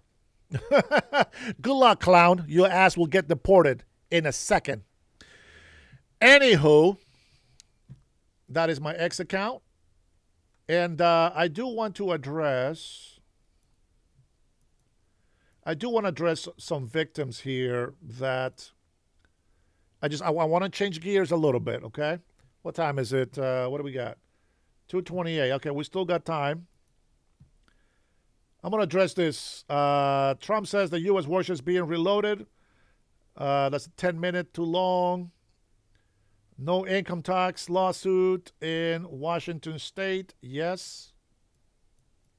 A major legal fight is officially underway over Washington's new income tax. The Citizen Action Defense Fund filed a lawsuit today seeking to strike down the so-called millionaire's tax. Former Washington AG Rob McKenna is leading the lawsuit and has now been joined by former state Supreme Court Justice Phil Talmadge, who was also a Democrat senator. Fox 13's Alejandro Guzman breaks down this bipartisan fight against the governor's new source of revenue. This is the first legislature and the first governor I'm aware of since we've had the current Constitution in place that has chosen to bypass the voters, bypass the constitutional amendment process, and pin all their hopes on the Supreme Court. A lawsuit filed in Clintatack County is now challenging Washington's new income tax on people making more than $1 million a year, arguing it violates the state constitution. The complaint says the law creates a 9.9% income tax on people or households with a gross income above $1 million, while those who make less do not pay any income tax at all. That's where the legal fight begins. And the principle that applies in Washington courts is income is property. An argument critics argue Washington courts have long ruled, which means property taxes must be uniform and capped at 1%. The former attorney general also argued the state is ignoring nearly a century of precedent. According to the lawsuit, voters have rejected an income tax 10 times. The voters had a chance to amend the Constitution again. They rejected it by a wide margin. And just as they rejected 5 subsequent constitutional amendments that would have made a graduated income tax possible. Governor Bob Ferguson pushed back in a brief one-on-one on the day he signed the bill into law. He took a jab at the legal team leading the challenge. I'm very familiar with Rob McKenna. As AG, he was on the opposite side of many cases we brought, and we've never lost a case when Rob litigated on the other side. So we feel confident that we'll prevail yet again against him in this lawsuit. The case is expected to move through the courts over the next year, likely landing before the Washington Supreme Court. Former Washington Supreme Court Justice Phil Talmadge says the justices who decide this matter may not even be on the bench yet. But I think it might be especially significant this year in these Supreme Court elections where there are a number of candidates vying for these seats on the Washington Supreme Court with these. So with that being said, I saw your comment there, brother. That you're getting a check from the casino. I would say this. I am all for it. I worked for a casino before as security, and I can tell you, bro, I saw a lot of my native brothers on there. Some of them had a problem gambling, and it was sad. But, you know, for the most part, you know, the casinos actually help the reservations here in Washington State, specifically in the Marysville area. But, you know, I'm okay with the casino making money and giving, they say it's 70%. I doubt it, but maybe. But here's the problem. Here in Washington State, they are adding this illegal, it's unconstitutional income state tax, okay? We don't have state income tax here, okay? But the problem is that this jackass, Bob Ferguson, this is one of the reasons why we don't support him. It doesn't matter if it's Democrat or Republican, but we need somebody that fights for the people. This guy is it's worse than the last guy that was in office 2 terms. It's worse. And he's very socialist. He's very socialist Democrat. And this is what I'm telling you, that these people are horrible. They destroy states. But anyway, so he's doing an unconstitutional tax on the people. Now, here in Washington State, constitutional says that we vote for this tax to pass. He bypassed us, Washingtonians, American citizens who can vote. He bypassed us so that he can get it through. Now he's packing the judicial branch so that he can get everything passed through and accepted. See, that's the way that they rule as a communist. You know, they push out anybody that contradicts them, anybody that goes against what they want to do in their agenda, and that's just how they get by. And we are not for it. We do not want a state income tax at all. Imagine this: you're a middle-sized company, okay? You're a middle-sized company. You make over $1 million, all right? You make over $1 million gross, right, from all the sales, etc. But you got to pay employees. But you got to pay bills. You got to pay all of this stuff, right? And unless there's a loophole that allows you to deduct all of those things first before you declare your income tax, that might help. But just think about this. 10% of $1 million is $100,000. $100,000. You can hire a manager or 2 employees with that amount. And that's, you know, if you're a company that makes $1 million a month and you got hundreds of employees, I mean, you better be making more than 10 million at least. But if you're making those 10 million, now you got to pay $1 million in taxes. Think about it. Think about it. If you make $1 billion somehow because you got hundreds, you got thousands of employees. For example, Boeing. Every $1 million. That's crazy. I'm probably doing the math wrong. It can be. It just can't be. It cannot be. I hope I'm doing the math wrong here. I hope I'm doing the math wrong. Boeing employs over 30,000 employees, I think, here in Washington State. They got a lot of money to pay. A lot of money to pay. We don't want it here. Microsoft is leaving. You know, maybe some rich people are okay getting taxed up the yin-yang, but we're not. We're not. Thank you, Tanya. Appreciate the loves. Now, I really want to bring this up because, you know, a lot of people get on my case because of illegal immigrant, blah, blah, blah. Oh, you're always talking about immigration. Well, people still don't listen. And here you go. Snug, go ahead. Tell me, what is 9% of $100 million? Yeah, okay. You go ahead and get your little calculator out and come back when you have the answer. These are families torn apart by illegal immigrant crime. Illegal immigrant crime. 10% of $1 billion is $100 million. 10% of $1 million is $100,000. 10% of $100 million is $10 million.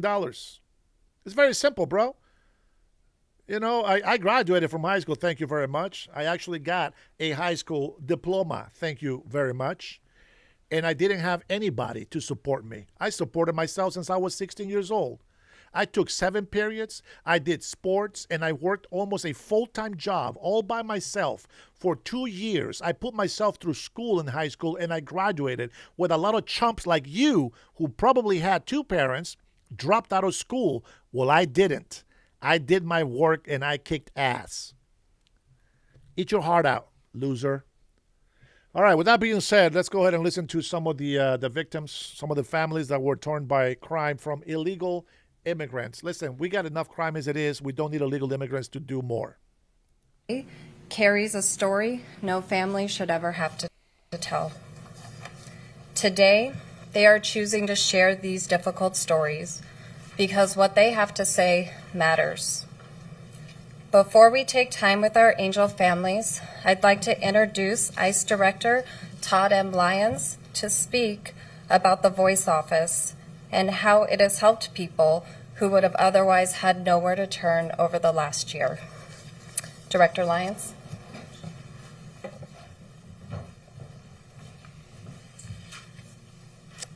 Good morning, everyone. Thank you for coming here today. We really appreciate the time that everyone's given and the coverage this is going to get, because this is truly something that the American public needs to know. So I'm honored to spend time with the angel families, mothers, fathers, brothers, sisters, loved ones, and people whose lives were tragically cut short or permanently changed in an instant. The Victim of Immigration Crime Engagement Office, which we call VOICE, exists for one reason: to ensure the victims of crime committed by aliens are not forgotten, so they are not ignored. The Voice Office provides a direct line to information, support, and accountability, helping victims and their families understand what happened, what comes next, where the offender stands in the immigration system, and where they're located. Because for too long, many of these people standing here with me have felt like they didn't have a voice. But 1 year ago, that changed. And today, you'll hear from the families who have faced the most difficult challenges any person could ever face. Many have had the opportunity to work with our Voice Office, but others have not. To put it in perspective, in the 1 year period leading up to today, the Voice Office fielded 897 calls from victims, their family members, or advocates. 62% were looking for case status information, 25 were looking for victim services, and others asked general questions about custody of aliens and the situation which changed their lives. Of those who've called, we've heard reports of some of the most heinous crimes imaginable. 32% reported violent assault, 15 reported rape or sexual assault, 9 reported homicide and manslaughter, 7% reported family or partner violence, and 6% reported stalking or intimidation. Each of those numbers represents real people who needed real help. And now, behind these numbers is a system that's committed to meeting these needs. I'm incredibly proud of the work the Voice Office has been able to accomplish in the first year of its relaunch. I want to say to the victims' families who have experienced these crimes, we see you and we hear you. And through the Voice Office, we are committed to ensuring that no one's left behind. And I just want to say on a personal note, the families you see up here I've become really close with. They're a part of the ICE family. But when ICE officers and special agents are demonized, called Nazis, hated, there's violence against it. We do it for these individuals, these families who are no longer with their loved ones because they didn't get the justice they deserved. And that's the main reason why ICE and our law enforcement partners are out there, is so these angel families will finally get justice. So thank you.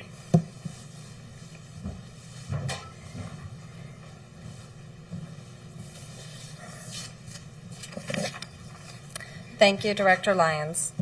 I'd now like to introduce you to Miss Jennifer Bowes, an angel mother who's here to share her family's story and how their lives were forever changed. No one should have to stand in this position, and yet she is here today, choosing to share her story. Ms. Bowes.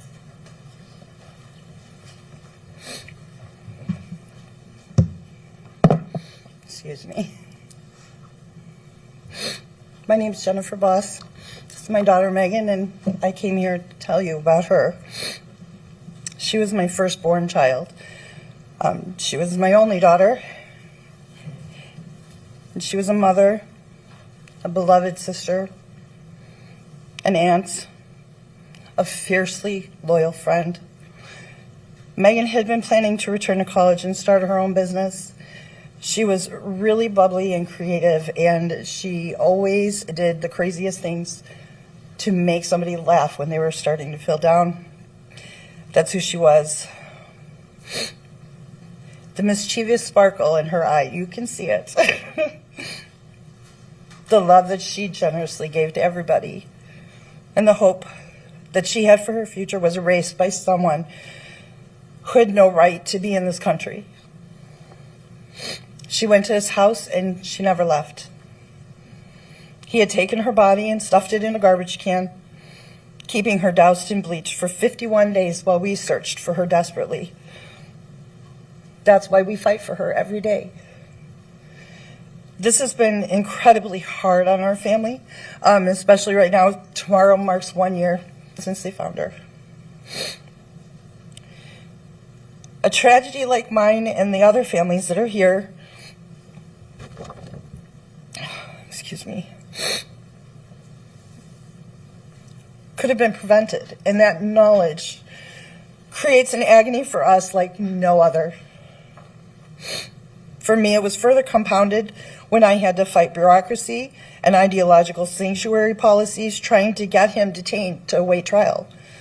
I made enough noise that I got the attention of this administration, and after 3 months walking free, ICE came and took him into custody. I had no idea what was going to happen at that point, but I was incredibly relieved that he was off the street. And at the time, I didn't know anything about the Voice Office. President Trump I'm going to set this down. President Trump has so passionately tried to honor and support angel families. He created the Voice Office in his first term. The Biden administration didn't have any use for it, so they shut it down. And it had just been reopened when I received the call telling me they were here to help us. They would tell us how to track Megan's perpetrator while he was in custody, and they offered to connect us to local support services. They were there to listen to our needs, and they would help us any way that they could. It was very reassuring. 4 months later, Megan's perpetrator was brought back to Illinois for a detention hearing. The ICE officers drove him all the way from Indiana, where they had him detained, to escort him to court that day. The judge ordered him to be held in custody, was relinquished to our county jail. I received a text message from DHS Vine that his custody had been transferred to Lake County before I even left the courthouse. It was very impressive. The services that the Voice Office can provide are ever growing as they create partnerships within local communities and social services. They have helped families understand the immigration and removal process and literally are a voice for us so that Homeland Security and ICE officials can better understand real-life experiences and conflicts that may arise between immigration court and criminal court, such as was in my case. The difference of an American citizen committing a crime versus an illegal alien committing a crime is that citizens follow a known path through the justice system that we've already established. Normally, a victim doesn't have to wonder what's happening, where the perpetrator is, when the court dates are going to be, or if they're going to even be in the country. That's just not how it works with an illegal alien criminal. There's conflicting state and federal laws, and the path just is not clear. So President Trump saw that gap, and he gave us a bridge when he reinstated the Voice Office. We show up like this to speak what we're living every day, the dire consequence of open borders and dangerous sanctuary policies. We come hoping that our stories raise awareness of the vulnerabilities. We have to find a way to work together to put an end to these tragedies that we have the power to prevent. But until that happens, we have to come together, and we need to support and grow the Voice Office. They need to be here to pick up the pieces when the next Angel family gets that call. I just want to thank President Trump, DHS, ICE, all of our law enforcement for helping us, for their service, for everything they do every day to protect us. Thank you.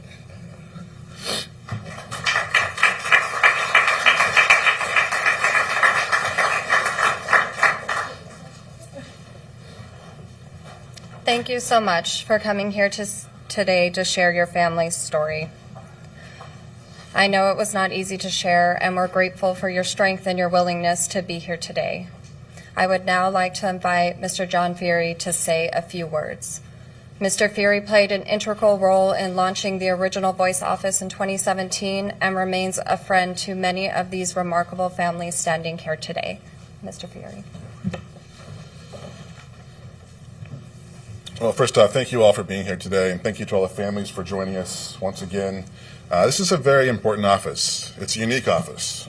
It's an office that offers services to a very special group of people that have not had any representation or any voice here in Washington, D.C. for many, many years. It's an office that is dedicated to people that the President has said will not be forgotten.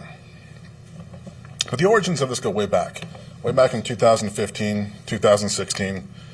Private citizen Donald Trump was launching his campaign, and he had a number of people being invited to his campaign stage, people that most of the public had never heard of, didn't know. These weren't celebrities.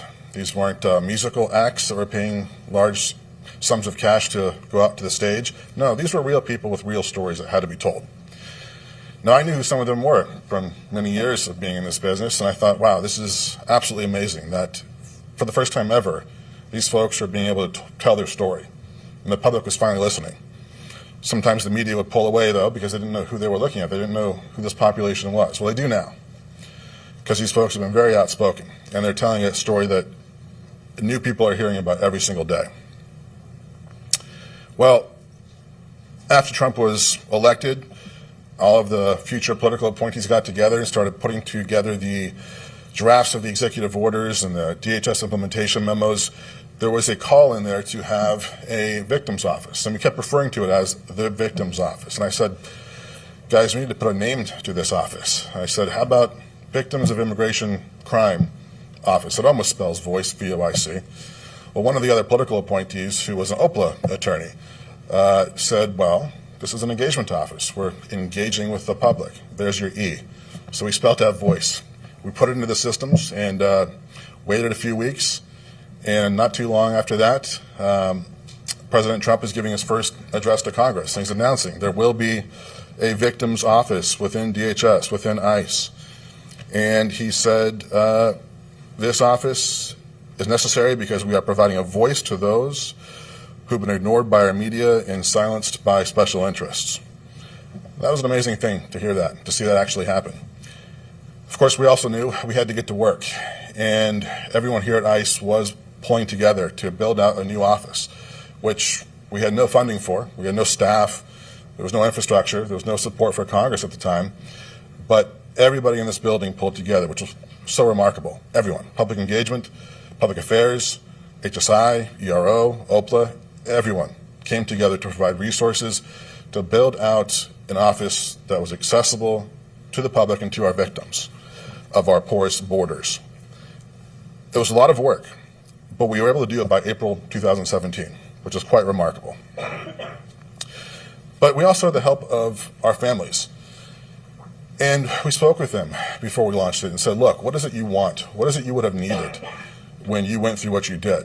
And there were a number of things they wanted and wished they would have had. But the one thing that we kept getting back to was information. That's all they wanted. They wanted to know what was happening in their cases. And they had no one to turn to until this office was launched.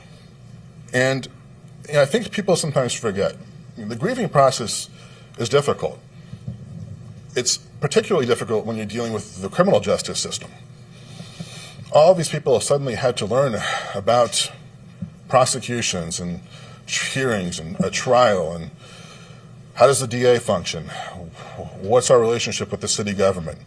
Where is this trial going to be held? Maybe it's hundreds of miles away from where you actually live, and they're having to drive back and forth and get all this information. That's a horrible thing to have to go through. But when the perpetrator has a nexus to immigration, there's a whole other level to this.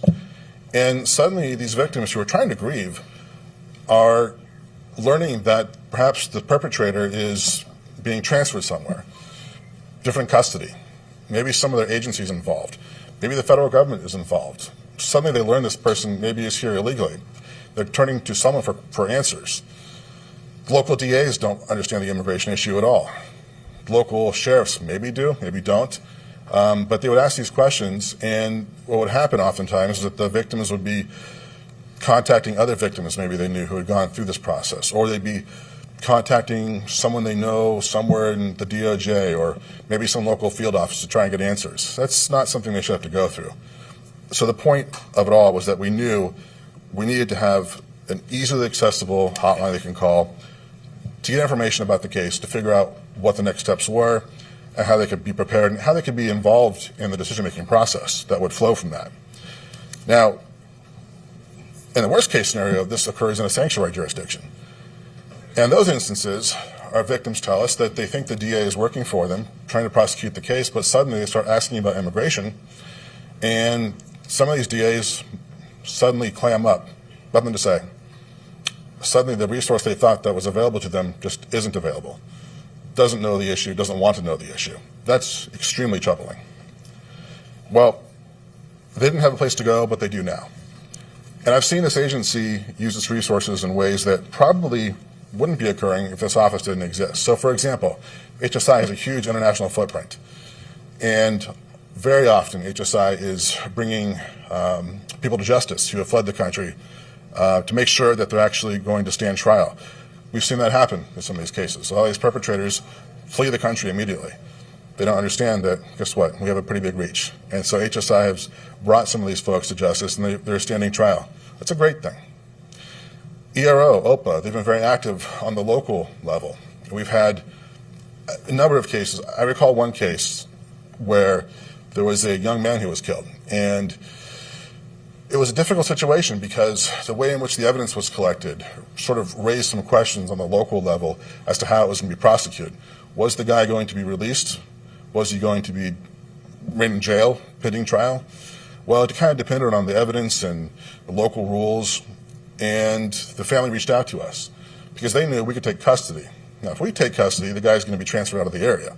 If we take custody, he's going to be deported. Is that justice? Is he avoiding trial by way of removal? What does the family want? That was the question. So we're here late at night. I think it was a Friday at 9 o'clock. Our folks were talking to the local field office, talking to the local law enforcement officials, talking to the family, trying to figure out what the equities were and what everyone wanted us to do. That was only possible because of this office. because we actually were finally, for the first time, taking into consideration the concerns of these families. It's a great thing. Well, I'll close by just saying thank you to everyone at ICE who does make this possible. Couldn't do it without you all. And most importantly, of course, thank you to all of the families. We will continue to improve this office. We'll continue to make it responsive to your needs. And to close on a quote from President Trump, we hear you, we see you, and you will not be forgotten. Thank you.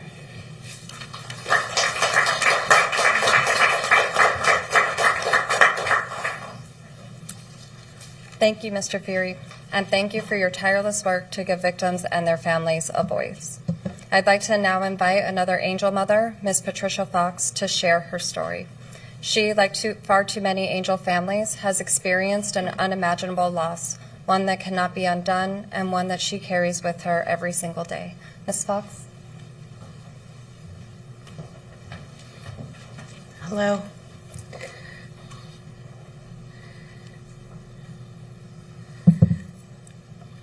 My name is Patty Fox, and I'm here to speak about my daughter, Carissa Aspness. Before everything, she was extremely driven. At 16, she approached me and told me about her dream job at a high-end salon. I didn't think she was going to get it. She got it. At 19, she was the youngest fragrance specialist in Chanel. At 22, she was attending esthetician school with big dreams of one day opening her own skincare line. Then the crash happened. We celebrated her 23rd birthday, March 15th. She is nonverbal. She is minimally conscious. She's wheelchair bound. And she ate her birthday dinner through a G-tube.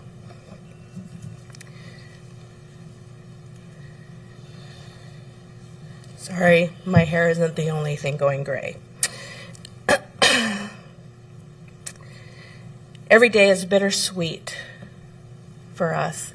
We experience every emotion imaginable: anger, sadness, grief, joy, pride, gratitude.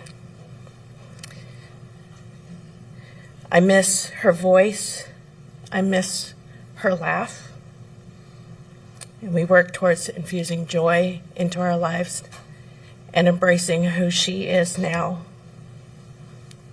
That fight and that fire that has always been a part of my daughter remains in her today, and we can see it. The voice program was very simple to navigate and to use. I was grateful for the service provided, which I would not have known about if not for X. Thank you, Elon Musk, because the mainstream media is not very open about such resources available to us. Thank you, Denver ERO. We received word the beginning of the month that the person that had hit my daughter and fled the scene has been deported. Thank you for the only justice and closure that my family will ever receive. Thank you, President Trump. Thank you, DHS, and everybody that's here. I am inspired by the other angel families up here. And I pray that there is not another angel family that joins us. Illegal immigration is not a victimless crime. There are repercussions, and my family lives it every day. Thank you.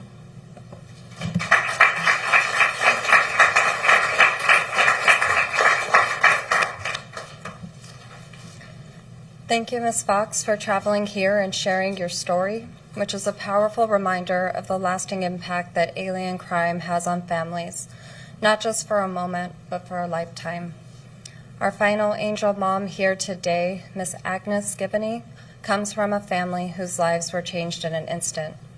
While nothing can undo what they have endured, she's here today to ensure that her family's voice and her son's story is heard.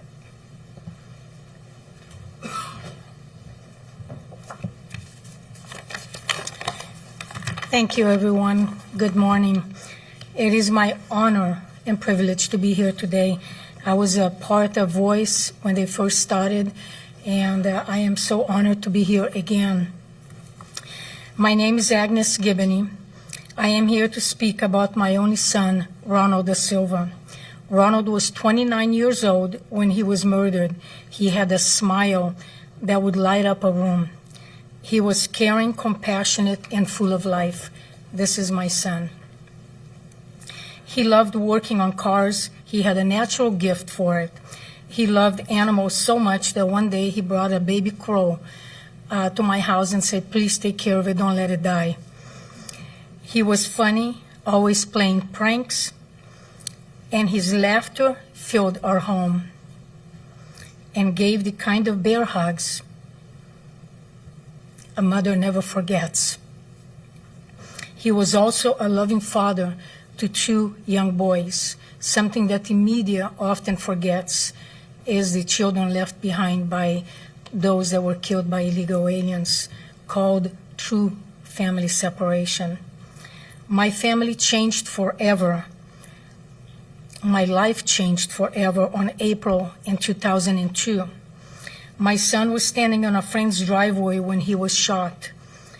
He was taken to the hospital where he underwent surgery, but the doctors couldn't save him. He bled to death.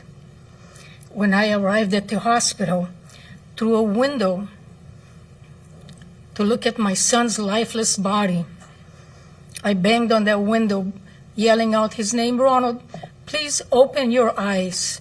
Don't do this to me." I thought it was a well-orchestrated prank, but I was wrong. My son never opened his eyes. He was laying there with his eyes still taped, still intubated, and I was not allowed to hold or touch my son. That moment forever froze in my mind. That image will never leave my mind. And as we approach April 27, it will be the 24th anniversary of my son's death. I can't tell you that the pain has not faded. Every April, that wound gets opened up again, over and over and over again, to the point that I just want to lay next to him. Birthdays, holidays, Mother's Days have never been the same. Not a celebration for me anymore. You see, I buried my son a week before Mother's Day. They are reminders. Those holidays are reminders what was taken from me. I will never heal from this loss. I am here today to honor my son, but also to speak for families like mine, whose lives were changed in an instant and never returned to what they knew before. When I connected with the ICE Voice office, it gave me something I desperately needed. Peace of mind was one. In the middle of fear and confusion, I had someone to call. I had someone that could give me answers to questions that California Department of Corrections wouldn't, and someone who would be there to listen to me. That mattered more to me than I can put into words, and it still does, and I still refer other families to Voice because I know the value of the office, because I truly believe in it. But I need to say this clearly. For us, angel families, this is not politics. This is not something that fades with time. This is personal, and the pain is forever. It will never be erased. And I want to say, I love ice. I love ice in my water. I love ice in my drink. I love ice on the streets to protect us all. God bless the men and women of ICE. and the Office of Voice. God bless our president, who's doing everything to keep us safe, and DHS, Tom Holman, and all of you. Thank you. And God bless the United States of America. I am a legal immigrant from Hungary, and I find it very offensive that my country gives sanctuary to criminals and not families like mine who follow the law. Thank you so much.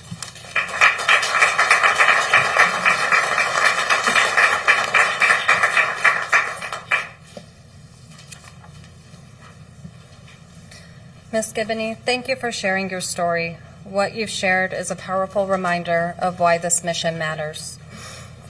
The stories we've heard together today reinforce our responsibility to recognize and support those impacted by alien crime.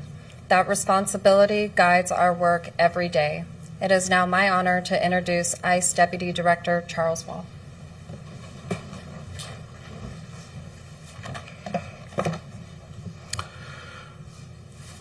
Good morning. Thank you all for being here. Most importantly, I want to thank the brave families and loved ones standing behind me.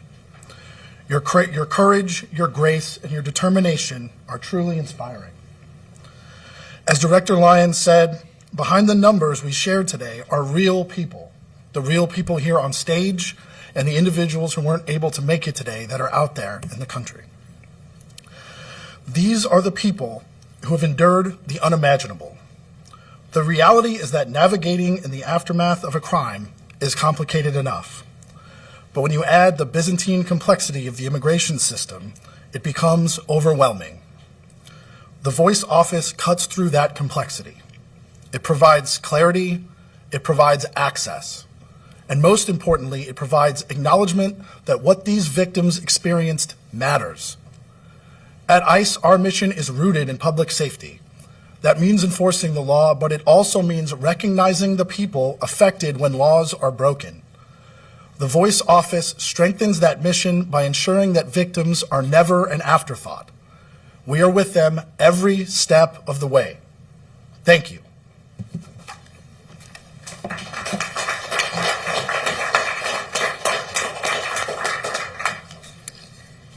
Thank you, Deputy Director Wall.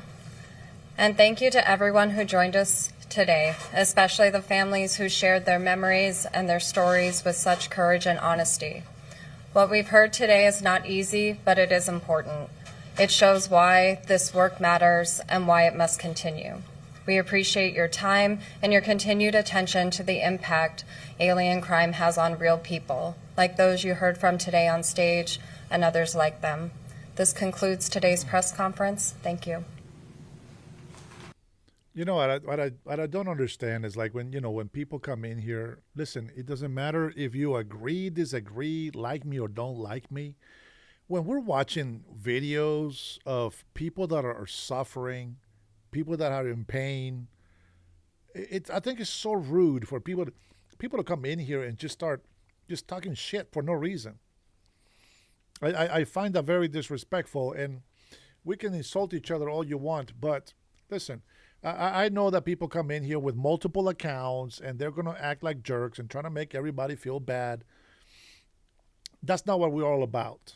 We're here to either, if you come in here, you want to put a comment on the chat. You know, if you don't put a super chat on there, most likely I probably miss it. But, you know, if you really want to support my channel, if you really want to just talk about the truth and you appreciate somebody that's willing to give you a conversation, you know, you got to show your support. And if you don't support, you know, with super chats, monetary, at least show some respect. And that will be different. And, you know, we can talk about those kind of things. Now, I am not saying this, but Jeffries is an idiot. God sends deliver brutal takedown message, which we're going to listen to here from Maria, Mornings with Maria. I do pray that God gives this family, you know, peace and strength. And I know that, you know, some people's lives will never be the same again. But we believe that, you know, that this life that we have is temporary. And, you know, we have our faith. Those who have no faith, I don't know what to tell you. But just right now, we got almost 1,000 votes, and 39% still believe that Mondani in New York is keeping all his promises, and he's doing a tremendous job. Let's see what Maria has to say here in the morning. This is just a few minutes ago. This video clip has been put on by Fox Business. Israel is agreeing to begin negotiations with Lebanon as soon as possible. That's according to Prime Minister Benjamin Netanyahu, who says the focus remains on disarming Hezbollah. The talks expected to take place in Washington. Iranian officials now threatening to end the ceasefire with the United States over Hezbollah not being included in the truce deal, which the U.S. said was never part of the deal to begin with. The vice president set to lead the U.S. negotiating team in Pakistan tomorrow for peace talks with Iranian leadership. Meanwhile, the Department of Homeland Security remains closed for a 56th day. House Republicans blocking a Democratic effort to limit American military action in Iran during a pro forma session yesterday. Now, House Minority Leader Hakeem Jeffries says Democrats are in active conversations with Republicans to get the votes needed to pass an Iran war powers resolution. Listen to this. We're in active conversations with Republicans to secure an additional handful of our Republican colleagues, which is all we will need to join House Democrats in stopping this reckless war of choice. We're prepared to force another vote upon our return to the House of Representatives, and for it to be successful, we only need a handful of Republicans, like Mike Lawler, Nicole Malliotakis, or others, to join House Democrats so we can end the madness now. We reached out to both Congresswoman Malliotakis and Congressman Lawler for comment. We've not received a response. I want to bring in Florida Senator Rick Scott. He is a member of the Senate Foreign Relations and Armed Services Committee. Senator, good morning to you. Jeffrey's an idiot. I mean, here's a country that wants to develop a nuclear weapon to kill Americans, and they've been killing Americans, and he wants to limit the president's authority. I want this president to do everything he can to protect my family, your family, all of us. So Jeffries is a complete idiot on this, and it'll never pass the Senate if it does pass the House. Well, and I thought it was interesting he was bringing up some of his fellow New York leaders with Congresswoman Malliotakis and Congressman Lawler. So Senate Minority Leader Chuck Schumer says the upper chamber is going to take up the measure next week when you return from recess. So dead on arrival? Yeah, it's dead on arrival. I mean, who wants Iran to have a nuclear weapon or ballistic missiles to kill Americans? Only Democrats. There's not a Republican I know that thinks it's smart for this country to allow somebody that says they're going to kill us to have a nuclear weapon. So President Trump's doing the right thing. I think the ceasefire is an opportunity. I hope it works. I hope the negotiations work. But this president's done the right thing. He is defending Americans. That's what we all should be doing. Mm-hmm. Well, President Trump issuing new threats to NATO, saying that the U.S. could withdraw troops from countries deemed unhelpful to us during the conflict. NATO Secretary General Mark Rutte calling out European allies for relying on the U.S. to do all the heavy lifting. Listen to this. Other European allies shifted away from decades of investing in conventional military partnership with the United States during the Cold War in favor of an unhealthy codependence. So convinced that peace was permanent and didn't demand the investment we now know is essential, Western European forces shrank and defense budgets shriveled into irrelevance. Over-reliance on the notion that security was just the new norm, and the United States would take care of any threats further afield, caused us Europeans to imagine that hard power was something to be embarrassed by, a relic of a bellicose past that humankind had now outgrown. You know, Senator, Politico is reporting this morning that President Trump has suggested possible reprisals over a lack of support in the Middle East during this closed-door meeting with a top military alliance leader. That's in Politico this morning. Your thoughts? Well, first off, I mean, Europe would all be speaking German if it wasn't for the American service members. And what we did to save their butts in the Second World War, for them to not support what we're doing in Iran to make them safer and Americans safer is just foolish.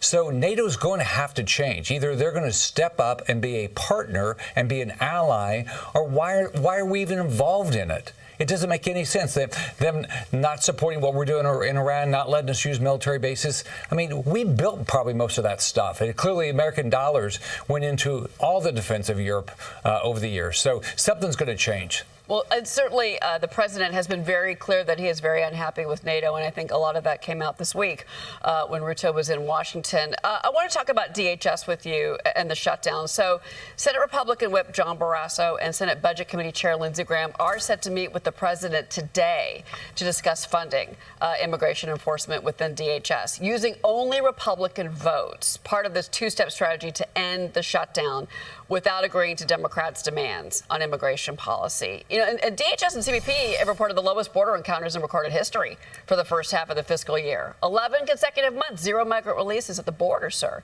Your thoughts on this, and in particular, what do you expect will come out of this meeting today with President Trump and Senators Barrasso and Graham? Number one, we should never have funded all the Democrat earmarks and all their programs and not funded Homeland Security back in January. That was a mistake. Now, what we know is Democrats don't care about Homeland Security and the safety of Americans. So we have two options. Either we're going to have to do it through reconciliation, which only takes Republican votes, and we ought to do it for 10 years so this never happens again, or we've got to come to our senses, get rid of the filibuster, and start passing things on a majority vote. Because what we know is that Democrats want to destroy the Trump administration, the Trump economy, everything that Trump's doing. They do not want to be a partner of it. They don't care about Americans anymore. They have Trump derangement syndrome. So our two choices: do the reconciliation, which only Republican votes required, or get rid of the filibuster so we can start getting the Trump agenda accomplished. The President Trump has made it very clear he wants the filibuster gone. I agree with him. I mean, look, we had to change it last year over nominations because they weren't going to let any Trump nominations go through. So we're going to have to come to our senses. The Democrats don't want Trump to have any success. They don't care about American citizens. This president is saving Republicans' lives and Democrat lives and independent lives with his actions. So we need to support him. I want to ask you about the reconciliation process because White House Counsel Economic Director Kevin Hassett was on with Maria yesterday. He would like to see reconciliation by June. He expects that to be on the desk by June for the president. We had Congressman Rulli on with us earlier on in the program. He believes there's going to be two reconciliation bills, one in the spring, one in the fall. The rubber seems to be meeting the road here between Speaker Johnson and, of course, Senator Thune. Where do you think that the process goes? And really, who is going to be taking the lead here? Is it going to be the Senate or is it going to be the House? Well, we got to work together. We've got to get something that both can pass. In the Senate, Lindsey Graham will be taking the lead because he's head of the chair of the Budget Committee, which I'm on. He's going to take the lead. But we've got to get this done, and we've got to get this done quickly. It shouldn't actually take us until June to get this done. If we worked it every day, we could get this done quicker. We need to do that. Homeland Security needs to be funded. Now, thank God the president is paying right now, but let's come to our senses. Democrats don't care about the public. They don't care about public safety. That's why they're doing this. They just want to have some reason to fight over. They think it's going to help them in November. I don't know how you say, I hate America and I hate public safety, and you're going to vote for Democrats, because that's exactly where they are. So we need to get back to D.C., work every day until we get the reconciliation done. And you think it could be before June? It should, yeah. There's no reason it can't. It's just we know what we need to do. We've got to fund all of Homeland Security. I think we ought to do it for 10 years so we don't have to do this again. All right, so just do it every day. Work this every day. That's going to start with the Budget Committee in both the House and in the Senate, and go through in the House, and we can get this done. All right. Well, Senator, I think it's funny that you guys are asking stupid questions, and I say that they're stupid because we have addressed this before. So let me tell you something.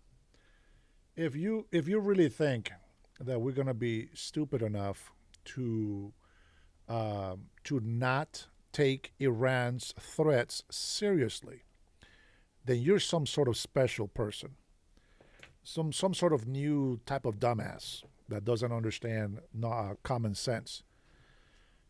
Number one, they're supposedly had this deal with Barack Obama, which was bullcrap.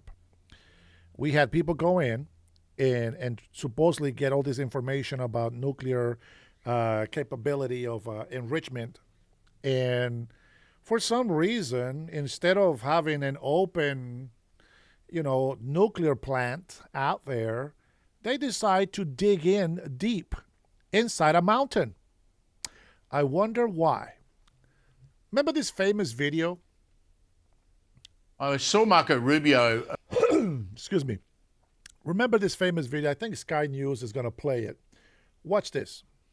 Quite a bit on Sky today. He's given a public address and he's laid out plainly why the US and Israel actually went in and struck Iran and how close they were to nuclear weapons. I think he pointed out that they've got 60% of uranium that is ready to be enriched, on the way to 90. Is that the common view of strategists like yourself around the world, that they were really close? No, and I don't think the US intelligence community thinks that either. Marco Rubio is referring to the 60% enriched uranium. The Iranians had about 400 kilograms of that, and it probably was either moved or buried back in June last year when the Americans struck those nuclear sites. But Iran was probably still a long way from getting an operational bomb and a missile to put it on top of. They have intent, though, to get a nuclear weapon. We saw in the Australian newspaper, I think it was yesterday, those graphics that show that these massive underground drone and bomb storage cities is what you have to call them. There's underground railways and all sorts of technology in there, and it's secreted underneath a huge slab of mountain with granite in it. And even these bunker bombs that the Americans have, that they used in Iran before, can't get to that depth. Is that your understanding as well? Yes. So just think about this. The Israelis pounded Gaza, creating 68 million tonnes of rubble, and Hamas's tunnel network still let Hamas keep doing the fighting. Iran knows everything about that tunnel network in Gaza, and they've built much deeper, more extensive underground networks for their missiles and drones. And they also knew the penetrating effect of those bunker busters.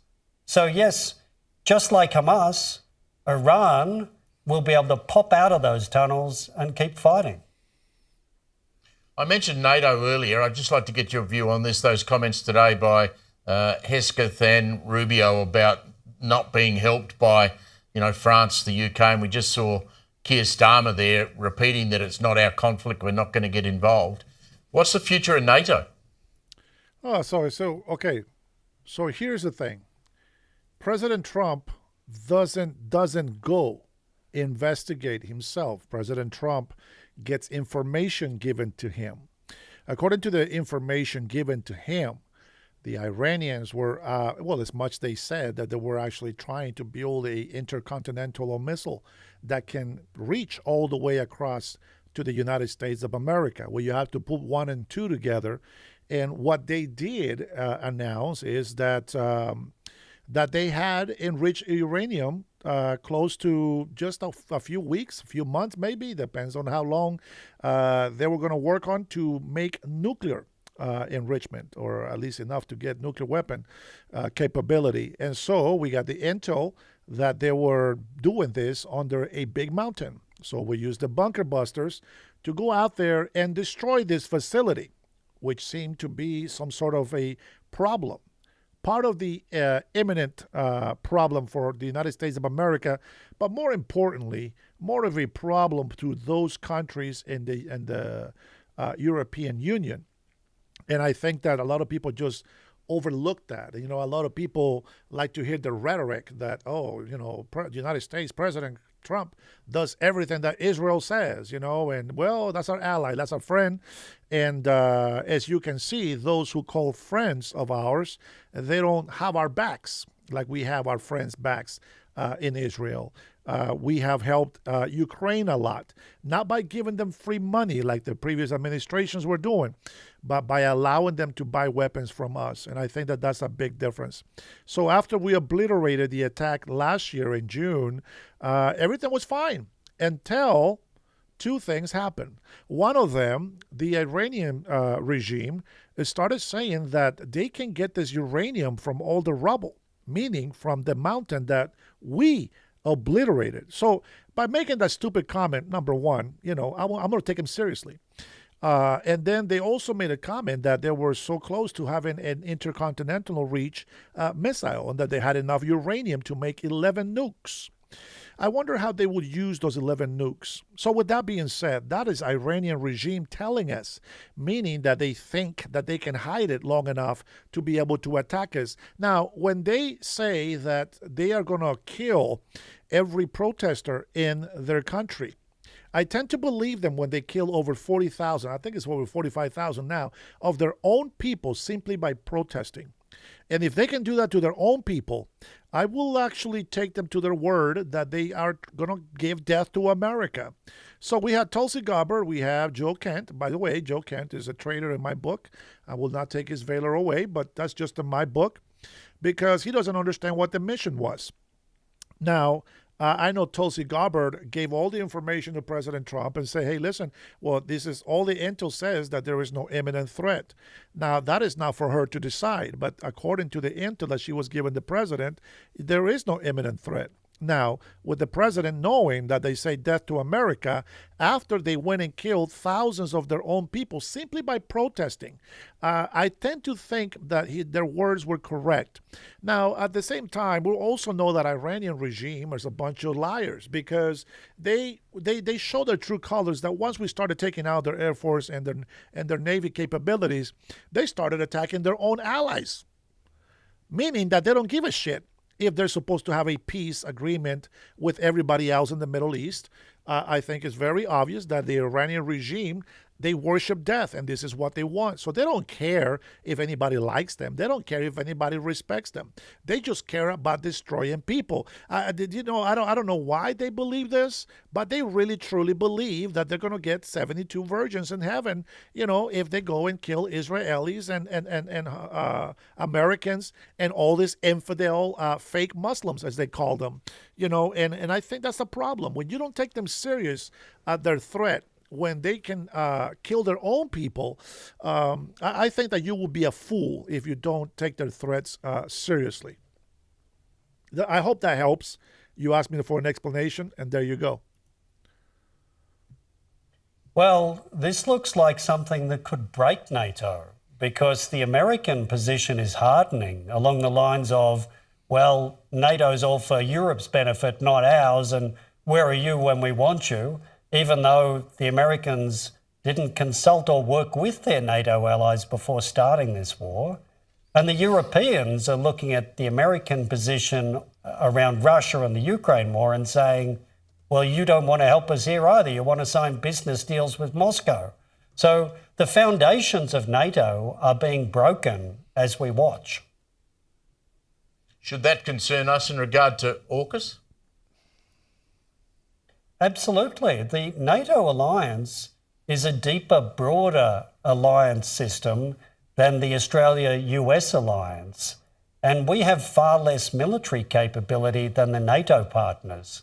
So when you look at the other AUKUS partner, the UK under Keir Starmer, looking incredibly weak and confused, and then you look at Mr Albanese pretending he has no interests involved in this war, even though he's just told the nation we'll be walking everywhere. From Washington, it looks like both its AUKUS partners, the UK and Australia, are no longer on side. Now, listen, guys. I support Muslims if they are able to condemn jihadists, if they're able to condemn Sharia law, if they're able to do that, then they can stay here. Now, that's just me, you know. If they're able to say that out in the open, then by all means, be what you will, be what you want to be. But I really, what I told you, I really mean it. It's just like, you know, you got these capabilities, right, that I put you on the chat right there. Iran's longest reaching operational missiles, such as the Chromostar, whatever, go up to 2,500 kilometers, which is about 1,550 miles, allowing them to strike, you know, targets across the Middle East. What makes you think that we're going to allow them to even have any notion that they can have a nuke weapon? As Scott Besson told us, you know, we took too long negotiating, some BS negotiating with North Korea. Well, now they keep threatening us, and they got nukes now. Now there's nothing that we can do against North Korea except self-destroy ourselves with them. That's all we can do, you know. And I'm telling you, man, there's a lot of things that a lot of people out there just don't understand. These things need to happen the way that it is, you know. And it's just like you cannot allow our enemies to have any sort of capability to obtain these weapons. 1,550 miles. Imagine that. Imagine they put that on a ship, and they go on the ocean pretending to be something else, and all of a sudden they launch this close enough to the United States of America, they can hit us. And this is just, they figure out how to reach 1,555 miles. Imagine if they can reach up 3,000 miles. 3,000 miles, and they get to put that on a submarine or a ship. By the way, we destroyed their navy. Supposedly, they don't have a navy, and they don't have an air force. So far, we have avoided, you know, we got some success on this battle against this war that was, preyed upon us. But that doesn't mean that we're safe. That doesn't mean that we can just pull out and no big deal. I believe that we're still in there for strategic reasons. We don't need oil. We don't need the Hormuz Strait in order for us to do business. We have our own oil. We got Venezuelan oil. And by the way, Venezuela is getting a lot of money from us because of their oil and their rare earth minerals. So Venezuela is being taken care of. They're still working on the democratic policies and how to help the people. But we cannot allow our enemies to have, especially the ones that says death to America. You just can't allow them to have those weapons. This is why the Qatar, the prince and all those people in the Middle East, everybody that signed the Abraham Accords, support us. Even though they don't want to get involved for fear, I get it. But, you know, they support us. We did the heavy lifting. Look at Russia. Russia's moving a sanctioned oil ship, and they don't give a crap. President Trump is not going to do anything. He's just like, no, that's something else. That's not me. I don't care about that. And, you know, and the UK tries to act like they're tough. Please. They depend on the United States of America for defense. And to be honest, what we really should do is just pull out of all these countries. We should pull out of the UK. We should pull out of all of our military forces out of those countries. And I think Greenland will benefit from us being in there because it is proven that China is going to start moving in on Greenland, and they're already doing it on the back door, so to speak. Let me give you a little hint, if not a little insight on maybe something that you haven't thought about. Do you know who owns Fiji? Do you know who almost owns? Well, they actually do by now. Right now they do. Guess who owns Western Samoa? Guess what China is doing in international waters? They're building mini islands so that they can have more territory. What is Mediterranean? What is the sea? More territory on the sea. I forget what the word is in English, but it's Mediterranean. That's the word in Spanish. I don't know what it is in English. But you know what I'm saying? It's like, you know, they're strategically placing themselves in the map. What do we got? Well, we got a friendship with Venezuela now. Venezuela is one of the biggest deposits of oils. And then, of course, we're going to come back for Cuba. We're working on Cuba. I think Cubans are going to be a great country here pretty soon. And I hope that they become an American territory. Not a state, they're too small. But I hope they become an American territory and give all this, all these Cuban people nationality. They can be nationals, which is not the same as citizens. Nationals means that they're the same as a green card holder. Okay, they're like citizens, but they don't have the right to vote, and that's how that works. It's the same thing as an American Samoan, but American Samoans, they don't want to be citizens because they don't want to lose their tribe government system that they have because they own their land. They don't want to be like Hawaii. Hawaii is no longer native Hawaii. You know what I'm saying? Like their system, they got a piece of the land and that's it, kind of like a reservation, so to speak, and everything else got taken by businesses. They don't want that. So with that being said, let's go ahead and switch gears here. And we got Bongino says, this is so fake and phony. Dan Bongino is here with his G-rated reaction. He's a Fox News contributor, former FBI deputy director. Dan, I just love this. The Democrats with their F-bombs and their tough tweets and they're trying to be manly. Right. And how revealing is this to you about their future? Well, listen, let me just be candid in front of the audience. I am not one to throw stones at dropping F-bombs. I've been known to do it on my show. I try not to. I'm not telling you it's the right thing to do, kids. Eat your spinach, don't drop F-bombs. However, it's not the Democrats' newfound love affair with foul language that bothers me. It doesn't. I grew up in Queens. I just grew up around that kind of language. It's the, as you kind of hinted to in your monologue there, it's the non-genuine inauthenticity of it. It's the, remember the Liz Warren, hey, honey, you like a beer? It was just so fake. It wasn't that Liz Warren drank a beer on like an Instagram Reels. It was so forced and fake that even the husband seemed caught off guard. Like, what? Like, you've never had a beer before. It was just so fake and phony. And what bothers me about it is it's clearly calculated because the Democrats have lost the middle class. There are only two groups of people who are Democrats now. Only two. There's these super rich Karens who they can be whatever they want because it doesn't really matter, so they can live in the world of ideas. And there's, unfortunately, really poor folks who've been given money by the Democrats, taking money from the super rich to pay them off. They've lost the middle class completely.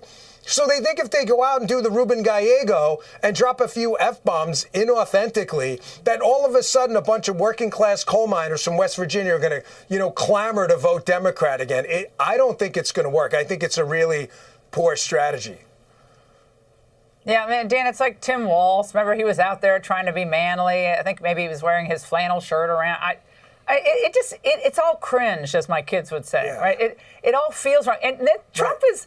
One of the reasons people love him is because he does say what's on his mind, and he has leverage in mind and strategy when he says a lot of this stuff, especially the tough language. But he's been on the public scene for 40 plus years. So it's not like he just invented this. Right. This is the way he's always been.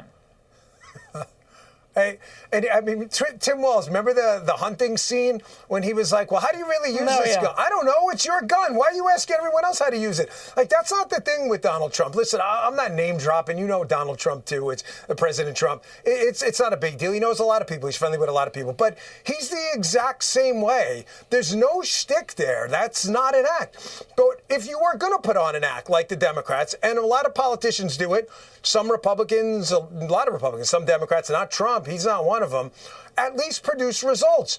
Produce 0 illegal migrants admitted into the country, the lowest crime rate in modern American history, the lowest homicide rate, 4% GDP growth. Tame inflation, go get Maduro over in Venezuela, take out the Ayatollahs and level 1 through 6 of the thugocracy in Iran. Like, he has actual results. So I'm sorry, I'm not going to get really upset when he puts out a True Social post with an F-bomb in it. I just don't really care. Listen, it's a free country. If you like to care, you have the big R God-given right to care. I don't give a damn about Donald Trump and cursing, and I don't think anyone else does either. No one cares, but they do hate phonies, Dan. They can't stand phonies, and they smell them a mile away. That's why Kamala didn't work. That's why Hillary didn't work, because when she called people irredeemable, that's what she meant. And then she tried to kind of that's what she meant. Everyone knew she meant that. So Trump doesn't have that. Dan, I do want to remind everybody that the Democrats, they emulate the radicals to the north, right? They love the Canadians. And there was a hilarious moment that I want to share with you from the leftists in Canada. Now, they're not cursing, but they are adding letters to the LGBTQIA alphabet. Watch this, Dan. They provided $0 to deal with the ongoing genocide of MMIW G2S LGBTQIA+. This is abhorrent. This is callous. What the hell did she say? How many letters do we have now? Canada is lost, man. I'm sorry to say, Canada. What the hell happened to you? You went too far left. Too far. Okay. Dan, did you hear of this before? MMIWG2SLGBTQIA+. What the hell? What are they smoking in Canada? Don't bring that here, please. MMIWGT. Okay. Have you heard of that? I did. So when missing, and when I just want to make a point. murdered Indigenous when I women, saw this, it goes on. It sounds it's really horrible. I did when I first saw this. I thought it was a joke. I really did. I was actually hesitant to share it on socials because I thought this is AI and I don't want to get dinged by a community note here. Like, this can't possibly be real. So what I do is I typically will read the comments below. If it's fake, someone will call it. And I'm like, this is real? I'm thinking to myself, the only person who is going to be able to memorize all of that is like the national spelling bee champion. They'll be like, remember that thing that happened up in Canada? We can't really pronounce the word, but you're really smart with words and letters and stuff. Go for it. I'm not even sure they could get that. I am really getting lost about all these victim categories they're creating. And it's all an effort to silo people off, to make everybody a victim. I think folks are really tired of this. And you want to just tie it back to the beginning segment. There's no amount of F-bombs that are going to save you from MMIWS2GP plus LGBTQ. No. It's just not going to happen. Okay. You can't make fetch happen like that. You just won the award because you're also, I believe, broadcasting from stolen land tonight. So if we throw that into that mix, I think there's at least a few more letters in You're that. right. I did not do a land affirmation when I started. I'm in Florida. That's a shame. You're right. I screwed that up. Yeah, Good Dan. call. Yeah, well. I am beyond words. I'm beyond words, man. Let me see if I can play this video. Hold on. Let's see. Privilege. Watch this, guys. You can't make this up. Why am I not logged in? Here we go.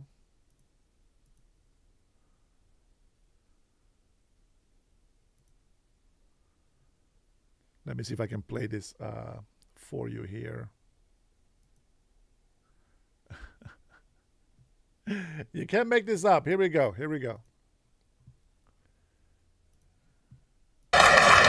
There's a point of privilege on microphone 1, then we'll go to microphone 3. Go ahead, delegate. Yes. Hello. I was standing here with my gender equity card before you called on the previous speaker. That's my point of privilege that I would like to raise. I will explain the speaking order, which is fixed, that I cannot amend, which is the pro-con rotation. You can move yourself up a line that you're standing in. I am pro, and I was... We went... You went pro, con... We went pro-con, pro, and my plan was to go con. The speaker at con mic 3 also has a speaking card. Yesterday, this card was used in an inappropriate manner. And while I understand in Ontario we note this as equity, even if this was also used inappropriately in terms of gender. I want everyone to be mindful that these cards for individuals like myself who identify as a Black woman.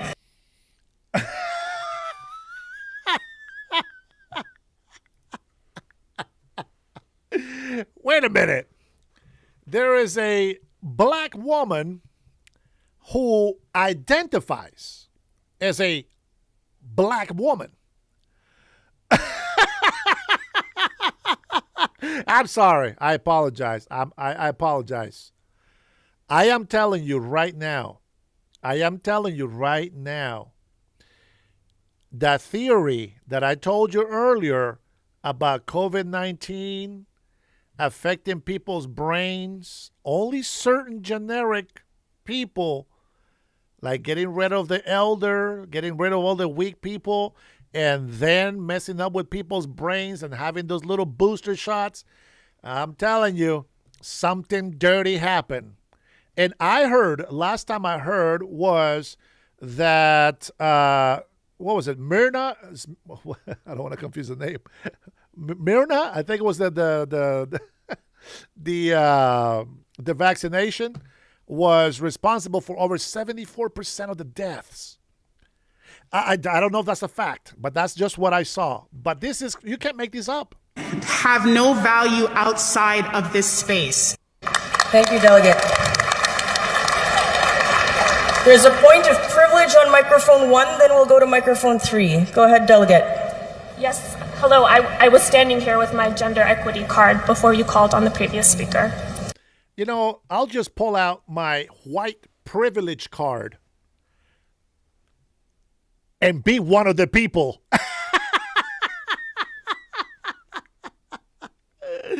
That's my white privilege card right here. White privilege card right here. That's horrible. I apologize about that. It was just, I had to do it. I had to do it. And just so you guys can see it on a bigger screen, there we go. White privilege card right here. Everybody that has one of these, you got the white privilege card, my friends. You can't make this up, bro. You cannot make this up. All right, let's see what we have a new post here from President Trump. Is he haggling here? What's going on? Oh, this is just a 14-second clip. Let's see if is he live somewhere. Let me make sure that I got you guys covered here. Let me make sure I got you guys covered. No. It looks okay. All right, well, let's just take a listen to this real quick. Is that one and done talk, or are you open to more talks after this? I don't know. I can't tell you. I have to see what happens tomorrow. They've been talking for 47 years with other presidents, and we're not doing much talking. Yeah, we're not doing much talking anymore, son. So I want you guys to tell me, like, honestly, I want you to tell me, how are we losing the war in Iran? I really want to know. I really want you to put a comment on there, how we are losing that war in Iran. Because from where I'm standing, we are kicking some ass. That's what I'm saying. Right now, we have control of everything. I know you're thinking, we don't have control of the Strait of Hormuz. We don't want that. We don't want that. Just so you know, we don't want that. Okay. Oh, jeez. Let's take a look at this CNN numbers. There's some CNN numbers, guys. I think Tucker Carlson might be beating President Trump. What's going on here?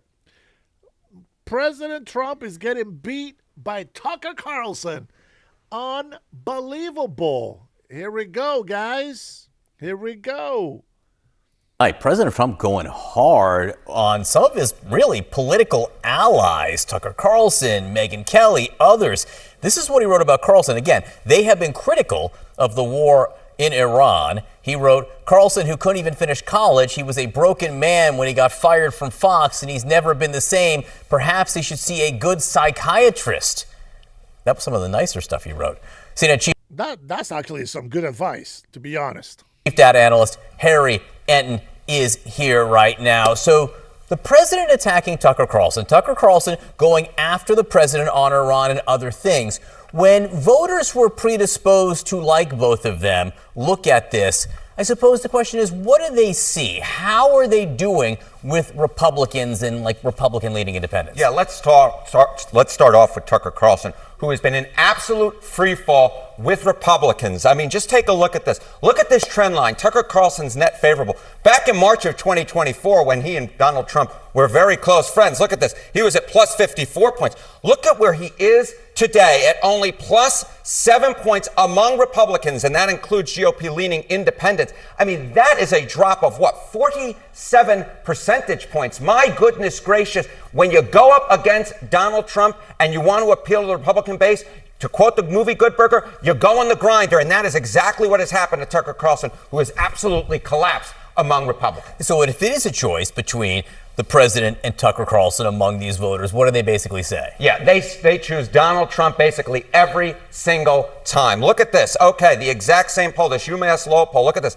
Net favorables among Republicans. Again, this is Republicans plus Republican-leaning independents. You see Carlson on the right side of your screen at plus 7 points. Look at where Donald Trump is at plus 61 points. And this is actually a little bit low for Donald Trump. In other polls around the same time, he was even higher than this. Again, he is crushing Tucker Carlson. What is this? This is a 54-point advantage for Donald Trump over Tucker Carlson when it comes to who is more popular among Republican voters. And of course, this isn't even just talking about the MAGA base, where Donald Trump is running an approval rating somewhere between 97 and 100%. Okay, so what does this mean for Tucker Carlson going forward? Say Tucker Carlson wanted to build some kind of a platform where he could run for office, say president. Yeah, okay, so you see Donald Trump crushing Tucker Carlson here. Take a look at this. Look at the Kalshi prediction markets when it comes to his chance, Tucker Carlson's chance to be the 2028 GOP nominee for president. It's just 5. When you can put it on one hand, you know it's low. It's just 5% that Tucker Carlson actually has enough support within the GOP,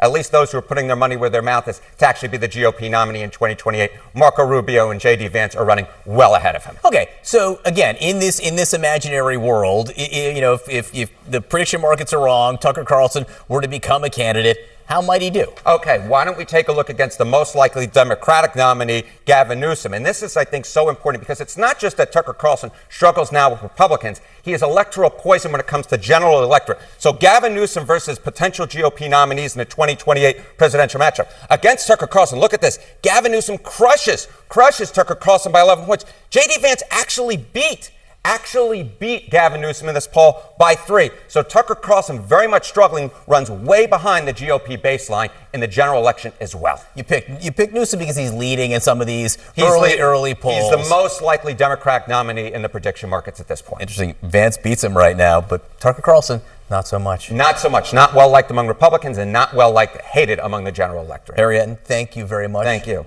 We've got a lot of great political reporting today here at CNN, and I'm going to bring yours in now, Aaron. You did a great piece about the divide among sort of MAGA media, people with big MAGA platforms in the podcast universe in particular. And one of the things that you talk about are Tucker Carlson, Megyn Kelly, and people like that who are really separating from the president. The president put out a pretty lengthy social media post about this yesterday, and I'm just going to read part of it to you. You have it there on the screen. Pardon me, my allergies.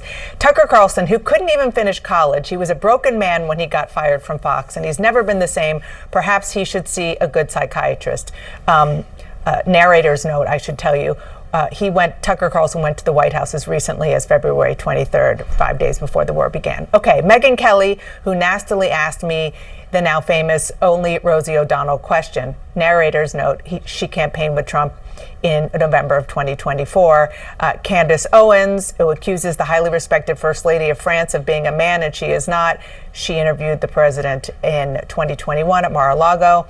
Or bankrupt Alex Jones, who says some of the dumbest things and lost his entire fortune, as he should have, for his horrendous attack on the families of Sandy Hook shooting victims, ridiculously claiming it was a hoax. And final narrator's note, Trump appeared on Alex Jones' show in December of 2015. It was a little while ago, but he said to him, "Your reputation is amazing."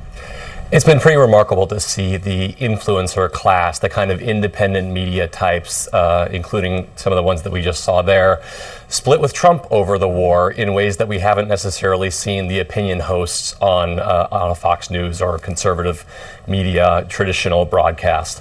And what I did is I actually looked at the Spotify charts to see the top podcasts. And we're going to put that up because it's fascinating. It's very interesting because the top 14 podcasts on Spotify, 6 of those podcasts, these are not all politics podcasts, but 6 of those people happen to be people who have aligned with Trump in one way or another or endorsed him in the 2024 campaign, but have split with him at least on the war, if not on other issues. So that creates this kind of unusual and unprecedented dynamic where people who are subscribing to these shows and hearing them, who may be more casual voters, maybe not, politics watchers intensely, are getting some very skeptical takes on these issues in ways that they may not have otherwise before. And so I'm going to be really interested to see how this might play out in the election. I don't know if we know exactly how something like this plays, but it is very one-sided right now in this space. And these numbers are so remarkable, I thought, because these are the most popular podcast. So this is a lot of people we're talking about. This is a very big audience, probably, no offense, bigger than CNN daytime, right, in the aggregate. And this is a lot of people who are, hypothetically, potentially interested in Trump's politics, who are now hearing, as you said, a lot of criticism from a lot of these figures in a space that is not all that political, right? So these are exactly the type of infrequent potential voters the Republicans are so worried about in November, because those are the ones that they think Trump is discouraging and at risk of losing. When we look at how all of this is playing out for the president, it has been striking this week to hear the backlash from a number of voices in conservative and MAGA media when it comes to the president, specifically his threats involving Iran and annihilation of a culture. Take a listen to some of that. I don't know about you. And they try to go against Trump just because of a single post, and they lose again. These people are fake MAGA. Charlie Kirk, before his assassination, knew this about Candace Owens. I agree, brother. And you know what's crazy is that the way that the hive mind works, there's all these like leftist people that go and say, "Oh, we're against the oligarchy." Okay, you are supporting oligarchy. You don't think for yourselves. We get people to come in here and they go in their podcast, "Oh my God, he's going to annihilate a whole civilization." And every time that I ask them, okay, before you go act nuts and do all this dumb stuff that you're going to do and say shit that you're going to be regretting later, tell me, what is civilization? And then most people, and maybe even in here, most people think that civilization means people. That's not what civilization is. You can be an uncivilized person and a civilized person. Civilization is just a form of a group. It's like an idea. You know what? Here's the language that people on the left understand. It's fake. It doesn't exist, like Antifa. That's messed up. That's horrible. That's horrible. Well, civilization doesn't mean people. Okay, number one. And then you got to deduct from there. Okay, how serious is this? Okay, number one, if you want to beat a bully, you got to be a bully. You can't just go, "Excuse me, excuse me, can you stop bullying us?" The last time I checked, the only way that I can stop a bully from bullying me and my friends was to punch him in the nose. That's exactly what President Trump's got to do. Go read the book, The Art of the Deal. Go get some knowledge. Here is a Megyn Kelly, poor girl, comes up, I believe it was to some other, let's not mention the name so we don't get people in trouble here, but when she got fired from her legacy dumbass media, she didn't know what to do. And she came to a decently famous podcaster, and this person gave her some information, and she thought, "Oh, what a great thing." And she's been successful because Megyn Kelly, she's not stupid, right? But she's not very bright. And so, these people come in here and they go and get all these views and all these subscribers, and all of a sudden, they're millions, and they lose 10,000 subscribers. Oh my God, my life is over. And then they panic. And they panic. And they go to the dumb legacy media tactics of, let me lie to people. Let me just look for clicks. Let me look for views. And they drop who they are. Just be honest. Do you know why I never have to change anything about myself? Guess. Somebody guessed in here. Why do you think that I never have to change anything about myself? Let's see if we have any smart people in the chat here. Why do I never have to change anything about myself? Let's go ahead and listen to Megyn Kelly here while you guys think about that answer. But I am sick of this. I'm sick of it. Can't he just behave like a normal human? No, and we know this. We know. Thank you, Chadan. But Chadan, thank you. Somebody was paying attention. There. Oh, never mind. I apologize. All right. All my peeps already know why I don't have to change anything. So here is the comparison, right? Now I haven't watched this, but I want you to watch the comparison. Okay, I know Trump said grab them by the kitty. I know everybody was cheering him when he was cussing out the Democrats. I know that the majority of American people voted for Trump when he says we're gonna deport every single one of them, and everybody cheered. And I was like, oh my God, I don't know, I don't know what I was thinking. Maybe we want them here, maybe we don't. No, I voted to get every single one of them out of here. Everything that I supported Trump on, I still support him today. Do you know why I wear my hat? Because people come in here, when I wear my hats, all the hats that I have for my show, oh, why aren't you wearing Trump's hat anymore? Because he's doing something bad? Well, no. So now I have to wear my Trump hat so that you guys know that I have not lost my support for President Trump. I agree with everything he says. Why is it that Megyn Kelly, I believe her first language is English. My first language is Spanish. Why is it that I understand the difference between civilization and population? Why do people not understand that? And why do people are so crazy? In the same tweet, President talks about how great Iranian people are. But everybody missed that. Everybody just read the headline. The headline says annihilating a whole civilization. Nobody cares. Nobody understands. Nobody wants to use critical thinking anymore. People just want to be told what to think.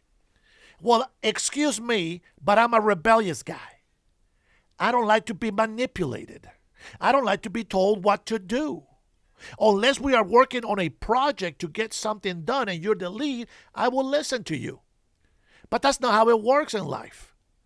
Right now, we as individuals, as the voice, as the people that can vote, we have to make sure that we always tell the truth, that we back up everything that we say. Don't be fake. That way you don't become a snowflake. Listen to this snowflake. I mean, honestly, like the president, 3D chess, shut up. Shut up about that. You don't. She don't know what 3D chess is. And it's 5D. Threaten to wipe out an entire civilization. It is vile on every level. There will be nothing like it. Open the effing straight. How dare you speak that way on Easter morning to the country? Who do you think you are? How do we 25th Amendment his ass? And if I was the Democrats, I'd stop poking Trump and messing with him. That only makes it worse. Like, you guys need to watch out. This isn't a guy acting like he's crazy. This is real. So there you have some of the backlash, which is, based on what we're seeing from the president, it's making its way to him. I see no altruism in any of it. I'm sorry to be so cynical. It's all about clicks. Look, President Trump is never one to turn the other cheek. So when they engage him, of course he was going to respond in kind.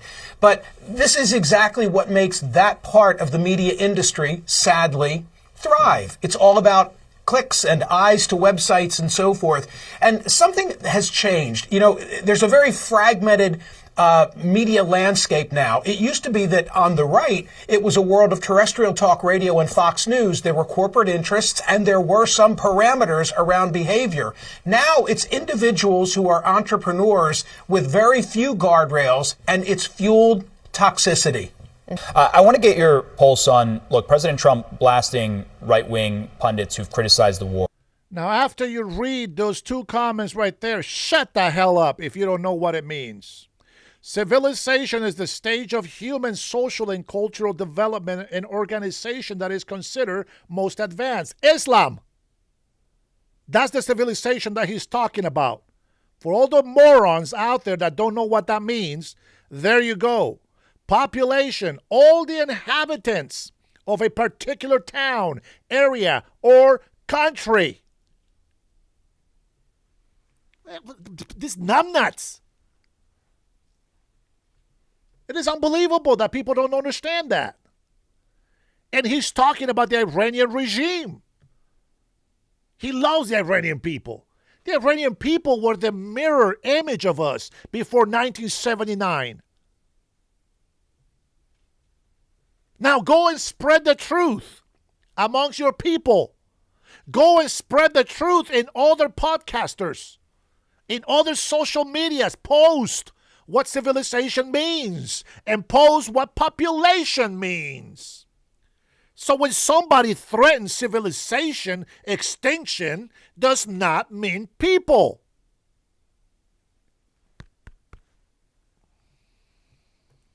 Public polling, though, does show Trump's war with Iran is backed by a large majority of Republican voters. But do you believe the likes of Tucker Carlson, Megyn Kelly, Candace Owens, and more speak for a significant part of Trump's base? How do you assess their voices in this? The voices matter. And the fact that the president doesn't have a united front at this moment among people who backed him in 2024 is of obvious concern. But the critical nature for me, as a pollster, are the independents. These are individuals who will vote in 2026, are not aligned by political party, are not particularly ideological, and are not particularly political. And their opinions matter most because they're the deciding vote in the 24 seats that determine who controls the Congress. So one of the things that I have learned about Democrats is that they are the new socialist Democrats. And a lot of people still don't know till this day what socialist Democrats are. And when I say that they're Marxist, communist, socialist, they always say, what's a communist? Define Marxism. Shut up. Socialist Democrats, if you haven't listened to Professor Wolf, a socialist professor, he will tell you that the new socialist Democrats are 3-in-1, Marxist, communist, socialist. That is what it means to be a socialist Democrat. Do you get it now? Now listen to this right here. Listen to this right here. Oh, man, I love this. I love this. Let me see if I can find it, the one from, come on, give me a YouTube one. All right, let's just see if we can do the Instagram. Here we go. Look how beautiful this sounds.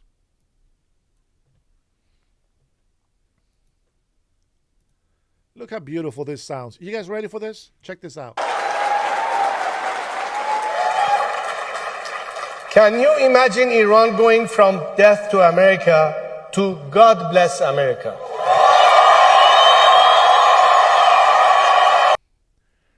Dang it! Dang it! What are we talking about? That's exactly what I'm talking about.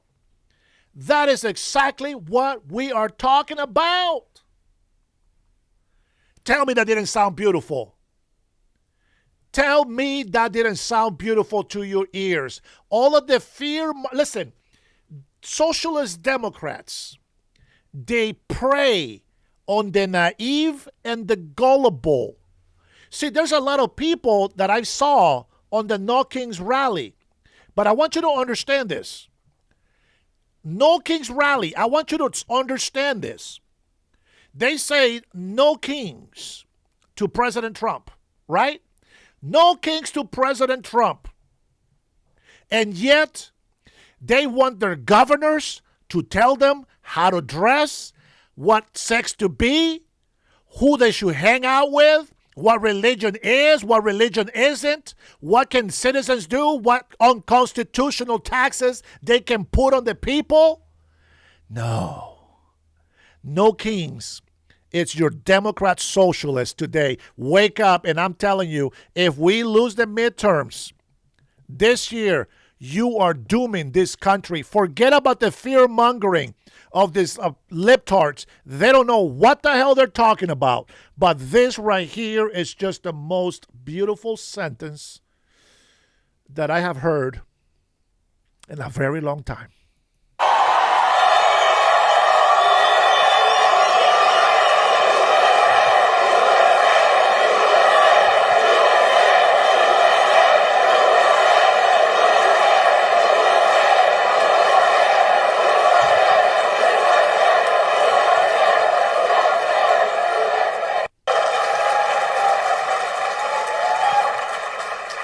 Can you imagine Iran going from death to America to God bless America?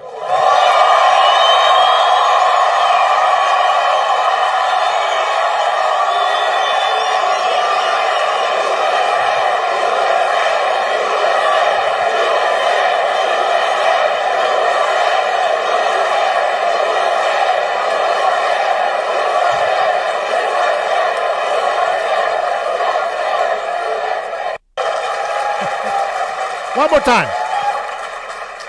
Can you imagine Iran going from death to America to God bless America?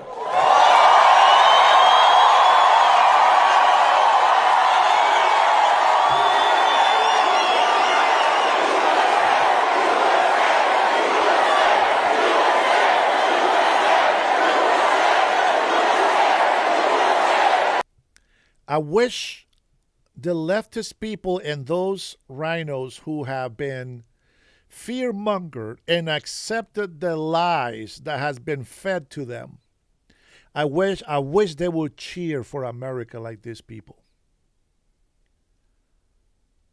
Millions of Iranians are cheering for Trump in the United States of America.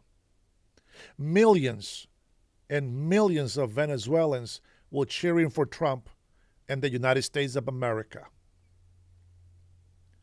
I know that a lot of haters come into my channel and they call me a sellout and they call me a coconut and all these beautiful names.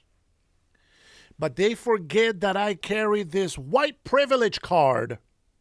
If you don't have your white privilege card, I recommend that you go get your own white privilege card. Here's mine. Oh man, I just gotta love it. That's a handsome devil right there. Oh man, white privilege card. Go get your own, and make sure that it's legit. Don't go buy it from Pablo. Pablo in Central LA. Don't buy from that guy. He is fake news. Oh man, I tell you what. Before we go anywhere, guys, I want to thank you so much for liking the video. Thank you. I appreciate that. Thank you for subscribing. Thank you for becoming members. Let me play you a little bit of Funky Town just for you.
But you know how that works.